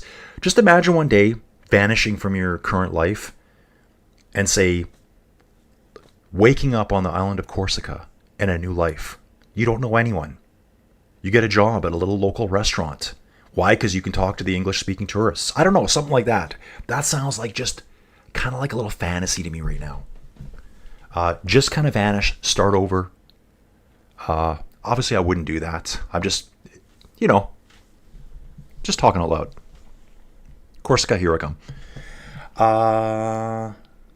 Great cycling community here, too, for a side gig. Home of Haltherley and Minar. Dude, what is Haltherley and Minar? Sean Northcote, can you let me know what that is? Wade's agreeing. He's in South Africa too. Are you guys close to each other? I think you're both. Are you guys both in Cape Town? So, guys, I think when I was there, I think there's a place in South Africa called, is it O'Keefe or O'Keep? We lived in two towns. I think we were in Cape Town short term, and then we went to the other place. Again, my dad was an electrician in a mine. I don't know if it was a diamond mine, probably diamonds, maybe gold. Oh, that'd be fun. James commenting, Yates minute back. Yeah, he's back on now. Okay, Sean talking to Wade here. Hey, buddy, absolutely, those routes are cycling meccas. Pity about the weather. So it sounds like they're getting a lot of rain, but you guys are in your winter, right? You guys are in your winter season now. We've just hit 4 hours of elapsed racing, 36 kilometers to go. So, guys, we're maybe, with these hitters, maybe 45 minutes to go, and I'm loving it. I'm loving it, guys. I have a lot of people say to me, Colin, how do you keep it going for like an hour, 2 hours straight? I'm like, guys, try 4, try 5. I can do it. As long as I get my coffee breaks, I'm good. Okay, guys, trying to catch up here again. Oh, is it Cat 4? I thought it was Cat 3. Someone may have corrected me here. If so, it's a Cat 3 climb. Côte de Haute Pichot, Cat 4 climb, 9.4% gradient. And I'm going to zoom in here, see where we are. We're getting to it. It's coming up soon, guys. It's hard to tell, really, why they pick certain climbs. It's probably just a geographical location. Easy to get like a time marker there. They're climbing right now, and they're not at the climb, and it's 5, 6, 7% gradient. Oh, and the flags are whipping here, folks. It is a tailwind currently. Actually, tail crosswind. There could be some crosswind damage coming. I want to look at the map and see how the course... Yes, right here. So right now, I think the winds are still from the west. They're going to get a strong tailwind. When they head back straight north here, there might be some crosswind damage right here. If so, I love it. I love the crosswinds, guys. I love seeing the scramble, the panic of the riders trying to get back on. I love it. Absolutely fascinating. Okay, chat, you guys are killing it in the chat today. 150 likes, guys. Absolutely awesome. Okay, here's a new dude. Looks like Captain Corlo. Hi, I'm Captain Corlo from Croatia. Listen to you on my phone, watching German live stream on TV. Dude, awesome to be here. I'd love to know. Dude, you know what I need? Okay, guys, I might do this. I'm going to be that guy. I'm going to try to find a map around the house today, and I'm going to put the thumbtacks on the wall. Would that be cool? And I actually might change the background up. I thought about doing this too, so It's green screen back here. You guys can tell, right? Green screen back here. I thought about just making it more natural and showing you some stuff that I'm into. Dude, it could be anything. It could be like some rocks I've found, some fossils I've found, some fossils I've actually excavated myself when I was a university student. I went on this awesome field. I wouldn't call it a field trip. I was working for a guy for nothing. He was doing his postdoctorate education, I guess his postdoctorate thesis in bivalves. But we were way up on the Smoky River in northern Alberta. The only way to access the outcrop, it was like a shelf along a river or along the Smoky River, was by jet boat. So we had this crazed dude that we hired out of the blue to take us on a jet boat trip. We were skimming through water that's 6 inches deep in places, flying across the rocks. We got dumped out on this ledge, and basically there was like about a 400 or 500 foot cliff. I wouldn't say cliff because it wasn't rock. It was more just like an 85% gradient hill. That was our only way out of there, or by jet boat. The amount of fossils we found there was insane. Looks like we've got a... I'm not sure if that's Israeli Premier Tech rider there. No, it's not. Quick Mechanical, side of the road. He's rating his team right now. Who is this? Yeah, we can see a split right now. This rider here. I love this guy's name. Clément Champoussin, Astana FDJ. Yeah, the Astana team throws me off now because they've got all this extra color on their jersey. I would have known that. Champoussin. Great last name, dude. Love it. Do my best to get the names pronounced right. I do my best. Okay, guys. Just trying to... So, yeah, awesome. Captain Corlo. Great you're on board. From Croatia. Man, I'd love to visit there, too. That looks like such a great spot in the world. The summertime's there. The cycling. James is saying what he did after retirement. So, I wonder what he's referring to. I'll figure that out later. Mike Ellis, Sean and Wade, I love the Cape Town Cycle Tour. Done it 5 times. Colin, you will love it. Ooh, okay, guys. I got to get back over there, I think. Oh, okay. Sorry, guys. Okay, this is stuff I need to know. Sean's telling me Alan Hatherley is the current world mountain bike champion. And Craig Minnaar was multiple world downhill champ. Okay, good to know. The only thing I've really followed for cycling in Africa would be like the Cape Epic. I love that. Haven't even seen it this year. I love the formats. Looks like a brutal race. I think EF just did a version of it. I think Lachlan Morton was there with the American dude. You guys know who I'm talking about. That blonde American dude who's like a juggernaut on the bike. 56 kilometers an hour now, guys. Champoussin says he's 28 seconds off the back, but I think he'll get back on. He'll use the team cars. Oh, climbing now, folks. We are climbing now. It says 12% gradient right now. I'm looking at the stream here as well. It's just a little bit behind, but I can see the climb. Wow. Ouchies. Commentary here, folks. Yes. I love it. Okay, guys. Great. Wout van Aert accelerates at the bottom of the climb, leading out the Visma team. Maybe Wout wants to do something today. He's a strong man. So Wout is another rider I would not consider a pure sprinter. He's like Mathieu van der Poel. They're strong men.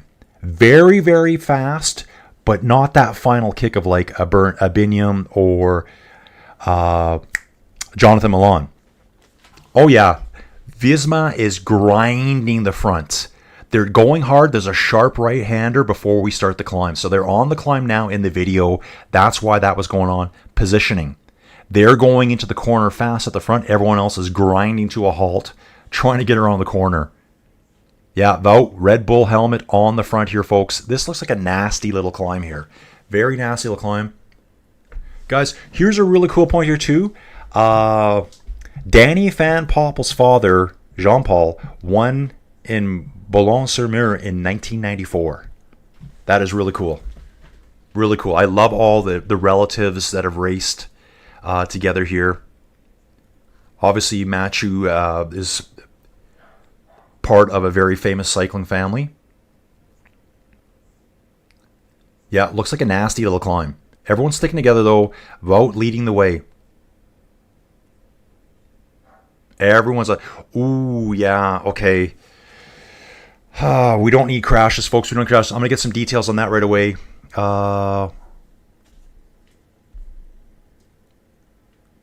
Yeah, Tony says it right here. There's 180 riders. I think there's 182 right now with 2 withdrawals during yesterday's stage, unless we've lost someone else. I can see Poggy right there with team. He's riding in the Visma ranks right now. Jasper's doing a good job. He's just 3 or 4 riders behind Poggy. It's Visma setting the pace at the front. Jonas is actually in 3rd place right now at the front. The smoke is going off on the sideline, folks. 11% gradient through here. 550 meters to go. I'm thinking I'm seeing Poggy moving up on the left-hand side here, right behind Jonas. Jorgensen's right there too. Jorgensen, he's... okay, I don't want to say he's underrated, but he's underrated. And there's a crash. There's a crash on the climb. I see an Ineos rider here. I see a Trek rider there. Nothing big for a crash, more like a bump of shoulders. Someone topples over, 3 or 4 riders go down. Wout just drilling it on the front, folks. 8% gradient. Some psycho guy that looks like he needs to ride his bike more, running alongside the riders. Get away from them, dude. Get away from them. Visma train driving Poggy right there, though. Poggy is right there, sitting 3rd place at the moment.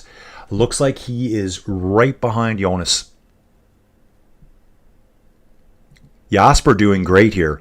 Looks like Vanderpoel's in about 7th place. Jasper sitting in 8th place at the moment. He knows if he can survive these hills, we're going to lose some sprinters. We'll have a quick look here as to who falls out the back. 30 to 40 riders over the top. I want to get some live tracking going here for you folks. Okay, so this stuff to me, starting to look familiar, these country fields. Again, I'm looking at a different angle, but I've ridden this stuff in the last couple days. Off the front here, Philipsen. There's a group behind us here. The second group, 25 riders here. They've fallen back a considerable amount of ways coming up that climb. A lot of riders back here. We're going to see how it all comes back together, but we got like a 1 minute 40 second group, 1 minute 40 second gap back to the second group, which includes Anthony Turgis, currently wearing the green jersey. Joe Blackmore's back there, Casper Askren. Big group of 25 riders. I can see them in the distance now. So on the course right now, looks like we almost have 1 blob on the front, a second blob, and then a long train who are just desperately trying to get back into that second group. Very twisty and turny, and this is a place coming up ahead here. I was saying before, I think if the winds hold up, we could see some echelons forming up in the distance here. It's a north-south road with the... And it looks like it's north-south for probably... Oh, let me guess. Probably at least a few kilometers. I'm going to say 4 or 5 kilometers just based on what we got left in the race. In the wide open sections, we're going through farm fields here. If that wind comes out of the west, we could see some stuff. And the flags are blowing hard. So there is a wind blowing, kicking up here. Back to the chat, folks. Let me get you back here. So exciting, guys. I love this stuff. I absolutely love this. Yeah, it's 143 back to the Merlier group. That also includes Anthony Turgis. Says there's 22 riders back there. Guys, we still have 400 meters of climbing to go. And it's basically all smashed into those little climbs. I think Jasper did a really good... I'm just going to have a quick look here. Now they're saying it's 10 seconds back to that group, to the green jersey. So I think there's a group in between too. I think we got a group in between. Man, these castles here, fantastic. I could probably take a year off my life and just tour Europe looking at castles, following bike races. Okay, Sean's saying he's talking to Mike Ellis. Absolutely a bucket list race. Did myself 2 years ago when it was called the Argus Cycle Tour. Someone mentioned the Argus Cycle Tour earlier as well. Captain Corlo saying, thanks, keep it up. I think he's cheering me on, or maybe he's cheering the cyclists on. James lives in Calvi, Corsica. Yes, I've heard of that name. I swear the tour was there a few years ago. Wasn't it? Yeah, Tony, Jasper's doing a really good job here. So, guys, my poll question today. Can Alpecin go 2 stages straight? It looks like it's at 59% yes now. So maybe a lot of the people never got their vote in, but I'm leaning more towards that now. And I think at this point, it could be Matthew today. Maybe they want Jasper to get it. That's the problem with that team. They've got 2 guys that could compete for the green jersey. So they don't want to split the points too much. That's something to consider for them. There might be days where it's like, Matthew, you can't win today. We need Jasper to win. So we get a stage win and we get the green jersey. On the front right now, Total Energies, really liking the smaller team's performance here. Like, great stuff. Alpecin on the front, Visma on the right-hand side. Roads are starting to narrow up here, folks. Roads are getting narrow. Here it is. Okay. That's the front group. Here's our 10-second gap. It says 36 seconds here, but I think it's a lot less than that now. And then off the back here, we've got 22 riders back here. Wow. These guys are hurting now. They're almost 2 minutes behind. Not the place you want to be. Especially, like, look at this here. Garcia Gortina, he's only 10 seconds behind on the GC. He's 12th overall. Finds himself 2 minutes behind today. Same with Haller here for Tudor. 22nd overall. And now he's 2 minutes behind. Some of the other riders back here, it's just the way they're riding right now. They've got big time gaps as is. They'll be stage hunting later. Domestique work. But these guys here, with only 10 seconds behind, the Uno X rider, he's only 10 seconds behind. Man, dude, they got to do something to get back on. Get back on, boys. Here's that turn I was talking about. This may have something develop here in this north-south section here I'm showing you. I think everyone's going to be on high alert through here. Again, I don't know. Maybe we can back up a bit here and see what the winds are like right now. Yeah, you can see here, the winds are crosswind right now, but they're very light. So the wind gusts from earlier, it looks like they've died down. Back into our awesome chat.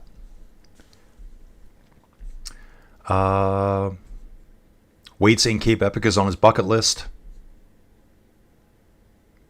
Tony saying his live feed on TV just glitched, like the Matrix. Maybe we were all bots. Possibly. There's a better chance that we're living in a simulation than not. That's horrifying, isn't it? There's a better chance we're living in a simulation than not. Why am I doing this? I've been enchaining the bots. Hey, Jay Taylor. Hey, do we still have the same forest? No, dude, they're gone now. They got caught with 50K to go. How big is the first group? First group right now, it's looking pretty big. I'm thinking maybe I'm seeing, it's a good sized group, the front right now. It's got to be 80, 90, 100 riders right now, minimum. We've got, well, I can find out. We've got the front peloton. We've got 17 riders riding solo behind them. Another group of 8 and another group of 22. So that's 47 riders right there. So we're still like 130, 140 riders in that front group right now. It's kind of all came back together. Those 4 breakaway guys, what an effort. Wonder who's going to get the most combative award today. Everything's kind of just stabilizing at the front right now. 24 kilometers to go. I bet you they're taking a lot of communication from their DSs. What's the strategy, guys? Lots of right-hand bends here. We're taking a hard 90 right now. Luckily, the road goes from very narrow to very wide. It looks like we're almost 3 lanes wide here. Lots of fans at all these corners. That's probably the place to view them. See if I can... Okay, finally we get the intermediate sprint. Okay, guys, going up on screen right now is going to be the intermediate sprint. This is where Jonathan Milan gets so mad at Girmay. And watch Cacard behind. He's fist pumping at someone too. Watch how mad Milan is here if they show it. He's really mad at him. And Cacard's mad at some Israel Premier Tech guy. Oh, no, sorry, it's a Groupama FTJ guy. Here, I want to show you that again. Can I do that? Let's have another look at it. They said here that Milan was going 80.5 kilometers an hour. Jasper was right there. Girmay was right there. Coquard, Anthony Turgis. Who is... Oh, that's Merlier over on the left-hand side. That's who that was. Okay, guys, back at it. Going down some nice long descent here. 70k an hour plus. See where we are on course. So they're just... this looks like a big down here, so I don't think the crosswinds will have much effect here. I didn't know it was downhill through here. So traveling downhill here, they're going to string out. Well, actually, having said that, I can see some gaps forming. Gaps are forming. Such high speed here. Most guys aren't even pedaling here, doing 75k an hour. Let's get back to... This looks like a trailing group behind, to me. Peloton all grouped together. I just got sight of Girmay right there. He's tucked over on the left-hand side, right behind the Total Energies team. Alpecin kind of dead center with EF Education. And the UAE team on the far right, snugged in beside Israel Premier Tech. Yesterday, Israel Premier Tech had two guys that stood out to me with Pascal Ackerman and Joe Blackmore. Okay, so there's a good chunk of riders. There's like 20 riders in a group behind these guys. It says 35 seconds is the gap right now. So we've got a group up front. We've got the main peloton, 135 riders. We've got a group that's just dangling, 17 riders. Matty Mahoric chasing. It says 40 seconds. Is that really 40 seconds? I don't think so. You know what? I'd love to have a satellite view of this. I would love satellite maps. Group 3, 8 riders. Sean Flynn's in this group. And then group 4, 22 riders back here. There's 3 riders here. Even Ballerini here. He's only 30 seconds down on the GC. It'd be a shame to lose, 2 minutes today. So hopefully they can get back up there. 4 groups here, folks. Remember, 10K is where it is going to absolutely light up, folks. Will absolutely light up. Lots of road traffic here. People standing on the roads with their cameras out. They don't even realize that the riders are coming at them. And the riders, the Israel Premier Tech guy, waving these fans off the road. Yeah, that's one of my biggest pet peeves. Want to get back here. Guys, love the chat still. We're at 153 likes. We have more people watching now than earlier. I swear, guys, it's your likes that are getting more people to watch my videos. Thank you. Yeah, okay, perfect. James says here, 3 stages in Corsica, 2013. Saw all of them. Wow, awesome. Sean's back in. Yeah, I would say so too. Guys were close, but Philipsen won that one easy yesterday.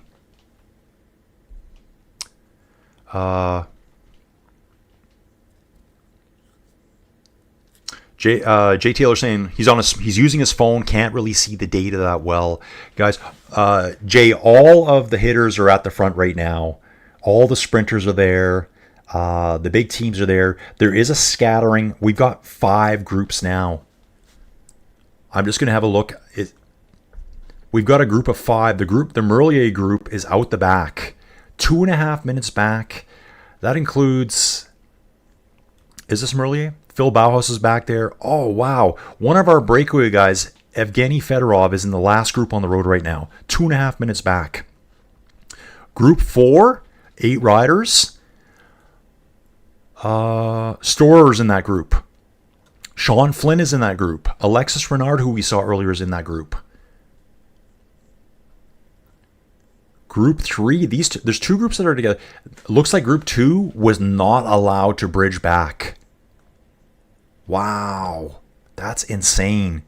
So the front group, okay, where are they? The main peloton, 135 riders. All of the big names are up there, the sprinters that you would expect. 54 seconds back, we got 2 solo riders, Higuita and Meyerhofer. I'm just reading some comments here from Team Picnic Post NL. Now is the time the directors got to motivate their riders. 15 riders in Group 3. That's the Matty Mahoric group. We bounce back another minute. We've got 8 riders riding solo there in a little small group. How funny. Someone's got, and they did it too. This is so good. There's a dude standing on the side of the road, decked out in his cycling gear. What's he wearing? Looks like he's wearing Decueninck or something on him. And he's got a big circular thing up in the air. It's all painted with a net on it, and it says beat-ons here. And someone threw a beat-on, a bottle, right into the net. I think this is just a fan who wants to collect bottles. And the riders are like, this is perfect. I can ditch my bottle now and not be fined for littering. So awesome. Camera's on Felix Gall right now, 49 seconds behind GC Gap, 77th overall. This guy, once we get to the mountains, we're going to see a lot more of him. Had a really good year so far. Okay, guys, let me get back here.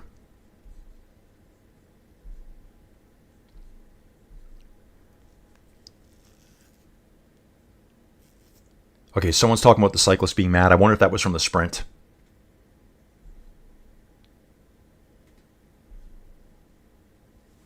The main Peloton's at the front, and they have right now, it looks like 1 minute 13-second gap to the second group. We're split across 5 groups on the road here. 17 kilometers to go. Actually, 15.3 kilometers to go. It's all going to take off at 10. I'll try to start doing my coverage here based on the tour feed, because that's where the climbs start. And that's where it will light up. I would expect to see some longer range attacks starting. Actually, I just noticed an Alpecin rider move to the front.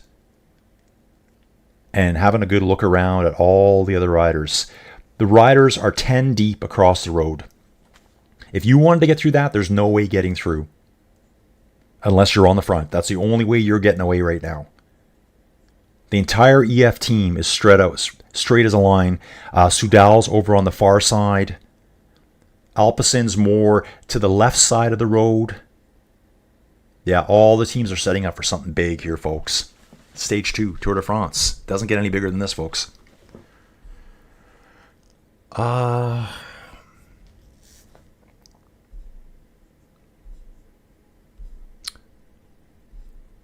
Someone's asking about Biniam again. He's absolutely fine. He's in this front group right now. Yeah, Steven Cycles, you're right. Steven says it's an uphill finish. So even though we've got 2 climbs left, guys, I'm going to try to zoom out here so you can see them. Here they are. It is an uphill finish. It's not much, but it's enough that it's going to hurt the legs. Again, look, the guys right now are climbing again. And it says right now they're climbing. Okay, so that is a little bit old what I'm looking at, so that's okay. It's up and down all day. These are brutal stages. Absolutely brutal stages. This is just wear your legs out. So the closest group is a minute 25 back. So tons of riders are going to lose so much time. The GC is going to be flipped around again. For those riders that were all like mid-pack, it's just going to be flipping everywhere. There's guys right now that are only 10 seconds behind on the GC. They're losing 3 minutes today. The guys in that Merlier group. I'll take a look at them right now. There's 3 riders there. Garcia Cortina, Haller, and Edvardsen Freindheim. They're 10 seconds behind on the road. They're 3 minutes, 15 seconds behind now. So all that work they did yesterday, kind of Magnus Cort Nielsen's back there too. Bauhaus, Danny Van Poppel's back there. Oh, is that him? One of the Sylvain Dillier, he was doing a ton of work earlier today for Alpecin. He's off the back. Evgeny Fedorov, who's been in the break. Was he in the break yesterday? Well, was in the break today for 150 kilometers, 160 kilometers. He is 3 minutes behind now. And I think that's only going to grow. Insanity here, folks. Try to show you where we are again now. Here they're all spread out. It's saying there's 5 groups. I just don't think the 5th bubble's showing up. When I come to map mode, they're together. Second and third group are probably going to merge together, hopefully. Maybe they can reduce some of the damage they're going to experience here. Look at this corner coming up here. Obviously, you know, this is diverting off a roundabout. That could be a dangerous corner. This looks more like we're going to start climbing here real quick. A little bit of a switchback here. Straight up this side of this hill. And what I will show you guys here, this here, they crossed the water here. So this is the water flowing out to the ocean there. A hard 90 here, a little tiny bit of a roundabout to go through, another hard 90, then a run down to the finish, a final, but we're climbing uphill just at the very end. The last few hundred meters, I believe we climb uphill. Camera right now is showing Maximilian Schachmann out the back. That looks like the main peloton right there. So they're falling out of the main group. Yeah, I can see two riders in the distance right now. Schachmann was one of them. Didn't catch the other rider's name. The heat's on, folks. The heat is on. I think all we still have is our sprint video. Guys, here's a video for us. Let's check this out. This was the climb. This is the start of the climb at 30 kilometers here. Oh, that was over the top. That was over the top of the climb at 30 kilometers. Everyone, it was a pretty good group that went through there.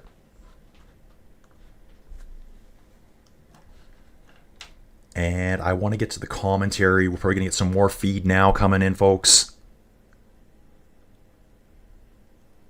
Yeah, it's fast, man. It is fast. EF leading it out right now. Going through a big traffic circle. They're splitting up. The right side was the right side to be on. The left side, you're going to lose spots right there, folks. The right side guys are already done. The other guys are just coming out of the circle now. They just lost 50 spots, EF there. That was a kind of a big screw up by EF there. Now they're all having to do extra work to get back to the front. The Soudal guys, they called that one right.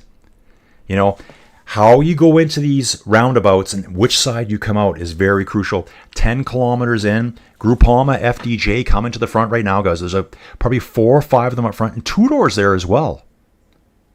Okay, EF is slowly making its way back up. The 5 or 6 of them, looks like it's only 3 of them now. Remco right at the front, folks. Going through another roundabout. I'm going to keep looking at this map here really closely. Want to stay on this map right here. Long drag now, uphill. So where are we on the map? Oh, we're on our climb now, folks. This is the start of this climb, this category 3. What did we say about this one earlier? Riders are getting stuck on either sides of the traffic furniture, the road furniture. Remco right at the front. I see Visma riders up there too. Total Energies. Okay, good stuff. Yep, final 10K. This is where we start climbing. We have 2 climbs to do here. Probably within... It's 2 hard little climbs within a few kilometers of each other. Then we start bombing downhill, and I think the road gets kind of technical with that bridge crossing, those 90-degree corners. We're on the Côte de Saint Étienne au Mont. Yeah, I did see the Visma guys are up there too. So it's Groupama FDJ driving the front right now with Visma Lisa Bike. Those are the 2 teams that are the most dominant in the front right now. Groupama has got something up their sleeve, folks. Romain Gregoire, yeah, that guy's been on fire this year too. Won a stage just recently. Groupama FDJ is at the front. Chat's getting crazy here. Sean, thanks for the great commentary in chat. I've subscribed, so look forward to seeing everyone again. Got to fly, catch them. See you later, Sean. Take it easy, bro. Thanks for hanging out with us. Guys, 165 likes. We shattered the old record of Inside Cycling World. Shattered. Still got 216 people watching. Guys, love the numbers. As those likes go up, there's some other dude sitting out there at home right now. Could be a dude, could be a lady, watching TV, loves cycling. Oh, Groupama's pushing hard. And I think Ineos is coming up too on the left-hand side.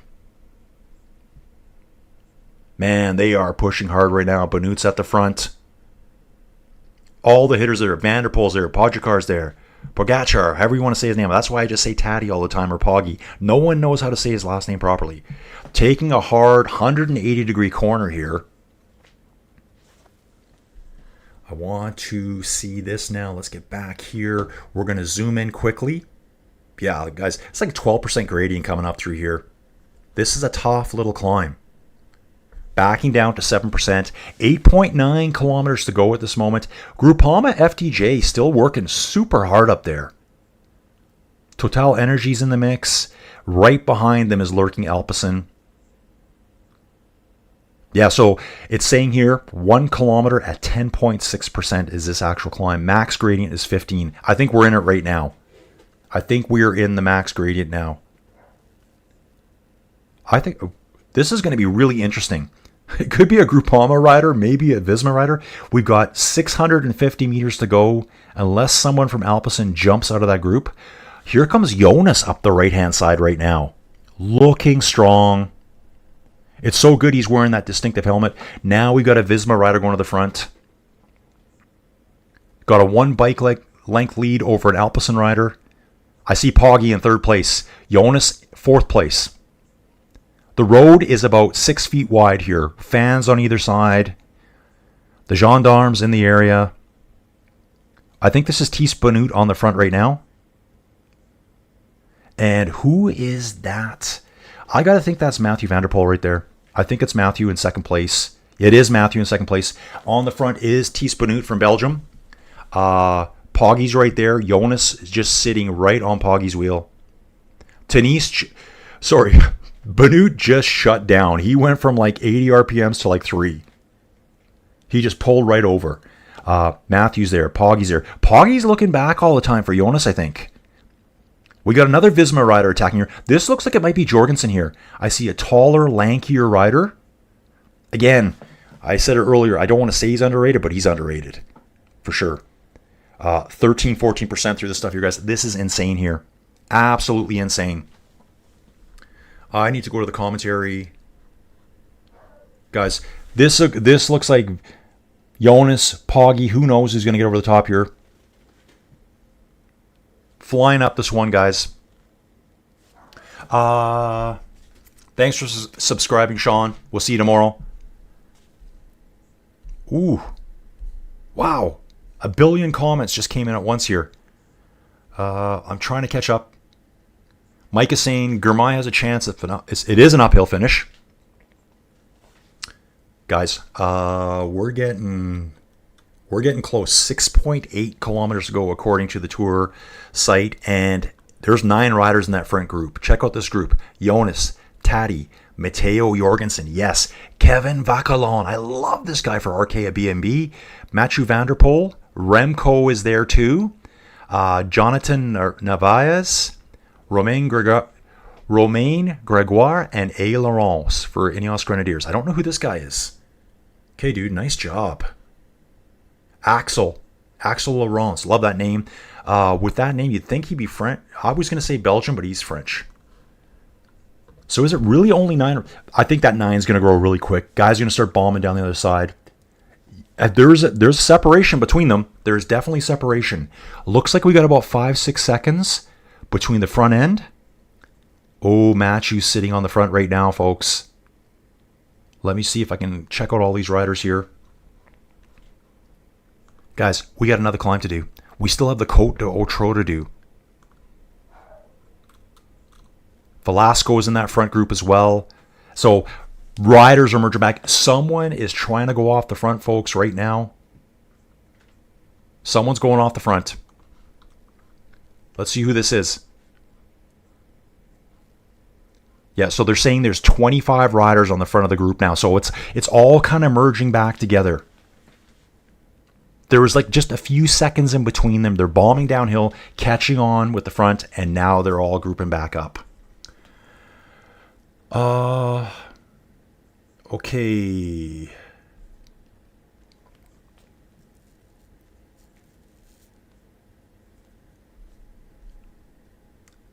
Okay, so Tony's talking about Bob Roll here. Called a fan schmengy and a bad fan a drunk, a schlug. Sometimes he was caught being even more rude, unfortunately.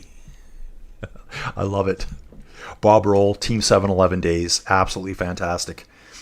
J Taylor, awesome. Thanks for watch party. What teams are controlling the Peloton? Dude, it's on right now. Everyone, all the hitters' teams are up there right now.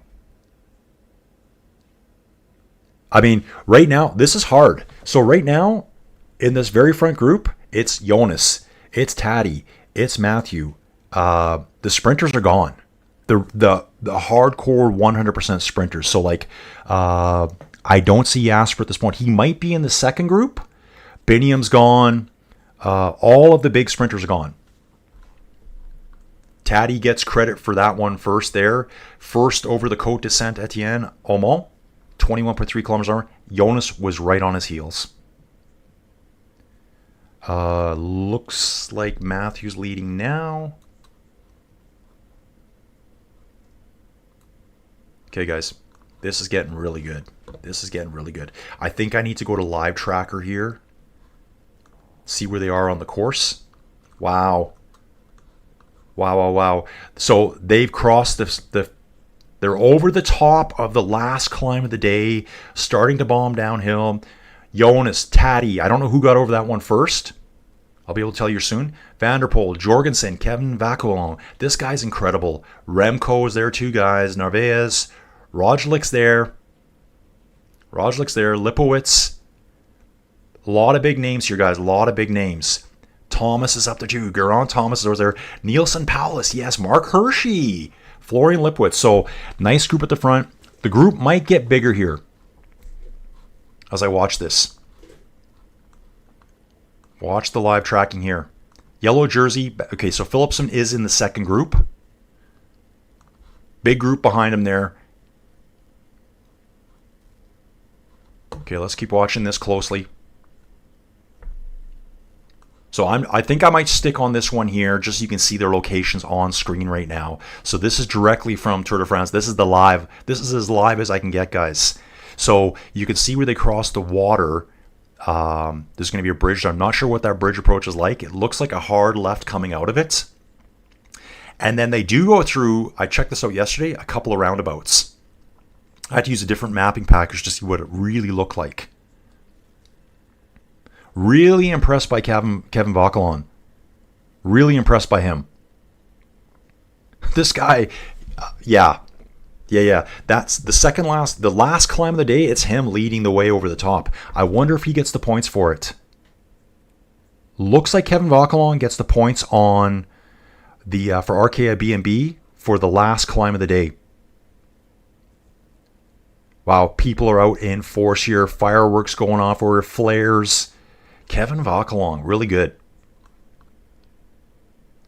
Oh my. Biniam had a mechanical. He wasn't in the front group.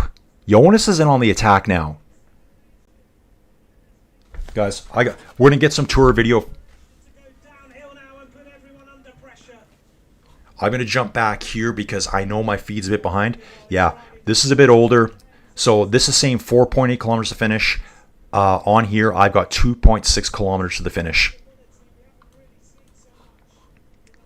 Yeah, Vaculon, he's attacked once. He's attacked again. Let's take a look at the map. We're going to have to hang out on this map, guys. This is the best way I could show it to you right now. They're approaching the bridge now, crossing the bridge. This front group, 4 riders. 4 riders left in this group, guys. Okay, it's back to 15 riders now. I thought we lost Jonas for a second. Kevin Vaculon, Matteo Jorgensen, Mathieu van der Poel. It is an uphill finish. My money's on Mathieu.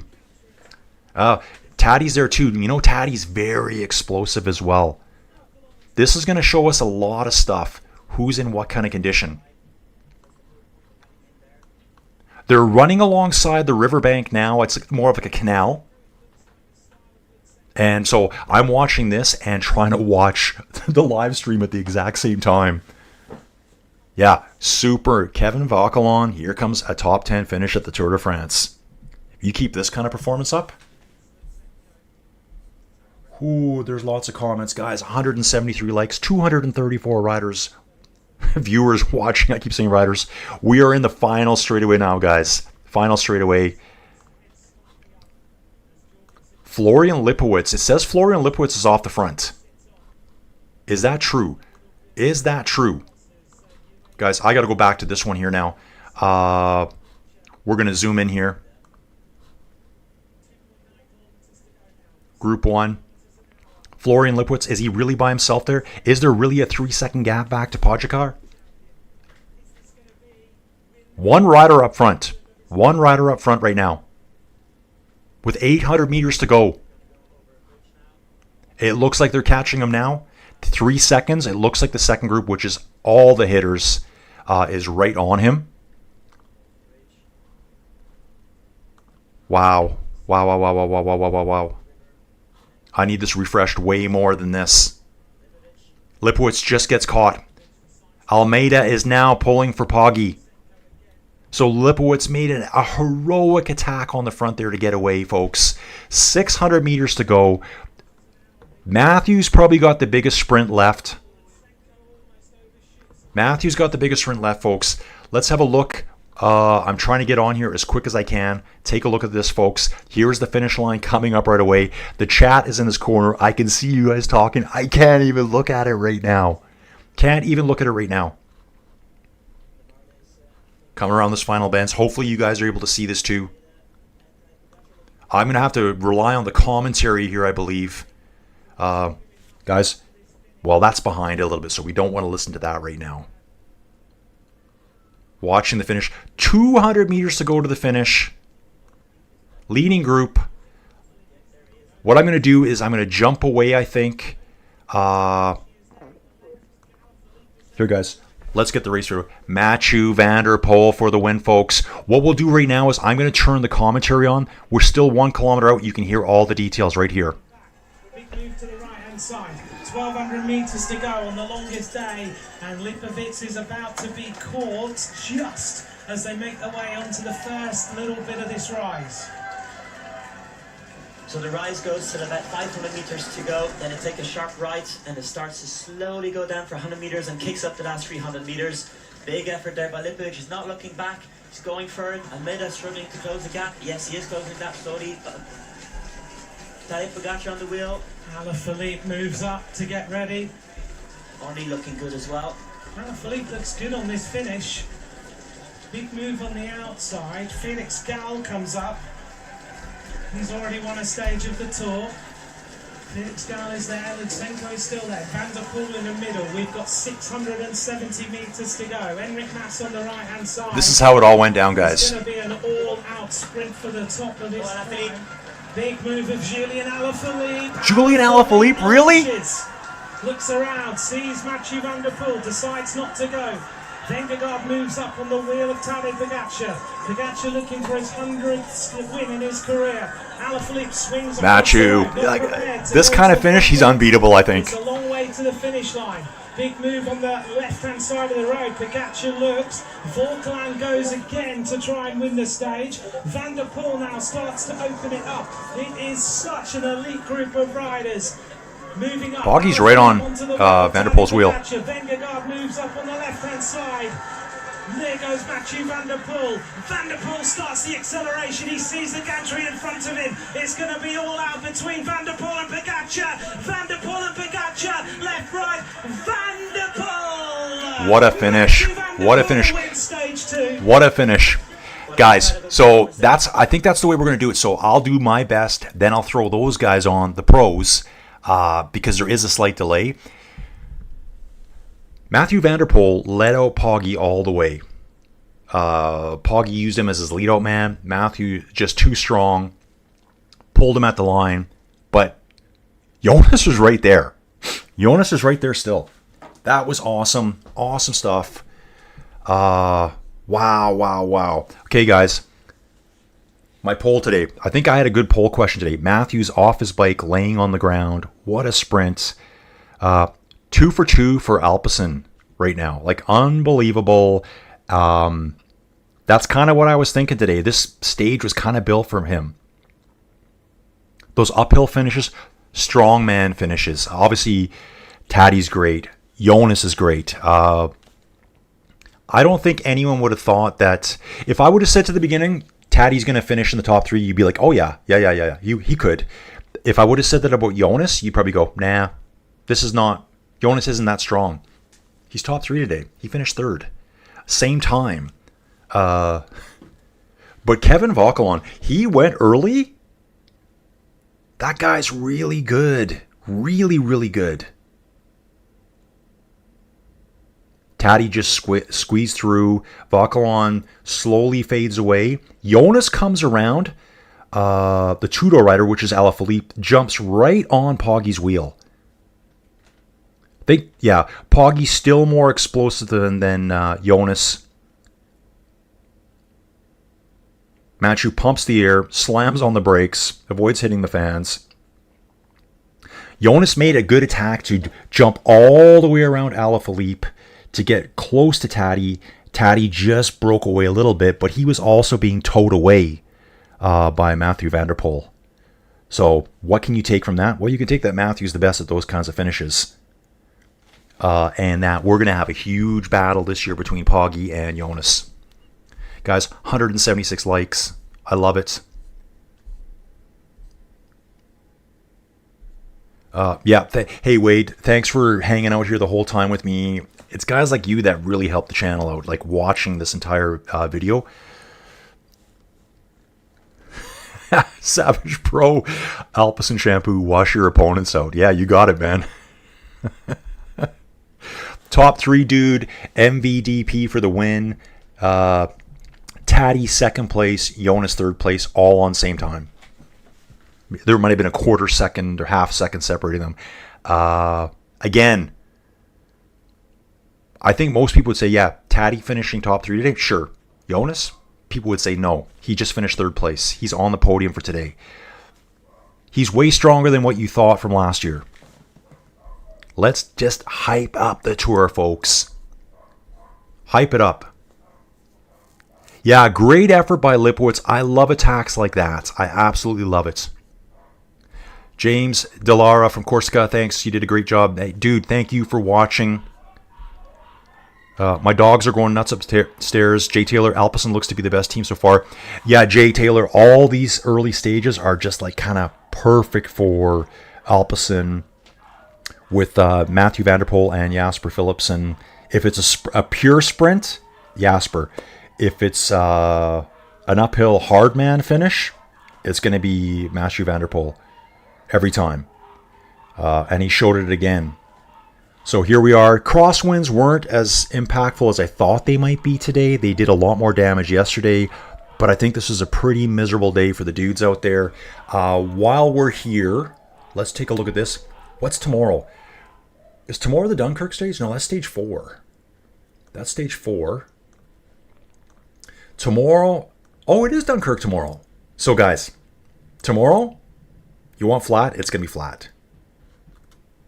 Oh, it's not. Oh, sorry guys. Server died out there quickly. So, okay, it doesn't like that one. I don't know why. Route of stage 2, we can use this one. Back here, I'm trying to get back to live tracking, and okay, I've lost it, guys. Yeah, stage 5 is the time trial. That's where you're going to see Jasper lose time. Impressive. Guys, okay, I've got it right here for you. Got it here. Let's watch this. Here they are coming up the hill. It's an uphill finish. Mathieu van der Poel leading. Taddy was maybe half a bike length behind him. You could see Jonas coming through right there as well. There was really nothing between them. Girmay finishes more than 5 minutes behind them. So tough day for Girmay out there. He's finishing with the teammates. I think he's finishing with Adam Yates there too. Now, maybe that's Simon. Never know the difference. Let's just jump out of that, guys. Again, thanks everyone for being here. So overall, that was Mathieu, Taddy, Jonas, Kevin Vauquelin, and Matteo Jorgensen. Awesome stuff. Stage winner. Mathieu van der Poel. Yeah, he's a savage on a bike. Absolute savage on a bike. Kind of been there, done that, done it all. The race. That's our wins, folks. Okay, guys, what time are we looking at now? How long have I been online for? Ooh, wow. Guys, I've been online since 4:15. We've been online for 5.5 hours. That is insane. Cole Kane, dude, thanks for your support earlier today. Really appreciate you jumping out and doing that for the channel. Jason, yeah, probably not steep enough for Taddy. You're right. High speed finish too. Brutal day, lumpies. I'm just going to go through the final chat here. Fod Walker, thank you, Colin. Yeah, dude, thank you. You guys are what makes this happen. I can't do this unless you guys show up. You know what's crazy, guys? There's still guys out there on course. Like, the damage being done. Right now, I'm looking at 9 minutes since the finish. There's still 92 riders out there with a 33-minute time cutoff. Okay, a bunch just finished. It just dropped to 64. Okay, check this dude out here. Love it. Robert Hayer says, thanks. We're in Paris watching live, but needed some English commentary. You did great. Thanks, dude. Thank you very much. Thanks for watching the channel, supporting if you can. Likes, guys. 181 likes today. That's the support I'm looking for right there, guys. That's the support I'm looking for. So, those likes, there's going to be someone sitting around later today on a Sunday, bored to death, turns on YouTube. They might see my video. I'm just a local independent dude doing this. I got no one backing me. I'm not part of any company. It's just me. Me in the 10x10 cube of victory and glorious action today, folks. Stage 3, Valenciennes to Dunkirk. So yeah, that will be a flat finish one. 170, thank you, Tony. 178 kilometers, rated as flat. There is 800 meters of climbing, though. Is that tomorrow, Monday? Is tomorrow July 8th? It can't be. Tomorrow's July 7th, isn't it? Yeah, tomorrow's July 7th. We got someone else jumping here. Sasso Casablanca. Vingegaard looks really strong. Poggy didn't look invincible today. Dude, you're right. I actually noticed earlier on one of the previous climbs, people always say this, Taddy never looks back. He was looking over his shoulder the whole way because he knew Jonas was right there. Guys, I'm not really a huge fan of either one of them. I like guys like Matthew better.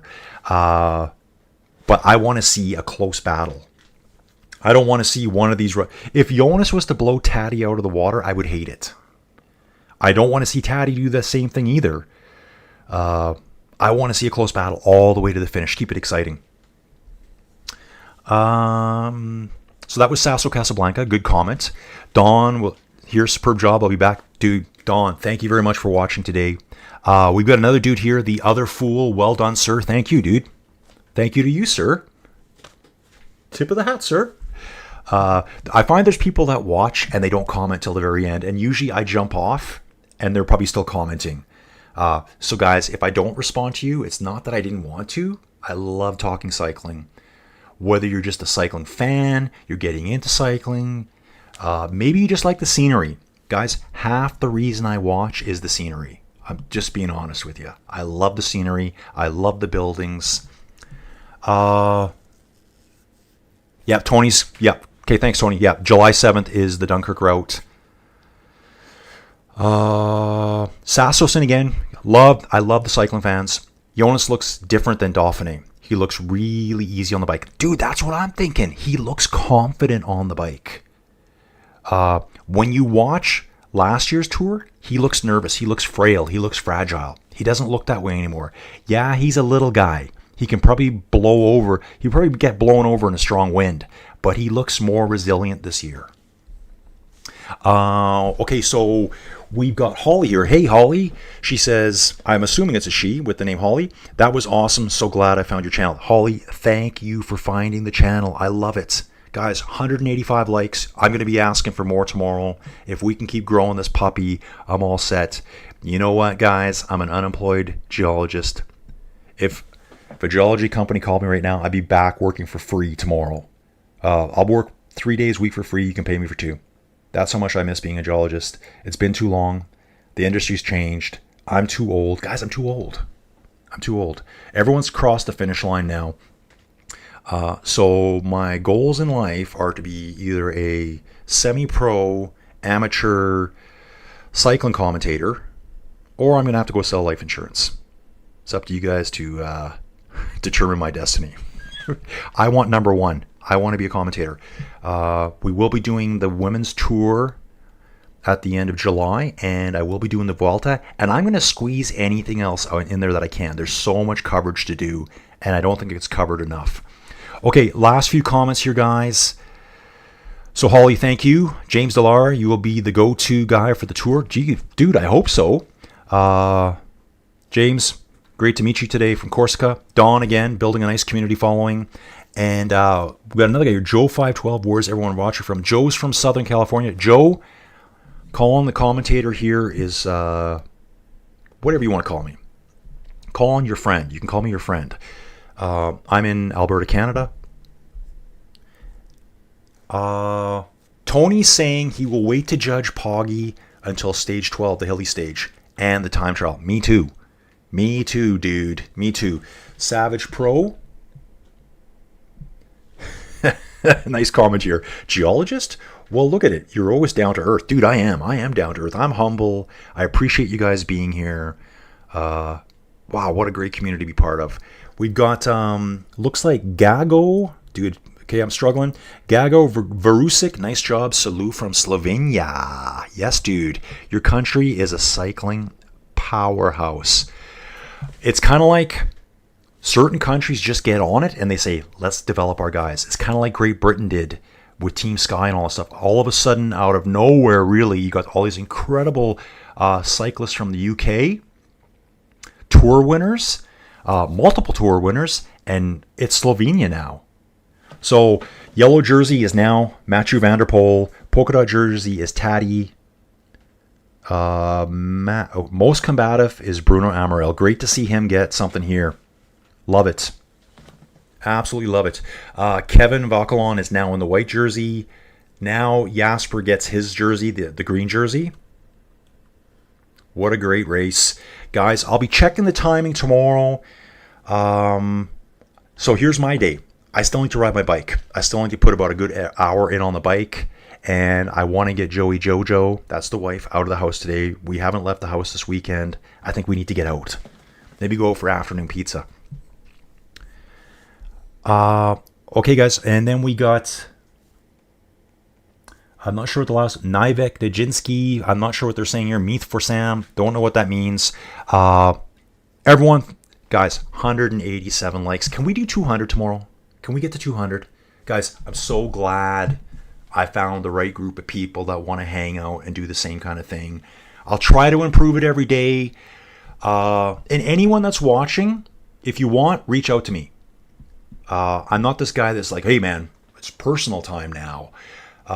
You know where to find me. I'm also on Facebook, so you can Facebook message me.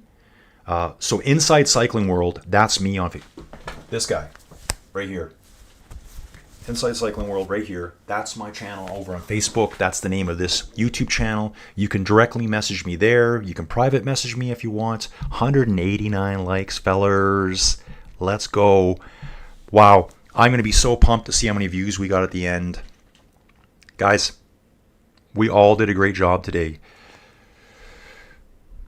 Thank you for watching. This was pretty incredible. I'll try to put up a new poll up for tomorrow. Guys, if you have any comments or suggestions, just send them to me. Help me out.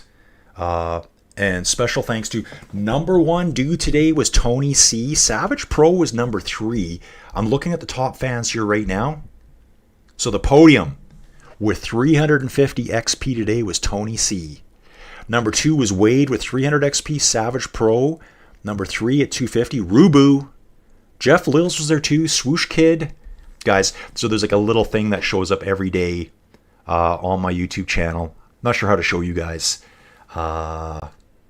Actually, you might get to see it right away here. You will. I'll just let the video stream. Yeah, actually, it's being recorded right now, so you're going to see it. It's going to appear on the right-hand side of the screen. I want to give you viewers your podium positions for the day, so this will be appearing here on screen pretty quick. Guys, I'm going to jump. I've been streaming for 5 hours and 24 minutes right now. That was a bad finger snap. I got to get outside and do my chores, feed the animals, and get my life going. Okay, guys, thanks for watching. See you tomorrow morning. Check your times. I don't even know when we start. I'm going to figure it out tonight. See you soon.